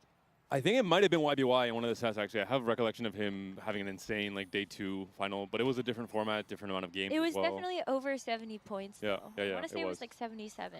I know Enzo and Amir regionals in set A when he broke out had like an 80-point 12 games. The Tally. big 80, Insane. I remember. Yeah, The big 80. exactly, absolutely insane. That's crazy. Oh, I think everyone's going to be upset that YBY1 is in this lobby because we have got Prismatic Party, and I feel like if there's any set that actually It's over. enables this Fast 9, it's going to be getting some sort of econ augment, and let's see what the first set of augments will provide for our players. Normally, we're looking for huge economy. YBY1 POV, where is it? Level up also has a possibility for Dohua. He decides to go Flexible? for Is that what that is? Pandora's. It is a gold opener, so level up is slightly better. Okay. What would you like to pick in this situation? You know it's Prismatic Party, Robin. What are kind of like the first compositions that come to your mind? Level up into invested, into upper mobility into invested, and you just go for Fast 9 and win the game. Oh, White Boy took a flexible. Oh. Interesting. You got Luchador, so probably going to play some Star Guardian Volibear Flex. Dehua, oh, Janna 2-on-2-1, so he, instead of taking level up, he took Pandora's to just force Janna, his comfort comp. And he had a very good outcome with Pandora's yesterday with the Radiant Hodge. The problem is that I don't think from. I assume it's part of I why don't think you should play this from Prismatic. Do you like the odds, though, of something like the Janna reroll being able to keep up with things like Fast 9? No. So like Janna reroll, like you want to win like stage 3 and stage 4, and then you just like win lose stage 5, and you bleed out into like into like a 3rd, 4th, I think. Sometimes you can win, but I think you can't see that in Prismatic though. Were you laughing at the Radiant Hodge? Yeah, so he's the Radiant Hodge Whisperer. He got Radiant Hodge again. I wonder what Radiant. Not normally. Here. Gunblade. Oh, just lost the Radiant Hodge. Just got a Katarina. I think there might be a player. Shaco does have a Prismatic ticket and is fielding a Katarina right now, so maybe he's the player already posturing for Katarina reroll. Wow, you guys really like the you guys like the reroll lines in Prismatic Party? With Radiant items in particular, it kind of elevates even the 2-cost rerolls into becoming incredibly strong. There's some crazy combos as well for both Janna and Katarina. There's a Katarina now for Checo. Over now Townsend already has the Prismatic ticket, so this will be the angle for him. Checo be playing very different comps, anything that against Imi, and once again 51 points for him. Are you impressed a little by the Brazilians in general, Robin? Oh, I'm super impressed. I think this is the new age Brazilians. Yeah. Like the like Uso Lucas and like the Babzera, VCLF. These are the new age Brazilians. They're like the hope of Americas right now. Shaco and CMB. I think it's their first Worlds, but CMB did one before. Okay, for yeah. Shaco is the first. Yeah. They do not seem nervous at all. Like they're locked in. They both did Yeah, really Shaco's well in the regional chilling. finals as well. Can you give us some insight, like playing against them in that final lobby? Was there anything that they did that you felt like surprised you? Was it meta read or something? Well, I remember CMB, the checkmate game where he won. He like played Crystal Gambit Ashe, 5 Crystal Gambit until like the very last life. Then he took it out by and had like Rise ready to go in and capped out his board from 1 HP. Nice. So that was pretty good from him. Didn't get nervous. Didn't get like impatient and stuff like that. So yeah, that was a moment I was like, oh yeah, this guy's a beast. Juggernauts now for Soil. And Is Gold Gobo just playing trying to hold through? up here, getting the Probably not. additional items. And also a good inflection of gold here with Prismatic Destiny. It'd be really big for Gobo to win here. With Bird Charge in particular, if you win the first few rounds and then you get all of your items, then you can really extend the win streak. It's a really good tempo position. Looks like Nefiri might be a little bit too strong in stage 2, as per usual. A new item being slammed here, the Kraken's on the Nefiri. No Swain here, nothing proud. There's a spat. And we have a chance here Why to be see why the one? rest of the game. No one still with Crystal Gambit. I've seen it so much. Iboy takes a spat and he has flexible, so wonder what he's gonna cook up here. I heard there was even some players playing flexible into Mech Pilot in scrims, or at least testing it out. I heard from, I think it was Without You from APAC. Even when the whole comp got nerfed? I think scrims is a place to limit test, and probably not something we'll be seeing in this game from YBY. Well, just you wait. YBY1 heard you, and he's going to prove you wrong. All right, Necra is rewriting the script. If she can get Kaisa, she can get Mech as well. Wonder if Gobo's gonna play crew here. He's thinking about it. Holding still the Sivir, huge Malphite. Maybe waiting to see if the game naturally gives him more copies. Yeah, I think. I mean, he has. I so mean, many with defensive Buried items, Treasure is like okay. Seems like a good spot to play crew. It's Prismatic Party as well. 'Cause you can get Shen Prismatic items tickets too. On 3-2. I have seen a lot of the French players sometimes purposely not roll too deep on 3-1, waiting for that chance to high roll. What do you guys think of Kog'Maw reroll on this patch? Those look like pretty good Kog'Maw items to me if you can find a rod. I think it's good. Iron Bog. No, you don't want a rod here. Maybe not. I don't know about this patch, but I know last patch he played a lot of Kog'Maw. I think if he's uncontested, Monster Trainers, it's pretty good. I think that's the only comp he can play with Shojin Donkor. Kali? Kali or something. Yeah. But Living Forge, I think one of the big winners with Living Forge, especially if you can high roll, is Kog'Maw. Yes. I think, in particular, getting 2 artifacts on Kog'Maw is what really breaks the unit and allows you to get just insane performances in stage 4 and 5. And he used so many, so you have a lot of outs. Yeah, you can also get like a Swain one. There's a lot of pretty good Swain. We saw Locket with the Swain Smolder like 2 games ago as well. Yeah. 1 second. Just hoping to keep that lose streak as well. You saw him actually take out one of those Bastion champs just to be able to put in a pair, make himself a little bit weaker. Shaco also hoping to keep a loss streak. This is a really big win streak for Womeng. If he gets it, he gets the Gambler's Blade. If he's on a 5 win streak as well, that'll help him extend the win streak in stage 3. And he can really start snowballing the econ lead into potentially a fast 9. This guy already won the game. This guy already won the game. I was trying to compose myself, Rob. We should make a bet if like this guy doesn't win the game this game. We should do something because I feel like 5 streak, Ginsu Gamblers, Swain 2, Moguls Male. I'm pretty sure. Let's wait with the Gambler's Blade. Yeah, no, Robin's probably right. All right, I'll put it down Silvermere now. Dawn like we saw Robin yesterday, that might be the play. The only doubt is why the only one is in the lobby. That early Swain 2-star is just so huge. Oh, Daehwa got Radiant Archangels. In the stats, this is the best Radiant on Janna. Nobody really knows this or like thinks about it, but Archangel is overstated. Like Archangel, the regular Archangel is not good. I got nerfed. But Radiant Archangel is overstated, and it's the best on Janna by far. So he hit it. We'll see how it does this game. And he has Pandora, so he will be hitting the glove. You know, regular Archangels is over nerf. Really insane spot yet again for Daehwa on the 2-cost reroll. I think no one is surprised at this point. We'll be staying on Gobo here just to check if he maintains on crew or not. If he will have to maybe roll. He should not play crew. He's going to this spot. Sivir, just holding up the Smolder for now. Yep, he's rolling, so pretty likely going to be a committal. I wonder to see if he rolls to 50 or deeper even, with a chance to see his 3-2 augment. I was told that there was a different way to play crew now where you don't roll down on 3-1. You would slow roll 50 starting from level 5. And the reason is because you get like better Shen odds, better Ziggs odds. Yeah. And also for this board, you kind of don't really want to play the Sivir and Shen. You want to play Monster Trainer with 4 protectors. Yep. Which is a way stronger board. And it also gives you an out on 3-2 for like Prismatic Ticket, stuff like that. But I guess he just rolled below 50 to get some 1-cost copies. He's still pretty rich.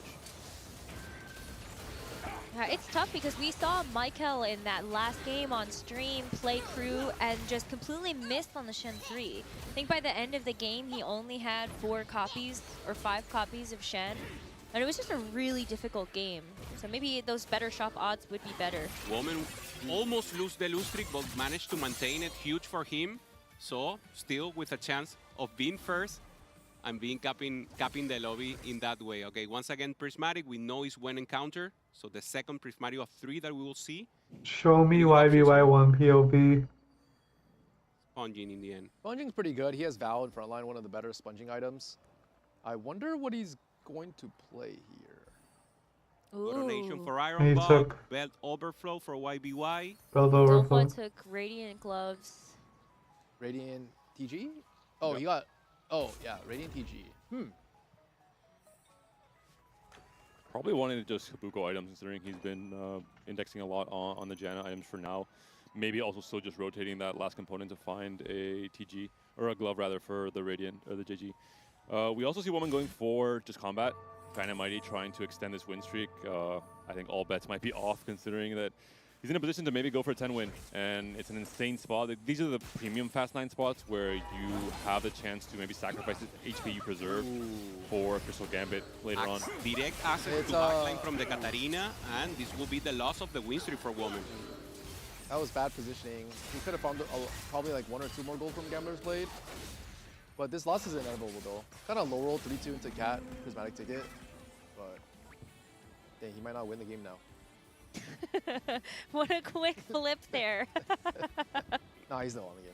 YBY does have a Star Guardian emblem, I assume from the Flexible. Maybe he did craft that one off the pad he picked up.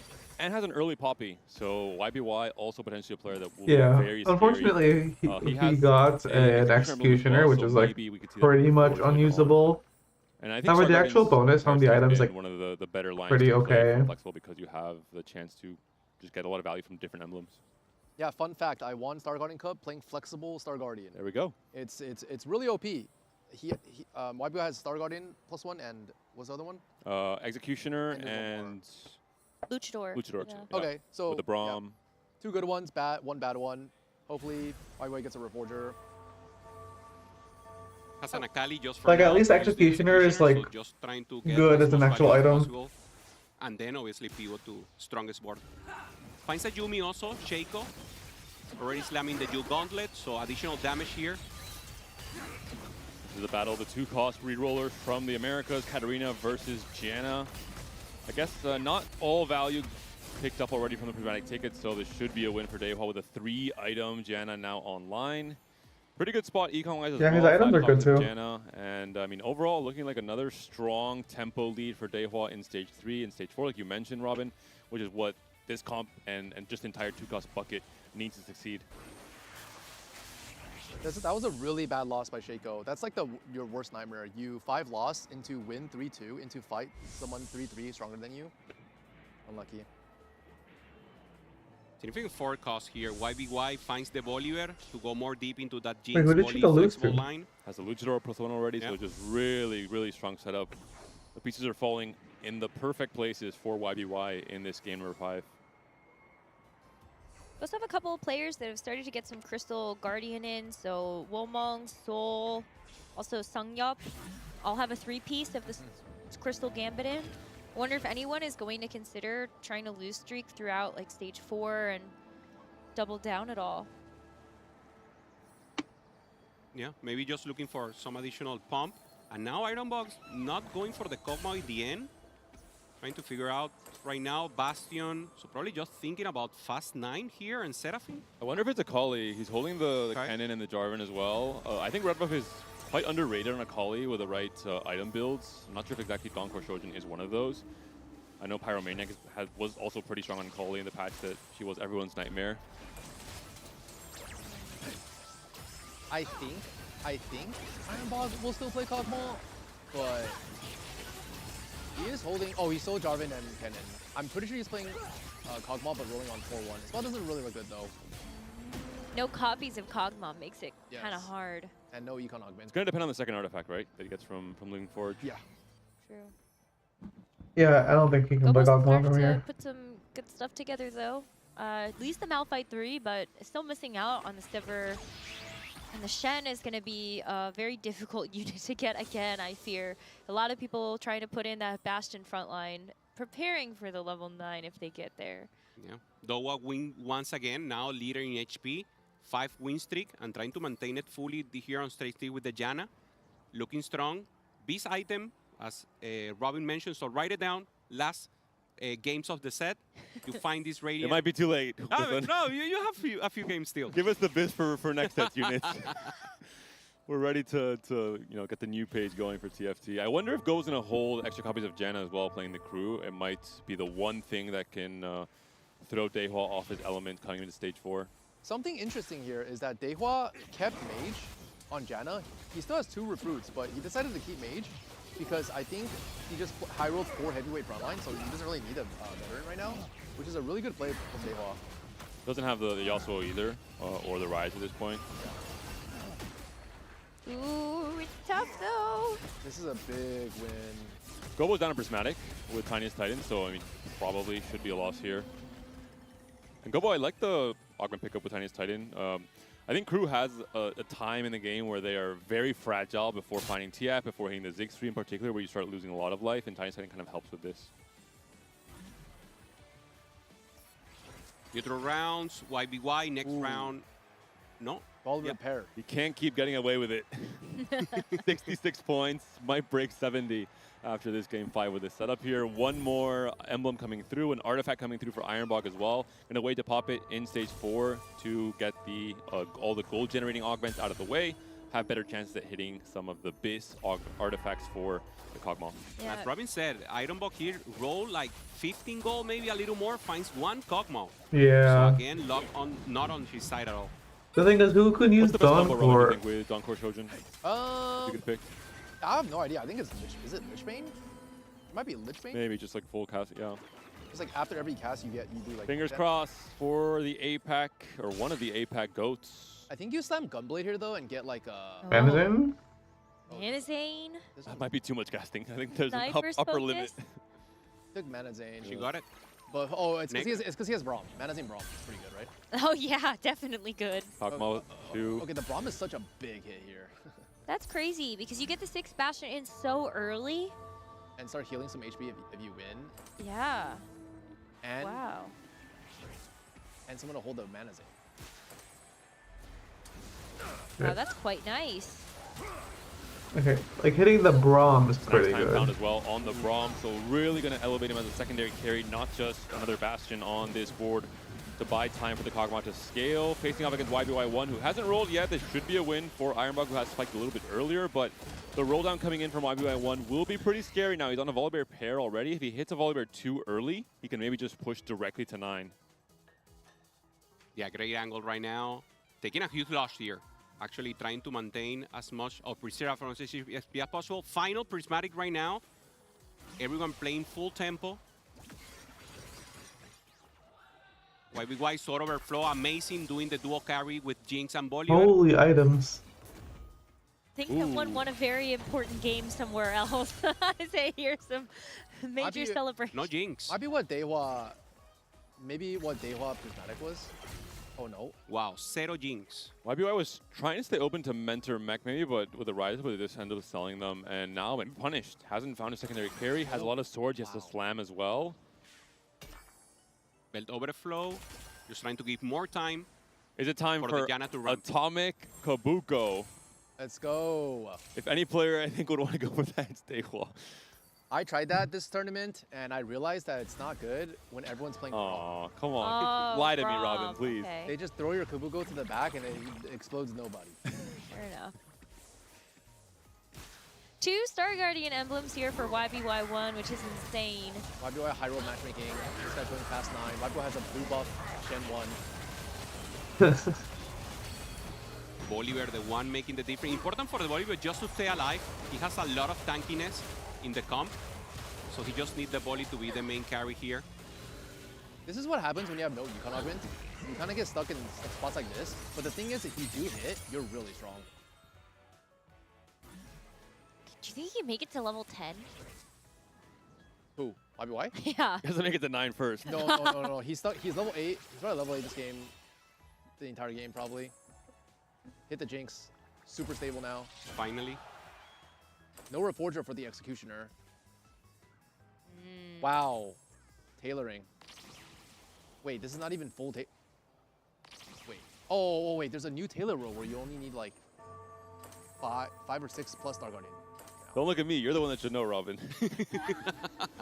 Hey, Don't look at me either. No, As a competitor, I checked out a little bit earlier this set. Back in Star Guardian Cup, you had to remove everything, but now you only have to remove like 3. That's where I left off, I think. Woman, on the other hand, finds the Oh wait, 72 that's star. insane sponging. Okay, on Call of Chaos, he probably got. He's level 9 on 4 too. Must have got an XP, I guess. Yeah, EXP or gold. Yeah. And has perfect power-ups as well. Noxious Trap, solving a lot of gold. utility issues for the TF. Has the Mage as well in the Seraphine. In this case, a pretty good TG here for Seraphine. I guess Seraphine overall is one of the better TG holders with her ability to transfer most stats into damage. I think Wolfman got 58 gold, by the way. Okay. I think YBY needs to high roll matchmaking now and not fight. No Jinx here for YBY. No Volibear as well. A little bit tragic. Maybe the Varus is nice considering.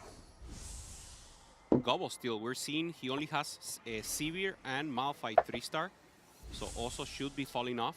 He has more time though with Tiniest Titan to pull the trigger. He doesn't have to go all in earlier, so he can kind of be greedier with the gold he's generating, try and spike a little bit later. Do we know what he got from, what Gobo got from Call of Chaos? We'll find out. One of Ziggs. This is one of the, obviously the harder. 3 lucky items from Gobo's Call to really Chaos. good for the crew. That's pretty good. Gobo again playing for top 4 here. And yeah, on 7. That's big deal. Holy. That's crazy. For Lostrix, we're seeing kind of the desperation, even with Tiniest Titan, where he's trying to hit that next spike with his Ziggs, being his main damage carry now. TF is good, but this is not enough. Rest of the board are pretty strong right now. So fully dependent here on the 6. He needs to, the Rock needs to, the Malphite needs to hold up so much here and give him that additional time. Brown is here. Not sure if Ironbog will have enough time. Not sure if Ironbog will have enough time to hit Kog'Maw 3 this game. Yeah, I think he maybe is considering just pushing levels at this point, only on 3 Kog'Maws, has to hit up to 50 gold. You know, you could just use it as a way to fast on time. Kog'Maw a lot though, because of the Donkor at the very least. Do you guys see the Or not rest fast of the time, but just competitors are go watching 9. our screen over there? You can see it in the little picture-in-picture in the bottom left corner. Oh, nice. YBY could be losing a lot of points, a lot of his... maybe we did curse him, actually. He was already through. Finds the volley too. No, what you said is he could take off the next 3 games because he's already made it. Mathematically, yeah. At the very least, he has 69 points or 68 points after the 2-game cutoff. I think that's still enough to guarantee he's in the top 4. Someone told me YBY, 3 worlds, 3-3-9. Yep. This is his 4th world? Yep. So 3-3-9 final lobby. He's the player you can always bet on to, at the very least, finish top 16. This guy's the he's GOAT. the most resilient player in the world. And he streams and has a huge fan base of viewers, a lot of viewers. He might be the new GOAT. You know, everyone is the GOAT. Yeah. His roll downs are so fast as well, like just kind of the way that he's able to make these transitions, and the APM that he has is crazy. He's one of the few players that I think even this set where there is so much more to do in a turn, still usually opts to do everything in one turn, doesn't start rolling or leveling on creeps, for example. Jacob, we haven't seen him in a while, stabilizing fully here with Rakan 3, Katarina on place, also the Yumi. Still healthy at 44. I need to see Now the is over where the comp 9,000. starts to fall down a little. So just trying to preserve as much XP as possible and maybe position to try to get that Katarina to the back lane. Are we 8 now, so... Are we able to see what Jacob got for over 9K? Cat stats? Or no? We can make a request. And the request has been made. Oh, there it is. Robin has the power. 3 mana regen. Okay. Could be worse. That's pretty good, isn't it? This one's like Hey, it's like mid. Yeah, It's like not good, mid-roll. not bad. A little bit too many items maybe for... What do you like? More mana regen? More mana regen, Yeah. more AP. Okay. None of the HP, none defensive. Doing the unstoppable positioning here to make sure that the Rakan goes directly to the Katarina. Yeah, too many items. Start itemizing Jace. Not really getting the most value compared to other comps when you start itemizing Rise, for example, or Jace, even Jace 2. Is YBY1 actually able to make this work? You got a Battle Academia spat from Flexible. Just has to put it with a Hodge on Paris. Katarina's very far from the Jinx, so I spoke too soon, but she does get taken down. So despite the Volibear acting as a bridge, Katarina was not on the right side. And it is some breathing room for YBY1 staying alive in stage 5. Jinx pair now. Yeah, but where's the other one?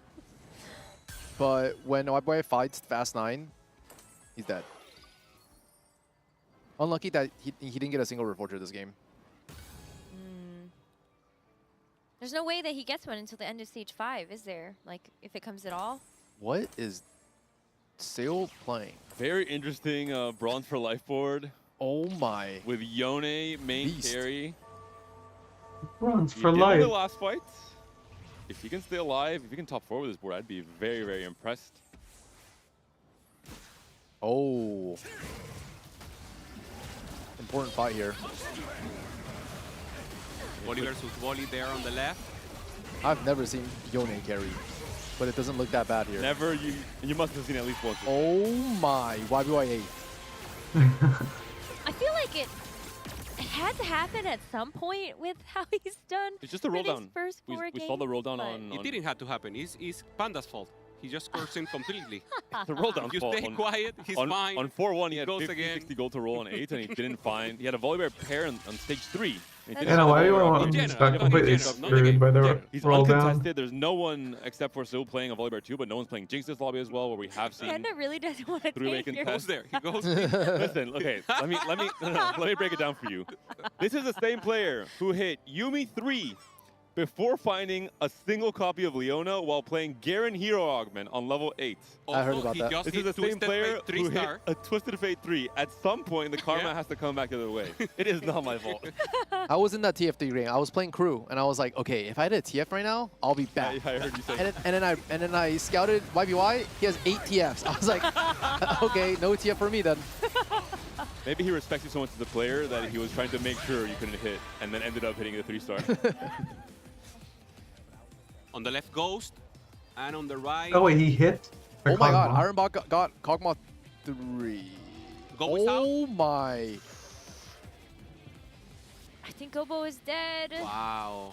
Getting that Kog'Maw in the end, we thought it was doomed, and now Gobo is the one taking the L. And this is evening things out at the top, right? Both of the players that were in that top 5 now going 7th and 8th in this game 5.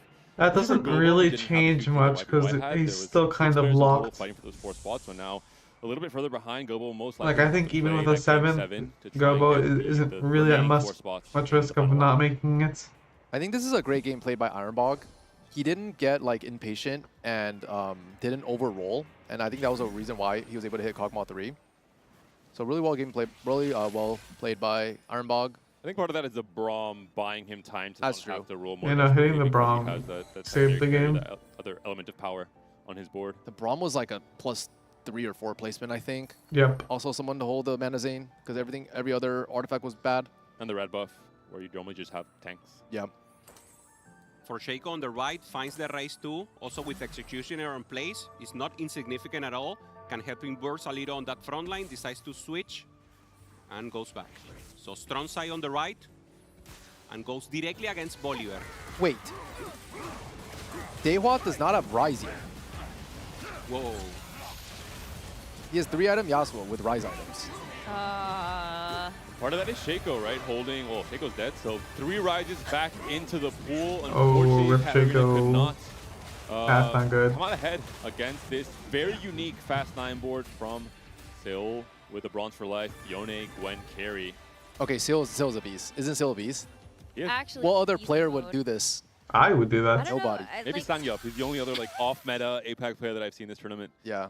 Really cooking. This time, not so much. Playing I love Bronze for Life Mage, boards. Noxus Trap, 6 Bastion, frontline, but on his last life as well. Top 5 remain. APAC coming out strong with Dehua still fighting for the America's honor. I mean, he's still super healthy, so I feel like if he does get the rise, then maybe this composition is able to stabilize him for like a top 3. It's a top 3 for sure, just because of the HP totals. Well, then top 2, maybe? Yeah, I don't know. I don't think he'll be able to beat the Fast 9, but top 2 is really good here. If he goes 3rd, I would be pissed. Oh, let's find out. Dohua is going to be playing against Ironbog's Kog'Maw 3. And I unfortunately still don't see a rise on his board. What are the chances Yone player wins out? That Secret would OP. be insane. Sanjo falls there on the left, and Ironbog once again taking a win here. Dohwa still healthy, and finds finally that rise to do the Ooh, big spike. Wow. And another Okay. artifact. Oh, Okay, okay. I artifacts. kind of forgot about this one. Ironbog now going to be very scared to face. Ooh. Lock it. Lock is so good. Lock it. Double dunk. Wait, Wits End. No, he does. He does Over the need red the bow? tank item. I think Locky here is. Oh well, he has. It's kind of awkward because he has sponging, but Yeah. I guess think he it just. might be Wits End and Red Bull on Yasuo. Ooh yeah, maybe. I like Locket. I guess He can place it after the fight. Yeah, starts. he can cheese one round, which is pretty. Because I think he's just playing for third. Yep. So maybe he faces once he faces the Giga Chad Yone board, he can just slam the locket and hope for the best. Yeah, he has 3 removers, so he could do it like 3 times. You all just get a True. That would be crazy. tank item here. All right. Well, Soul also could be eliminated here, Or you but can we just did slam see Warmugs. Gwen 2 as a big upgrade. Warmugs, to Lockets. Soul's You don't have to worry about the sponging. You get Warmugs could be sponging, who knows. interesting here if he wants the Swain to get the Warmugs instead of the second vow. Dang, Gwen 2, Yone 2, Xin Zhao. This is like the first patch of the set Bronze for Life mech board when Rise was really strong. Oh yeah, I remember that. Gwen Xin Zhao, yeah. Yeah, the legendary mech flex. Dewa got the rise. Finally, Not sure if it's enough to beat this yeah, Seraphine is just TF too since strong. 4-2 board. With send Twisted Fate here, Seraphine access to the backline fully. Ult on the front, so have a chance. Twisted Fate totally obliterated. Wait a here. minute. Jenna? Diana goes to the back. Oh, No. that's close. Ironbog also down. One more cast, he Could gets on not it. fight for his life there, even with the innovative locking coming down on the Swain. The Volibear got onto the Kog'Maw, and that was it for Ironbog, so a top 4 in the end for the APAC player. Dewa might actually go third here, which is insane. It's mainly because Seo played really well and cooked up a board this game. This board is definitely cooking. That is for sure. Starting to become another really impressive performance from Daehwa in the international stage. Back-to-back sets, making it the Tech Crown, finding his own game plan with these 2-cost rerolls, but dominant in stage 3 and 4. Pretty much every game we've watched him on the main broadcast. Dewa is such an anomaly. It's weird because like last set, LeBron James. but like last set I think was a bit of a disappointment when he came to the Tag Crown. I don't think that he got a result that he was particularly happy with. So I think this is a big step up in a very positive direction. But wow, Womong actually takes a huge hit, and Dohwa is able to make it through Deal with the another clone. fight. But yeah, it's looking tough. Soul might not get knocked out here, but like Womong taking a huge hit there, maybe does that give him time? Maybe matchmaking? Oh, wow. I think Seal won? I think Soul's winning this. I mean, it's just absolutely insane performance. The combination of both the Tiny But Deadly and the Bronze for Life is just so much stats. Yep. The hard part is making it to this board in the first place and getting to 9 and finding all your 5-cost upgrades. But now that you have, compared to the Bronze item for Life usage is with the really Katarina good on board Yone. compared to this, where you're able to itemize Gwen, Volibear, Yone, Braum. It's just so much power onto this board and all the stats to elevate all these units to the next level. Yeah, I don't even know how he got here with no econ augments. I'm very He curious what teleported board he played on so A to get Yone here. 2 for no Here's reason. the fruit pass here. That's what saved him. So He But was the Feel- theory feel- player, I think. Oh, yeah, he these was items also are with, really good yeah, as well. yeah. Very true. This is the important fight here for Dohwa on the left. And now the full legendary voice just too strong. Seraphine, no access to Like, look at backline. how This is a fast that player Yone here for is. Dohwa, but it's Oh. just too much. It's kind of unfortunate. This guy just went 10 and rolled down, so Dewa, I think, is going third here. Does stay alive, at least for this next fight, but it's just Grim Reaper into Grim Reaper. I think Daewall has his board's power has kind of expired, hit the rise very late. Could have maybe saved a little bit more HP to maybe get second place off of that, but lost some of those fights in stage 5. I mean, the third is okay. I do think he needs another good placement to make it though. He needs like probably like a incredibly third tapped prismatic party fast in the nine next boards. game. So I'm surprised that people decided to re-roll in this game. Like, you know you have It's Soul Daehwa. and Womong, like, Sia and APAC holding hands, wanting to go fast 9, fast 10. And then you want to reroll. Well, was it just Dehua, was it? It was like we saw the crew reroll, we saw Shaco going with like the Katarina reroll. But crew and Shaco both, or Katarina and Shaco, Katarina and crew, sorry, both have ways to scale into the late game. With the TF, for example, and its rewards, with Katarina with Max Arcana or over 9,000. I think there are ways for those two guys to still, maybe not win games, but definitely make it to the top 2. Janet is a bit more tempo-oriented. Yeah, like Dehua going second, third here was his goal, so I think it's a success. Ironbog going fourth here is insane. I think Dehua is like average second here. It still didn't chef it up. Yeah, he knows. So strong right now, and finally a great placement. Once again, 48 points, taking 6 additional points here, and being well above the cutoff with one more game to do that split of 4 players to be eliminated and 4 players to advance directly to tomorrow. Little Poro fans. Just the little noise they make is so cute. Robin, you were almost right. With I was wrong. I was wrong. This guy didn't win the game because I didn't know someone was going to play Yone 2 Bronze for Life. This is the beauty of TFT. Rookie mistake from Robin songs. You never know. You think you're good, but you're not. Now you see how hard it is to cast TFT. Much harder than playing, of course. I'm really sad that we didn't actually put any bet behind Oh, I'm it. glad. I'm very glad. Actually, no, he might still win, though. I think. Might still win. Let's see. A level 10 forward against the level 9 Bronze for Life. So Volibear can break through here of passing down Leona. Now is able to swing. Okay, let's see him there. It's not even close. Wow. It's just double huge amount of stats from Tiny but Deadly and Bronze for Life. And like I mentioned, so many items on these units as well. That's a Gigatuber. Oh Dominant. my god. 10 win streak to finalize it. APAC looking very strong in the tail end of this day 2. YBY1, Ironbog, So for example now as well. Really rising to the challenge. It's been amazing to honestly just watch the top parts of the competition and just kind of see how they continue to stake their claim, getting closer to being able to play for the Tactician's crown on Sunday.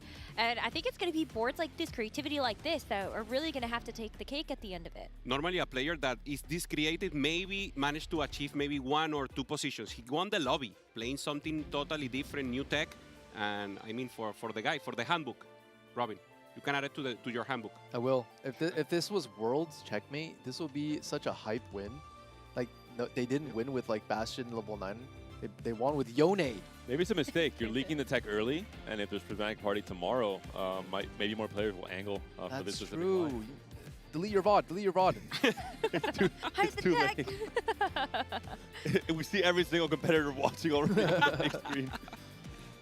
I guess those guys are eliminated, so it doesn't matter as much.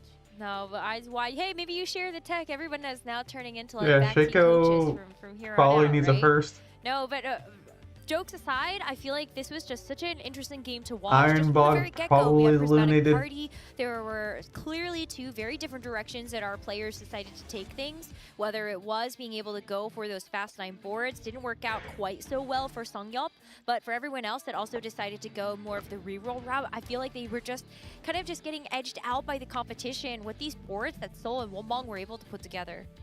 Really curious to see what happened in the other lobby. Gobo left a lot of points on the table considering his position coming into this one. I'm curious to see if someone like Tomino, for example, caught up a little bit and is now in a good spot for those top 4 spots that auto-qualified to day 3 after this upcoming game. It's going to be really exciting to see who can just shake off those nerves of knowing that they're already through. And that's, I think, the big goal, Robin, in everyone's set when you make it to TAC round is making final lobby, having that reassurance that, like you had last set, of anything happens in day 3, you have any chance to reset, to play for first, to play very risky. If it works out the first 2 or 3 games and you're in check early, you could win it all. Yeah, I think making final lobby is like a big relief. Like at least you're top 8, and then you get the chance of like, you know, anything can happen, right? So, what's the last hope of EMEA right now? There's 2. Tomino and Gobo? Don't cut us off early. Tomino and Gobo. Tomino and Gobo. Yeah. Okay. Wait. So is the top players like filled with APAC and Yeah. China? We have been seeing APAC doing really well. Weimeng as well is really good from CN. From Americas, it is going to be Dehua and... how the Brazilians did. Shaco, still. We have to check also CMB. I would to like check the rest every of the, region to the have at result. least one rep. Every in Worlds we've final had at lobby. least one, or no? No, don't remind Panda of this. I feel like we had one EMA at least. That's 12. It was no EMA? No No America? I think there was one set where America's, maybe it was only Dish Soap. It's the one set where you guys had a really bad AVP in day 1 and 2, and then Dish Soap kind of saved the day by qualifying and then winning. Yeah, I just remember like there was always like one of each region most of the time. So like everyone has someone to root for, I remember. Oh, is this the updated standings? This is the updated standings. Ooh, CMB with the first. That's huge. I mean, way more low true, like 70 points. That's insane. Overtaking YBY1 after that 8th, but like second, second is an insane score line. Sangyup as well. In the top 4, I imagine Gangly, Sangyup's #1 fan, will be very happy to see that one. I think Sangyup had one of the best comp spreads yesterday in terms of how off meta he played. We saw him playing Sword. It's MBQ went first. Comps. That's pretty good. I'm really happy to see players like Seoul and Sangyup who are not maybe as known to the international audience, coming in, playing their own style TFT, playing a Bronze for Life Yone, and still finding themselves in the top 8. 5 games into day 2. Yeah, from without you to CMB, the possibility of going to that top 4 placement with a great lobby right now. Wait, what's the gap That's between what 8 and everyone 9? wants to go for. YBY, Waymon Luki, almost totally confirmed. Maybe YBY with that 8th, and the caster curse here. Don't look at me. Don't look at me. Hey, it's you, Panda. But then there's a gap It was all here. 4 of us. It was all 4 of us. I didn't say anything. I only have the good script in my hands. No, but like, just looking at this competition, as a reminder to everyone, we will play one more game. Yeah, I think anyone and past then here, we will no advance chance. the top 4 of the standings and eliminate Even the bottom then, it's 4. like And then we will play one final game mostly with the 8 these- players in the middle of the pack to see which 4 of them will join the grand finals on Sunday. So it is going to be quite interesting to see how this next game is going to go. Robin, any final thoughts from just kind of watching the competition? Any surprises for you on this standings? I'm rooting for Daehwa. I'm going to be hard rooting for Daehwa. As I said before, he's like an anomaly. Like last set, he tried really hard, and it was not a surprise that he made Worlds. But then this set, I think he kind of like took it off because he was like, he's like working on his PhD right now. Oh. So he took off this set, and like he was like masters like the entire set. And then you know, when he locks in the same thing with LeBron James. Like he watches a LeBron James documentary before every game, and then so I guess how would you describe him as a player? He's just a naturally gifted player that doesn't need that many reps. I guess doesn't really get nervous. Kind of intuitive, maybe. Someone you should pair up with for a Paris Open. Yeah. True. Daehwa, hit me up. Hit me, join our study group. I'll take a cut of that if you guys do well. I do want to mention, maybe we talked about the GM buff. Maybe the Masters buff is the real unlock here, where it's just so surprising to me. People were memeing Daehwa because he was seemingly stuck in Masters. He literally was trying and was going 7th in Masters lobbies. But it seems like when the stakes rise, when everything's on the line, he has no pressure, no nerves. We saw it last set, especially on his debut in the attack round stage, and is now, again, in a very comfortable position coming to this last game. Now, when you think about the final 2 games of the day, you know that there are a lot of players that are angling towards going Fast 9. What can you do against that? Is it your only hope that you need to join them in the race to get to these legendary boards? Or is there another comp that you feel like might be able to beat them? It's a group effort. It's just not just one player. I think multiple players have to increase the pressure in the lobby tempo in stage 3 and stage 4. If there's multiple 2-cost rerollers, it's much harder to Fast 9 because you're taking these huge hits, especially in stage 4 where players are kind of bleeding out a lot. And that's really the big thing, is balancing all the different types of comps you can play in a game and realizing where you're going to get the most edge in a specific lobby. Can you get the flowchart for going Fast 9? Quick Yeah, summary. I mean, flowchart is like when 5 streak stage 2, win streak stage 3, hit an Econ Augment on 3-2, and then play Crystal Gambit on 3-5, 3-6, sack stage 4, hopefully get another Econ Augment on 4-2, and then cash out 5-1 with a gold cash out, and then 5-1 roll down. How many gold should you have approximately in 5-1 if that happens? Yeah, 5-1 you want to have around like 70 to 80, I think. If you have 50, it's too low, I think. You want to have like 70 to 80. So I think that you need at least 1 Econ Augment. Like today, I played a game where I like 8 streaked, but I had no Econ Augment, and I had to roll for Crystal Gambit on 3-6. Yep. So I lost like 20 gold there. I ended up going 9 with like 50 gold, and I didn't have enough gold to hit my board. So I think, as you Necro was saying, like what can you counter Fast9 with? I think Ironbox showed one game you can counter it with Ashe. If you play Tempo Ashe and get Ashe in pretty early and start farming a lot of items, you can actually outcap the Fast9 players. So maybe if you can't go Fast9, you just roll down for Ashe, and then you can get enough cash outs to hopefully outcap them. You like it even with the nerf that happened? It's not good from lose streak, but I think if you are really healthy and you tempo into it and you don't have a econ to go 9, it's really good because you have the HP buffer to, like, even though you don't win fights on stage 4, you can still kill a lot of units.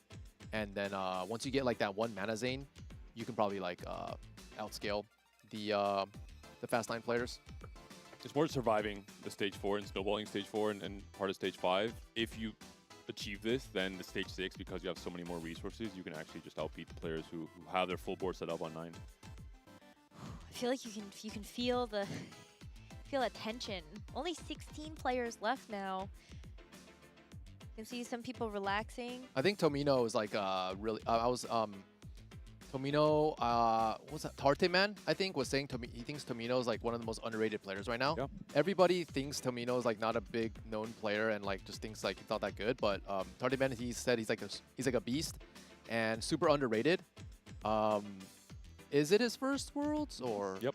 Yeah, so he's like a most improved up-and-coming player, right? Of like the Cambuli or like the Marcel P of EU. I think like him and Bensak from EMEA are the 2 examples, where Bensak as well, back-to-back TAC crowns. Tomino had now 3 in a row EMEA regionals. This is the time where he finally makes TAC crown. He had a really great TPC. I think a lot of this set has really favored him in terms of the forecast and Jinx and Starguardian being very strong. He's a very, tempo-oriented and roll down on stage 4 and stabilize and take over the game in that sense kind of player.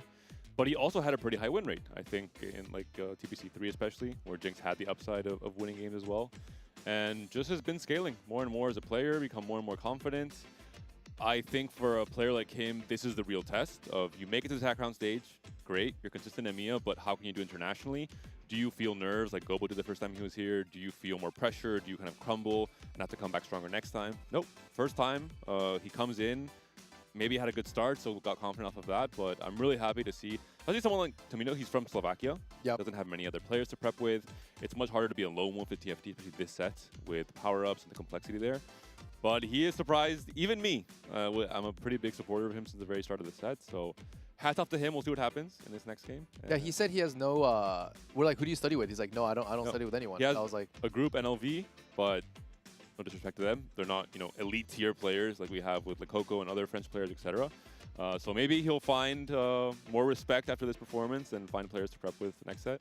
Maybe some new friends from being on LAN as well. And as we get ready for our next game, Robin, just wanted to say thank you so much for joining us on the desk and for lending us your insight and your expertise in all the good times. And we're wishing you the best of luck in Paris. Thank you. Thanks for having me. It was really fun. Thank you, Robin. Yeah, and we're going to be jumping into our next game now, the final game before we make our next set of sandwich cuts, as Panda likes to put it. I'm going to take that from now on. It makes the perfect sense. Finally, I get some credit. Bread. It makes a lot of sense, though. Only the good stuff left in the middle. Maybe that's how we feel. The players were forced to play Game 7. Maybe not so much, but so much on the line after all the work they put in throughout the set. But first, we're going to get through this game number 6 of today, game 12 in total. This will be our lobby. And we mentioned it earlier, I think Without You is that one player holding the line on the top end, 3rd place in standings behind YBY1, who's at 67 in the 2nd place position. Yeah, and I think, I wonder if Zenbai and Sunway T, actually have a chance to get into this. We're going to have our admins do a little bit of math, but we'd also like to welcome another special guest to our broadcast. How you doing? Hello everyone. I'm doing decently for being eliminated not so long ago. And in case players or viewers don't piece together the puzzle pieces with the Polish accent, it is Travis Watt that is joining, or just Travis Cat Meow Meow joining us for this game number 6 of today. Sorry, we didn't get a chance to show you on camera, but yeah, Travis, welcome to the broadcast. And what do you think about this next game for our players that are kind of sitting, towards the top? What do you sort of expect them to do? And then similarly, based on the lower points, you need a good game. What's the mentality? Yeah, I could expect the people who are low in points to just coin flip their games with either Crystal or Fast 9 because they need a win. And they may just finish 8th and solidify the positions of the guys who are already up there. I wanted to ask, if you were in a position like without you, where you're actually really close to the auto qualification to finals, how much weight would you put into like getting a very top finish to secure that auto? Or do you think it's better to be patient and say, oh, I'll have enough? I think it's better to be patient here. I think it's just best He's to enough play of a your game buffer. and not change your game style that much. It may not pay off. Also, I saw someone got Caitlyn and they didn't fruit her. I like fruiting Caitlyn on creeps. You can go like Shadow Clone and she can farm gold on creeps. Ooh, I like the tech. We're getting the best tech 2 days before the set ends, essentially, for the competitive circuit. So Travis has been holding this to himself the entire set. Yeah, I've not seen anyone do that except me, I think. Yeah, I've never seen that. I do that too You see it sometimes. on other rounds, but 2-1 is kind of...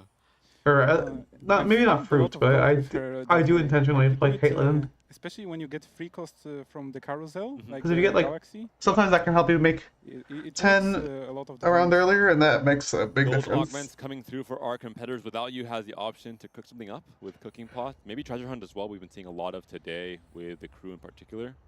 I think it is Cooking Pot. No, it's going to be Treasure Hunt in the end for Without You. Any guesses, Clemens, on which direction he might be going in from his APAC run? Well, looking at his items, he already has a Nashers, I believe, so most likely going 2-cost Janna line. That would be my guess. And this is one of those lines I'm very Waimu's interested just in chilling. getting Travis's ideas because we Yeah, actually like- didn't see very good results. Kind of for last fun. patch, a lot of Juggernaut, Legendaries, a lot of Like Crystal. Vi Augment So is kind of how just do you gambling, think where like you the can Knuckle win Dusters out, line is doing? but I think Knuckle Dusters is kind of bad in this meta. The tempo just doesn't fit it. Also, the Treasure Hunt Janna spot from Without You looks very good. I think Janna is like the strongest comp possibly, and that is her best augment from the gold ones. I don't know about Tomino that. actually looking a little defeated as his 7 kills on his board, a little bit too strong. I was going to say defeated maybe this round, but the overall game plan has to be looking pretty good. No scoreboard scrapper into KO, already 7 copies.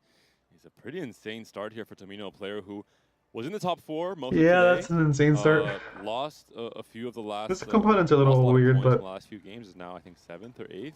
So really wants to try and fight for potentially getting kill and not having to roll for it. Just want to clarify, he definitely wanted to lose that one, but it's like, no front line, but Kale still did it. Yeah, the problem with Tomino's spot is that if he doesn't 5 lose streak here, he's gonna be quite low on gold, and Kale needs a lot of it. Also, if he's not gonna be rolling and just not rolls the Kale, he might lack frontline and not win the whole of stage 3, which would be really bad. We were talking about Tomino a little bit before you joined us on the broadcast, Travis, and I was wondering if you could give us some more insight. Like, where have you seen Tomino grow the most as a player, and how did you expect him to do coming into the Tactician's Crown this weekend? Oh, I expected him to go dead last. I put him, I think, in like 3 worst players. I might be underrating him, but... Hey, at least you're honest. Yeah, I appreciate that. I respect that. I was going to introduce Travis by saying, for those who don't know Travis well, he is a very honest person with his hot takes in TFT, and more so balanced in the past, but just in general in the community. I think honesty should be valued. It is and very valuable. I'm also happy that Tomino has proven you wrong. We have one more, looks like elite player in EMEA for future attack rounds as well. Yeah, for sure. It's good to be honest about your friends, you know, he's not overhyping him up. I like that, I like that. There is a lot of Kales, though, on that board. Now, for CMB, I'm kind of curious to see where he takes this. Is going for the prize fighter. He's going to get extra items here after another win. And I think this is a really flexible spot. You know, you have tank, you have the Shojins. A lot of times you can go into both like the Samira and the Jinx, both open to you. With the prize fighter, just kind of just play what the game gives you. You're playing for slamming anything, making strongest board, trying to get the most value from your 2-1 augment pickup, and then depending on your natural shots in stage 3, you might go into Jinx, you might go into, you know, I mean, the Shojin is one of the most universal slams, especially in this set. And with the carousel like this, where you have so many options offered up here, is there going to be a kill here? Nope. Oh, interesting enough, we're not getting Treasure Hunter from Without, not getting the Janna from Without You. He's actually building into the Kraken.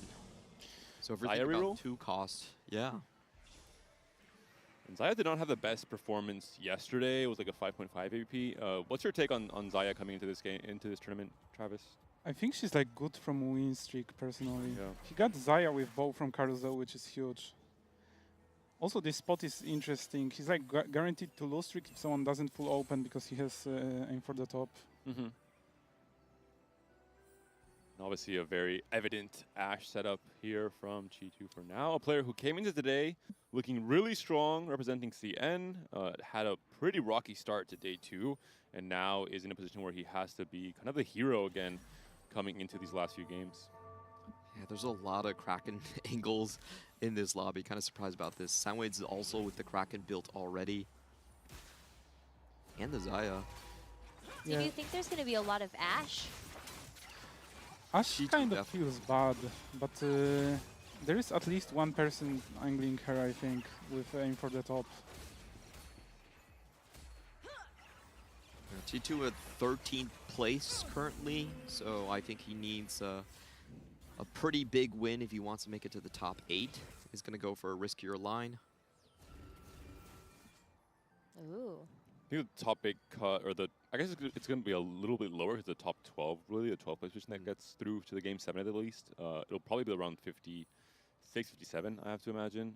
So we'll see if players can meet that goal after this game concludes. IE Slam, so now the options are a bit lower for CMB9, but I that's imagine just that Jinx this or is probably Samira. going towards Jinx in the stage 4. Or Samira.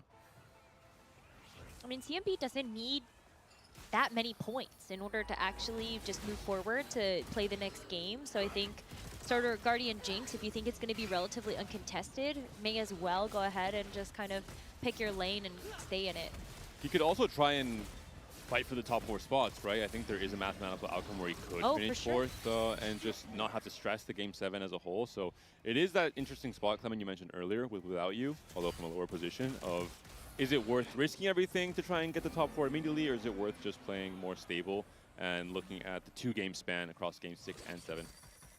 Yeah, and just to reiterate on those spots, currently if you want top 4, the cutoff is you need 61 points. So for Without You, he's really, if I'm looking at the way it shakes out, if he gets a top 3, there's a top 5, a very, very high chance that he would not need to play the next game. Yep. And I think that will affect a lot of his line selection, so maybe willing to go for a lower cap reroll like the Xayah.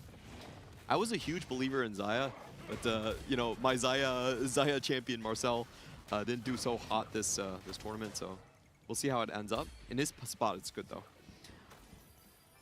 No natural kills from Tomino after the 7 he found very early in stage 2. Does have the JG slam if he wants it, and we'll see if he finds the kills quickly here on this roll down. Would really want to find it before dipping under 30, ideally. Oh. Kind of tragic. Oh. This is not good. There's one copy. Are you going to roll all the way down to 0 to get it? This spot is already really bad. Oh, no. We were thinking about him naturally in the kill 3 with 40, 50 gold, and now he's down to 10 gold. There it is. But Yeah, are you happy with this? You No. need a really good augment on 3-2 to have a chance this game. Something like invested. Explosive growth, maybe. Forward thinking, maybe. Oh, yeah. That could be a good one. Maybe forward thinking into explosive growth and just trying obviously have a much lower cap with kill, but just make it to 9 in the first place. This is what happens sometimes with one-cost reroll. You put all your eggs in a basket, there's no agency, you roll until you hit, and sometimes you roll 2 gold and you hit, and sometimes you roll 40, 50 gold like we saw here. And it's one of the worst feelings you can have in a tournament like this one. But at least it's prismatic. Here's that invested chance. See if it comes up. It's Radiant Relics. Maybe Giant and Mighty. Oh, I think I would With the roll Radiant Relics and pick Giant and Mighty and just count on a chance of invested. These items are not good. Do you like any of those Radiant items that Tomino got offered? He's going Radiant Ginzo, right? But that does not feel that good, not gonna lie here. You know, Radiant Ginsu after having the regular Ginsu already is... Yeah, he already has the one built already. Terry gonna go for a roll down on Katarina 2. Does hit it. Takes Lucky Gloves here. With only one extra TG open. Lucky Gloves is surprising. It's kind of overall a very weak augment. This is also surprising for G2. Goes for the Crystal Gambit +1, the Crown, which is... I mean, you're losing a lot of power relative to the rest of the lobby just for the Crystal Gambit +1. Oh, I think he's guaranteed 8th, right? He rolled to 0. There's no coming back from this spot here. He doesn't even have 5 crystals. And he needed the points. He's on 51. He was really fighting to stay alive in the tournament, not end up in that 13th to 16th where you would be cut with the sandwich cut after this game concludes. I think a lot of variance in terms of the projected placements for a lot of the players in this lobby. Even very early on, it's easy to predict a lot of these spots of where these players might end up. Missing the Swain here is so painful. Like, this is kind of an interesting line. This game looks like a easy top 6 at least. Tominos and Cheeto's spot are really bad. And someone like Without You is probably rubbing his hands together saying, well, maybe my top 5 is already guaranteed. He's one of the players that really just needed kind of a stable-ish finish in this game 6. Yeah, I don't like this spot either with Devi. Over 9,000 especially, he's not gonna spike this stage, and it's hard to come back and spike stage 4. So we had our admins run the numbers, and it looks like the estimated number of points to move forward after this game will be 65. And to avoid elimination, you will need between 58 to 59. So I understand Cheeto's play. He was already pretty much required to win or get a 2nd place. He had to take a massive swing, a massive risk. Already we see that when you take this risk for a 1st, it could also end up being an 8th because of the variance in your decision making. And it seems like he was not favored. No, yeah, Yeah, that was one of the made the right play. I've ever seen. Aim for the top, Just and unlucky. then you go into 5 Crystal Gambit. Full roll down, does not find... He didn't even need the Ash, he just needed the Swain. And here he's finally gonna get the Swain in, but it's already a lot of lost HP and a lot of lost chances to get those 5 Crystal stacks in. It doesn't I look mean, amazing, technically, it's not. It's still doable, but it's not very likely. Tomino can recover. We're going to see some pretty big spikes from both CMB and Weimu from just having the buried treasures. Going to see where they can apply those items and what they get. Tomino did win these 3 fights. If Tomino can string together a decent win streak until the stage 4 board starts spiking, that can give him the time, mostly with his HP, to make it to 9, despite the very low econ, obviously. I mean, the thing is that you can look for like really spike his econ to make it to 9 in the first place. TF at the very least, salvage or something. A 5th place, a 6th place. I'm really interested in what Weimu is playing. Get rid of the because 2nd again he too. honestly has free reign. This is his cooking session to kind of showcase what he can do. You know, he's already in. We heard the point cut should be about 65 to move on. He's at 70 already. So He's had a heck of a day, hasn't he? yeah, nothing below 2nd place. You're always seeing him in the final cams. Incredible performance for him. And Cheeto's, you know, that combination there is a very high risk, high reward combination. He needed to win everything and farm those units. Not able to do it. Is this a Xayah spot you believe in, Travis, with the Bastion +1 and the 3 win streak here? I think it's decent for what he's aiming for. Like a top 5, top 4. Bastion Crest is not a good cap-out augment, but it is a good tempo augment, which should help him reach his goal. Yeah, it helps you save a lot of health early He's game. missing frontline upgrades though. I would roll to proc the 2nd treasure in his spot. On stage 3? Yeah. Okay. Oh. Knuckle Duster's Vi with 3 copies. Okay, regenerative is pretty good. It's better out than the other ones. Smash. They buffed it this patch. It's like, you know, maybe Tankzilla, we got to knock it down a little bit. Here's Tentacle. Still no pickers whatsoever. Do you ever pick this, Travis? I've heard of some secret tech of STheHero augment with tentacle smash, but I don't know how that works. I've not seen it personally. So the theory is because there's only a 2 hex range, you need something that jumps into the back line. So the secret tech that we had, and a lot of papers are already out, but we heard that maybe Grand Slam is takeable with it, or maybe like the perfect form was doing it. Still have not seen it on this patch though. Why has no one been sharing all this tech with me a month ago? You guys seem to be a library, an archive of tech, both Clement and Travis. We'll see if our players also know all these small little optimizations to try and make their game plan Lost their streak, for this but game like number 6 today. 3-win streak is here for CMB9, they're so the prize very fighter working strong. out for him. Like if they were 10 streaking here, that'd be insane. This looks fun. Zenbai also needs a pretty good placement in this game to stay alive, so just trying to go 9, I have to imagine. He needs a first, actually, not just a pretty good placement. It needs to be a first. Doesn't exclude a first place. But thank you for being more descriptive, Necro. You know, the 51 points players, they need a first. Hard game to go first. It kind of looks like a hard game for everyone, doesn't it? It's the Bastion, Edgelord, Samira line. If you're stuck here, it's more of a top 4 line. What do you think, Travis, what would you say he would need to pivot towards, after the Samira to win this game? The only way I see him winning this game is like invested, sucking a few rounds, then going 1 HP, hitting everything, but it does not seem likely.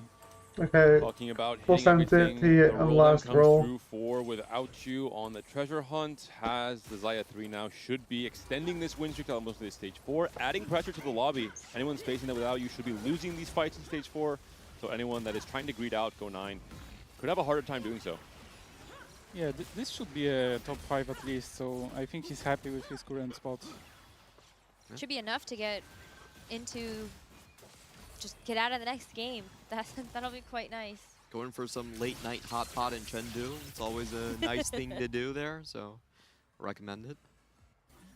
I also like the living wall. This is one of the small techs that you can do with the Bastion front line. It's a gold augment to finish off this game. No invested. It's going to be tough to find enough econ, I think, from any of these, but explosive growth was offered to quite a few of our competitors. Mino did end up going for best friends, it looks like. Guys, T2 took malicious monetization. Oh, this is the all-in moment. I love watching G2 as a player because he's always high cap. He was 1 out of the 2 players at 3 games on Fast 9. If you watch his streams, this is what his fans love to see, and this would be the most important comeback game if he can do it. Volibear pair, Ash 1 as well. Malicious monetization, this is the comeback moment. His grave, deeper and deeper, but in the small chance he wins, if he can start snowballing both with Crystal Gambit and malicious monetization, maybe he can come back into this game. It's a relatively weak board that he's facing right now. Grove. Weak side of Volibear coming to the back line. Maybe it's going to be enough. Volibear is not doing too much, I have to say. I think the dream's over, I'm sorry. Level 7 trying to hit Volley 2 is going to be rough. That malicious monetization value is going to drop off like quite considerably. And this is maybe some more time for Tomino to continue win streaking. It's a 7-win streak now for Tomino. This is what we said he needed to do. He needed to find a way to catapult his econ back up off of just the win streak gold with how deeply he rolled down. And with the best friends, maybe that's part of it. Just trying to find tempo. Maybe not to make it to 9 right away, but to extend the win streak, get gold that way, and then make it to 9. And just fight for a top 4. I think Tomino, the moment he rolled down on 3-1, he gave up on being the auto-qualifying spots directly into the final lobby and knows he has to fight through the Game 7. Honestly, looking at these spots, if Tomino is on a win streak and he can keep it, he might be able to go 2nd or 1st here. I wouldn't be surprised. You like the KO from this spot with the HP? Yeah, I mean, I like it when he's win streaking so hard. Also, looking at the boards, most of them are really weak, so he might keep the streak. Probably without you would be beating Tomino, and that's going to be the end of the road for T2, despite a great showing yesterday for CN overall. Not the Game 6 he was hoping for. Had to take a big risk, and it happens sometimes in TFT. You lose that coin flip, and it didn't quite pay off. Yeah, he was 2nd place in set 5. Really started his streaming career. Had a great run at the end of TOC. The only 1 out of the 3 double TOC champions, but this is where the road is going to end for him, unfortunately. It's a really fun line. I would have liked to see it work, but way too much risk. It's so tough.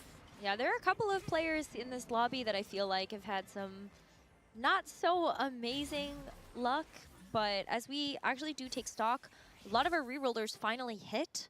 So we have the Katarina reroll, fully 3-starred. Who's doing cat? And that's going to be a big problem, I think, for a lot of people to deal with, too. Tomino is so far behind econ-wise. He has just gone 8, really banking on the win streak gold. He is now at exactly 1 current gold. So the moment he loses the win streak gold injection every turn, he's going to have a very hard time making it to 9. Big find here for Zumbai on the carousel. Does get the Seraphine. His win out condition is going to be the Star Guardians and into like Varus and Seraphine double carry in the end. That, I imagine, is his only way he gets the first place. It's a really big fight for both players. Tomino faces a player who's also down to 0 gold, and maybe the sponging will be a little bit too much for the KO to handle by herself, especially on level 8, where she has not ascended just yet. Wait a minute. He's doing a lot, though. The Radiant Rage Blade may be going to help push this into a 9 win streak for Tomino. Samira tries her best, but KO does win the fight. One more fight, the 10 win streak for Tomino here in stage 4 would be so massive for his chances. Looking at the spots, I think the most likely lobby winner is either CMB9 or Tomino. Wow. Yeah, Without You doesn't really have a cap at the Xayah. If he didn't hit Tiny Team, I don't think he's winning out. I mean, that's kind of big, though, because if Tomino or CMB both win, if either of them win the lobby, they advance. They don't need to play that final game of the day. There could be a huge, just like, sigh of relief. And for CMB as well, a player who I think has really had just an incredible rise to stardom in this particular set, K.O Coliseum. It's been nice that he is one of those 3 players from Brazil that has really put Brazil on the map. I mean, Travis, where did you rate them coming into the Tactician's crown? Quite low as well, but not at like the end. I just didn't know that much about them. And so has there been anything that's really like surprised you in a positive way about seeing like CMB, Sheiko, Quintus play? I have not had them in my games that much, and I have not watched their games either, so it's hard for me to tell. So maybe you'll get some good insight Chandra. on this one then. Yeah, his spot looks like, CMB's spot looks like he wants to play 9-5 Varus. Yeah, I really liked his board transition. Getting 3 wins while going level 9 in stage 4. Up to 4 Protector mech board. I've actually never seen that transition. Really fun to watch. What do you mention, Travis, this Varus line? I know this is probably the key reason why you won the Battle Academia Cup at the very start of the Pro Circuits. I'm still shocked by the stats. You had 5 games of Varus, Fast 9. You had an 80% win rate, not top 4 rate with this comp. What do you think you really need for this comp to succeed? In this meta specifically, where it's not really considered the top Fast 9 comp? His spot for it looks great. He's got like a lot of items. He's got enough gold. I think people don't angle it that much because it usually gets outcapped by Juggernauts. But from his spot, it might be better to play it than play Juggernauts, I think. He also had usually a bad time in some metas because just is missing single target for the most part with Varus. It's good overall DPS, but sometimes there's some single target units that you're not able to take down in time. Soundwaves could be potentially going out here after his cash out, going up against Weimu that just found the Vi 3. Oh, but it looks like it's going to get stuck on frontline for a long, long time. Oh, fine. But this is tough too because I think like Soundwave really needs that first place. Yep, Weimu's already in. Oh, but TF2 is crazy. Yes, it is crazy. This might be a comeback. He kind of needs the Braum to have another life. It's a really crazy setup for the Seraphine as well. Infinity Force, Shojin, Radiant Shojin, JG with the Mage as well, with the best friends. Yeah, we are just missing frontline here a bit. Yeah. But a few lucky casts from the Seraphine where she can maybe take down one of the backliners in one cast or a double cast because of how much damage there is from the build. Could swing a fight in her favor. Tomino with 62 HP is guaranteed to go get to level 9, so he does cross over there. And he's also preparing for the Seraphine matchup, as we see with the Edge of Night in the back line. And we see he went for Reforge on one of the Rage Blades. Obviously not getting full value from a second Rage Blade when you have a Radiant one already.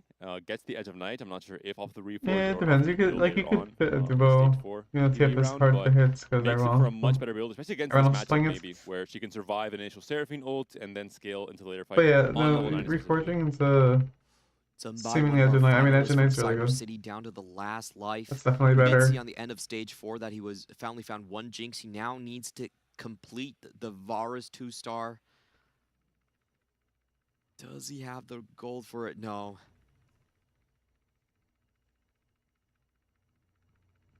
Chitu, Flancy, and Zumbai, those were our 3 big CN stars, or at least our expected stars coming into the tournament. Flancy already out, Chitu already out. Zumbai is the last hope of the TOC. Yeah, personally very surprised with Flancy's result, but it may just be low roll. It's a low game sample size. Yeah, just 6 games in that day 1. A lot of big players that we lost very quickly into this tournament.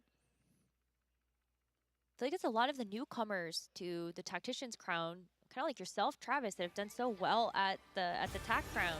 Is there anything that you felt like you saw as an edge that you had over the competition coming in as kind of fresh? Very clutch win for the KO. Not really. Honestly, playing TAC crown has not been that much different than playing regionals.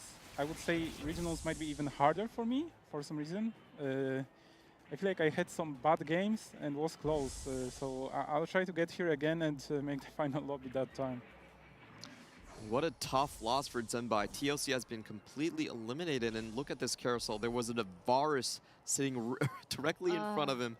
Would have been able to hit that 2-star if he survived just one more fight. And soon there will be another Grim Reaper in this lobby once Tomino makes it to 9, so players like Sunwise, they have to be a little bit scared in terms of their current HP total. The last remaining hope for CN in this lobby.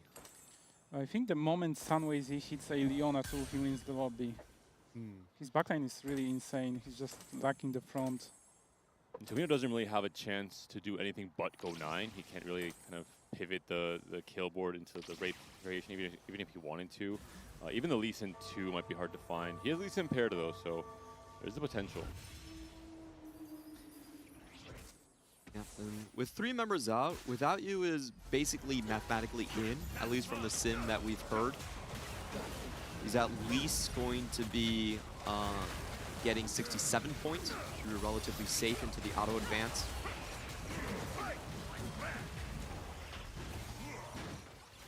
I really like the game plan from Tomino. I mean, the way he didn't just immediately think, oh, I low rolled so much, my roll down on 3-1, the game's over, and just had this like doomed mentality. Instead, he said, okay, I have to rethink the way that I would usually play KO reroll. Instead, I want to play more for high tempo, all of stage 3 and stage 4, and try and make it to 9 off of win streak and preserve HP that way. And he will make it in the end. Because of the initial roll down, I think you can't really usually play for a first from that spot. But even salvaging a top 4, a top 3 is really impressive from the Slovakian player. Yeah, didn't start out well for him. Won the first game, won the first matchup, so actually didn't get full value of the scoreboard scrapper. He probably still got like, I think usually it's you really want 8 rounds at least.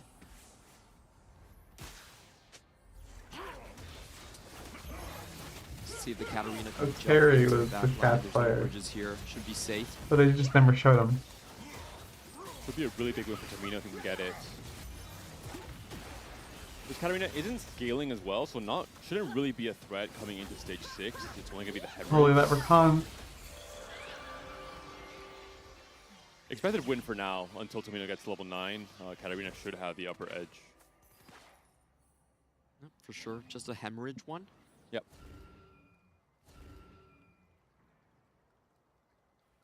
This looks like an illegal board. Restar with the Syndra. I think he probably got it with the cash out. He was playing Crystal earlier, so probably with a 1-cost cash out into... He's got 3 combats as well, so not even Econ augments to reach this board.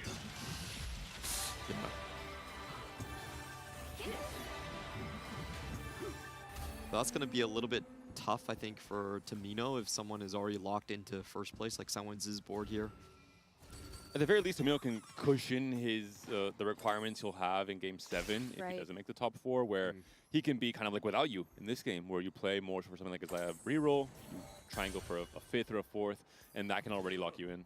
Especially when players, like we saw here with G2, are going to still be playing this first style in Game 7 as well. Well, That those guy's are the big chilling. upgrades you were looking for. Leona and Braum 2 now found. And with everybody at such close HP, it's like it's Terry and Sunway that could be knocked out in any of these upcoming rounds. And the Varus 2 on the other side is looking mighty strong. I think Terry's just happy for every round he doesn't have to face Sunway at this point. Doesn't really have to out. Katarina's going to go down too much front line. I don't think he survives this. 1, 2, 3, 4. Oh, exactly 5 units. Exact kill. Very unfortunate. And Tomino does make it to 9, does find the Lee Sin upgrade. This is really the spot he was hoping for. Still has a decent amount of HP. I mean, currently HP leader. I think even a top 2 would be really impressive. From, I'll be honest, how biased I was in 3-1 and how sad I was seeing that tragic roll down where like every single time you press D, I was just starting to cry more and more. Don't worry, it's because Travis blessed the broadcast with more EMEA presence, you know? You would have been a curse, but Travis is the caster blessing. Right. You saved my career, Travis, or else it's going to be my fault as usual where I curse all the EMEA players. I believe Tomino was on 59, right? So if he gets top 3, there's a tiebreaker into automatic advance. That's what he should be aiming for. The chance. Without you and CNB both with big losses, if he's top 2, he should be in. Let's see. CMB9 does go level 10, so it's the next big spike. Pretty much everyone now on their last life and saying, hey, this is my last stop. I have to find any amount of power-up I can coming into this to try and win this next fight. And then dodge Sunway, right? That's part of the equation that you have no control over, but... CNB should be okay here. Without you, definitely the weakest board left. Unless there's some Braum shenanigans, I don't really see how CNB can lose this. He's already level 10.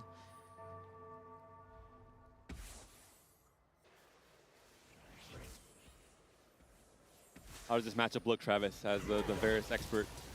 Oh, CMB is stomping him for sure. It's just gonna depend on matchmaking if Tomino goes second here. Yep, second means probably can avoid the tiebreaker. That'd be huge for him. Without you, he's basically already auto-qualified. He's gonna end here with 5 extra points, so sitting on 68. Was there anything good on this carousel? Potentially an IE for the Lee Sin over the Shojin for Tomino. He's got Gather Force, so... Oh, okay. Maybe it's okay. Is there anything Tomino can do against Soundwaves? That's the most likely matchup we're going to see. Maybe he goes for the BT on the Lee Sin over the second Sterak. I believe it was Shojin, Sterak, so the build that he had.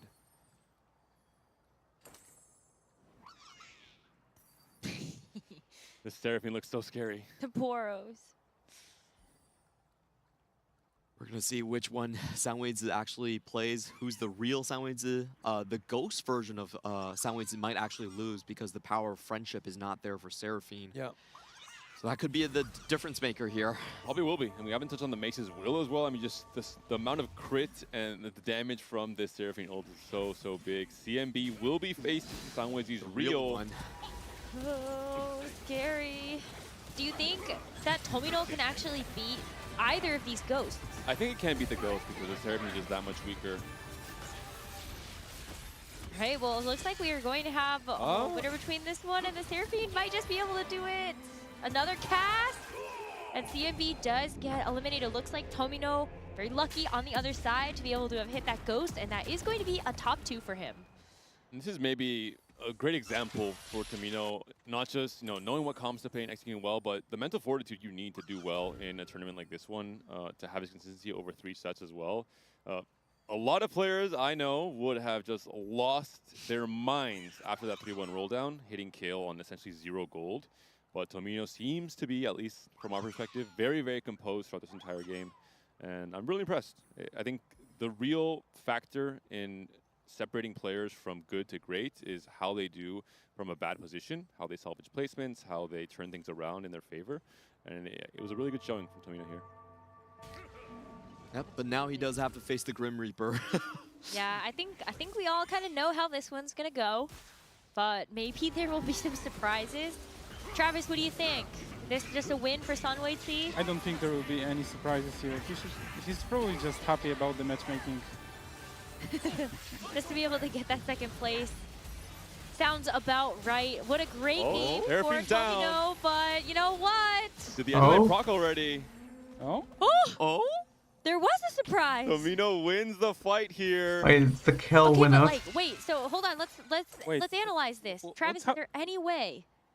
I don't know what happened last round, but Sunway did not have best friends on Seraphine for some reason. Maybe a last-minute swap, and he lost some of that attack yeah, speed. and he got wrapped as well, so that looked like terrible positioning from that side. Especially the best friends with the Radiant Trojan, pretty impactful here on the Seraphine. Yeah, especially on Seraphine, since she benefits from all the stats in her damage. Can Tomino do it one more time, or is that a 1 in 100 fight RNG and out position from Tomino?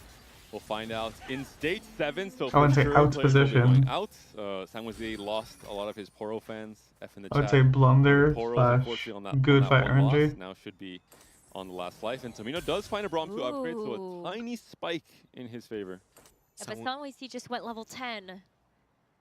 Let me hope, Necro. He's matching all the best friends this time, but this is huge. Soundwaves is only on 50 points. We can't see it on our HUD right now. He needs every single point he can get. Pretty much lowest surviving player so far.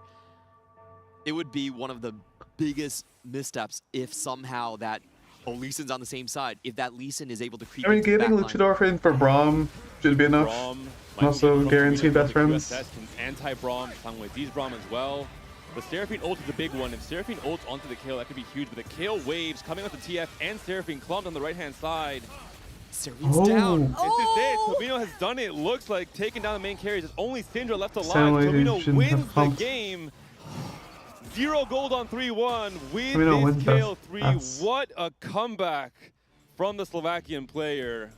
I am shocked. I did not expect this outcome in a million possibilities. Travis said there was going to be no surprises. I thought the game was for sure over and we were just going to chit-chat, but Okay, I'm not going to watch the last game. Rounds, My head hurts. Tomino aced it, and that's huge.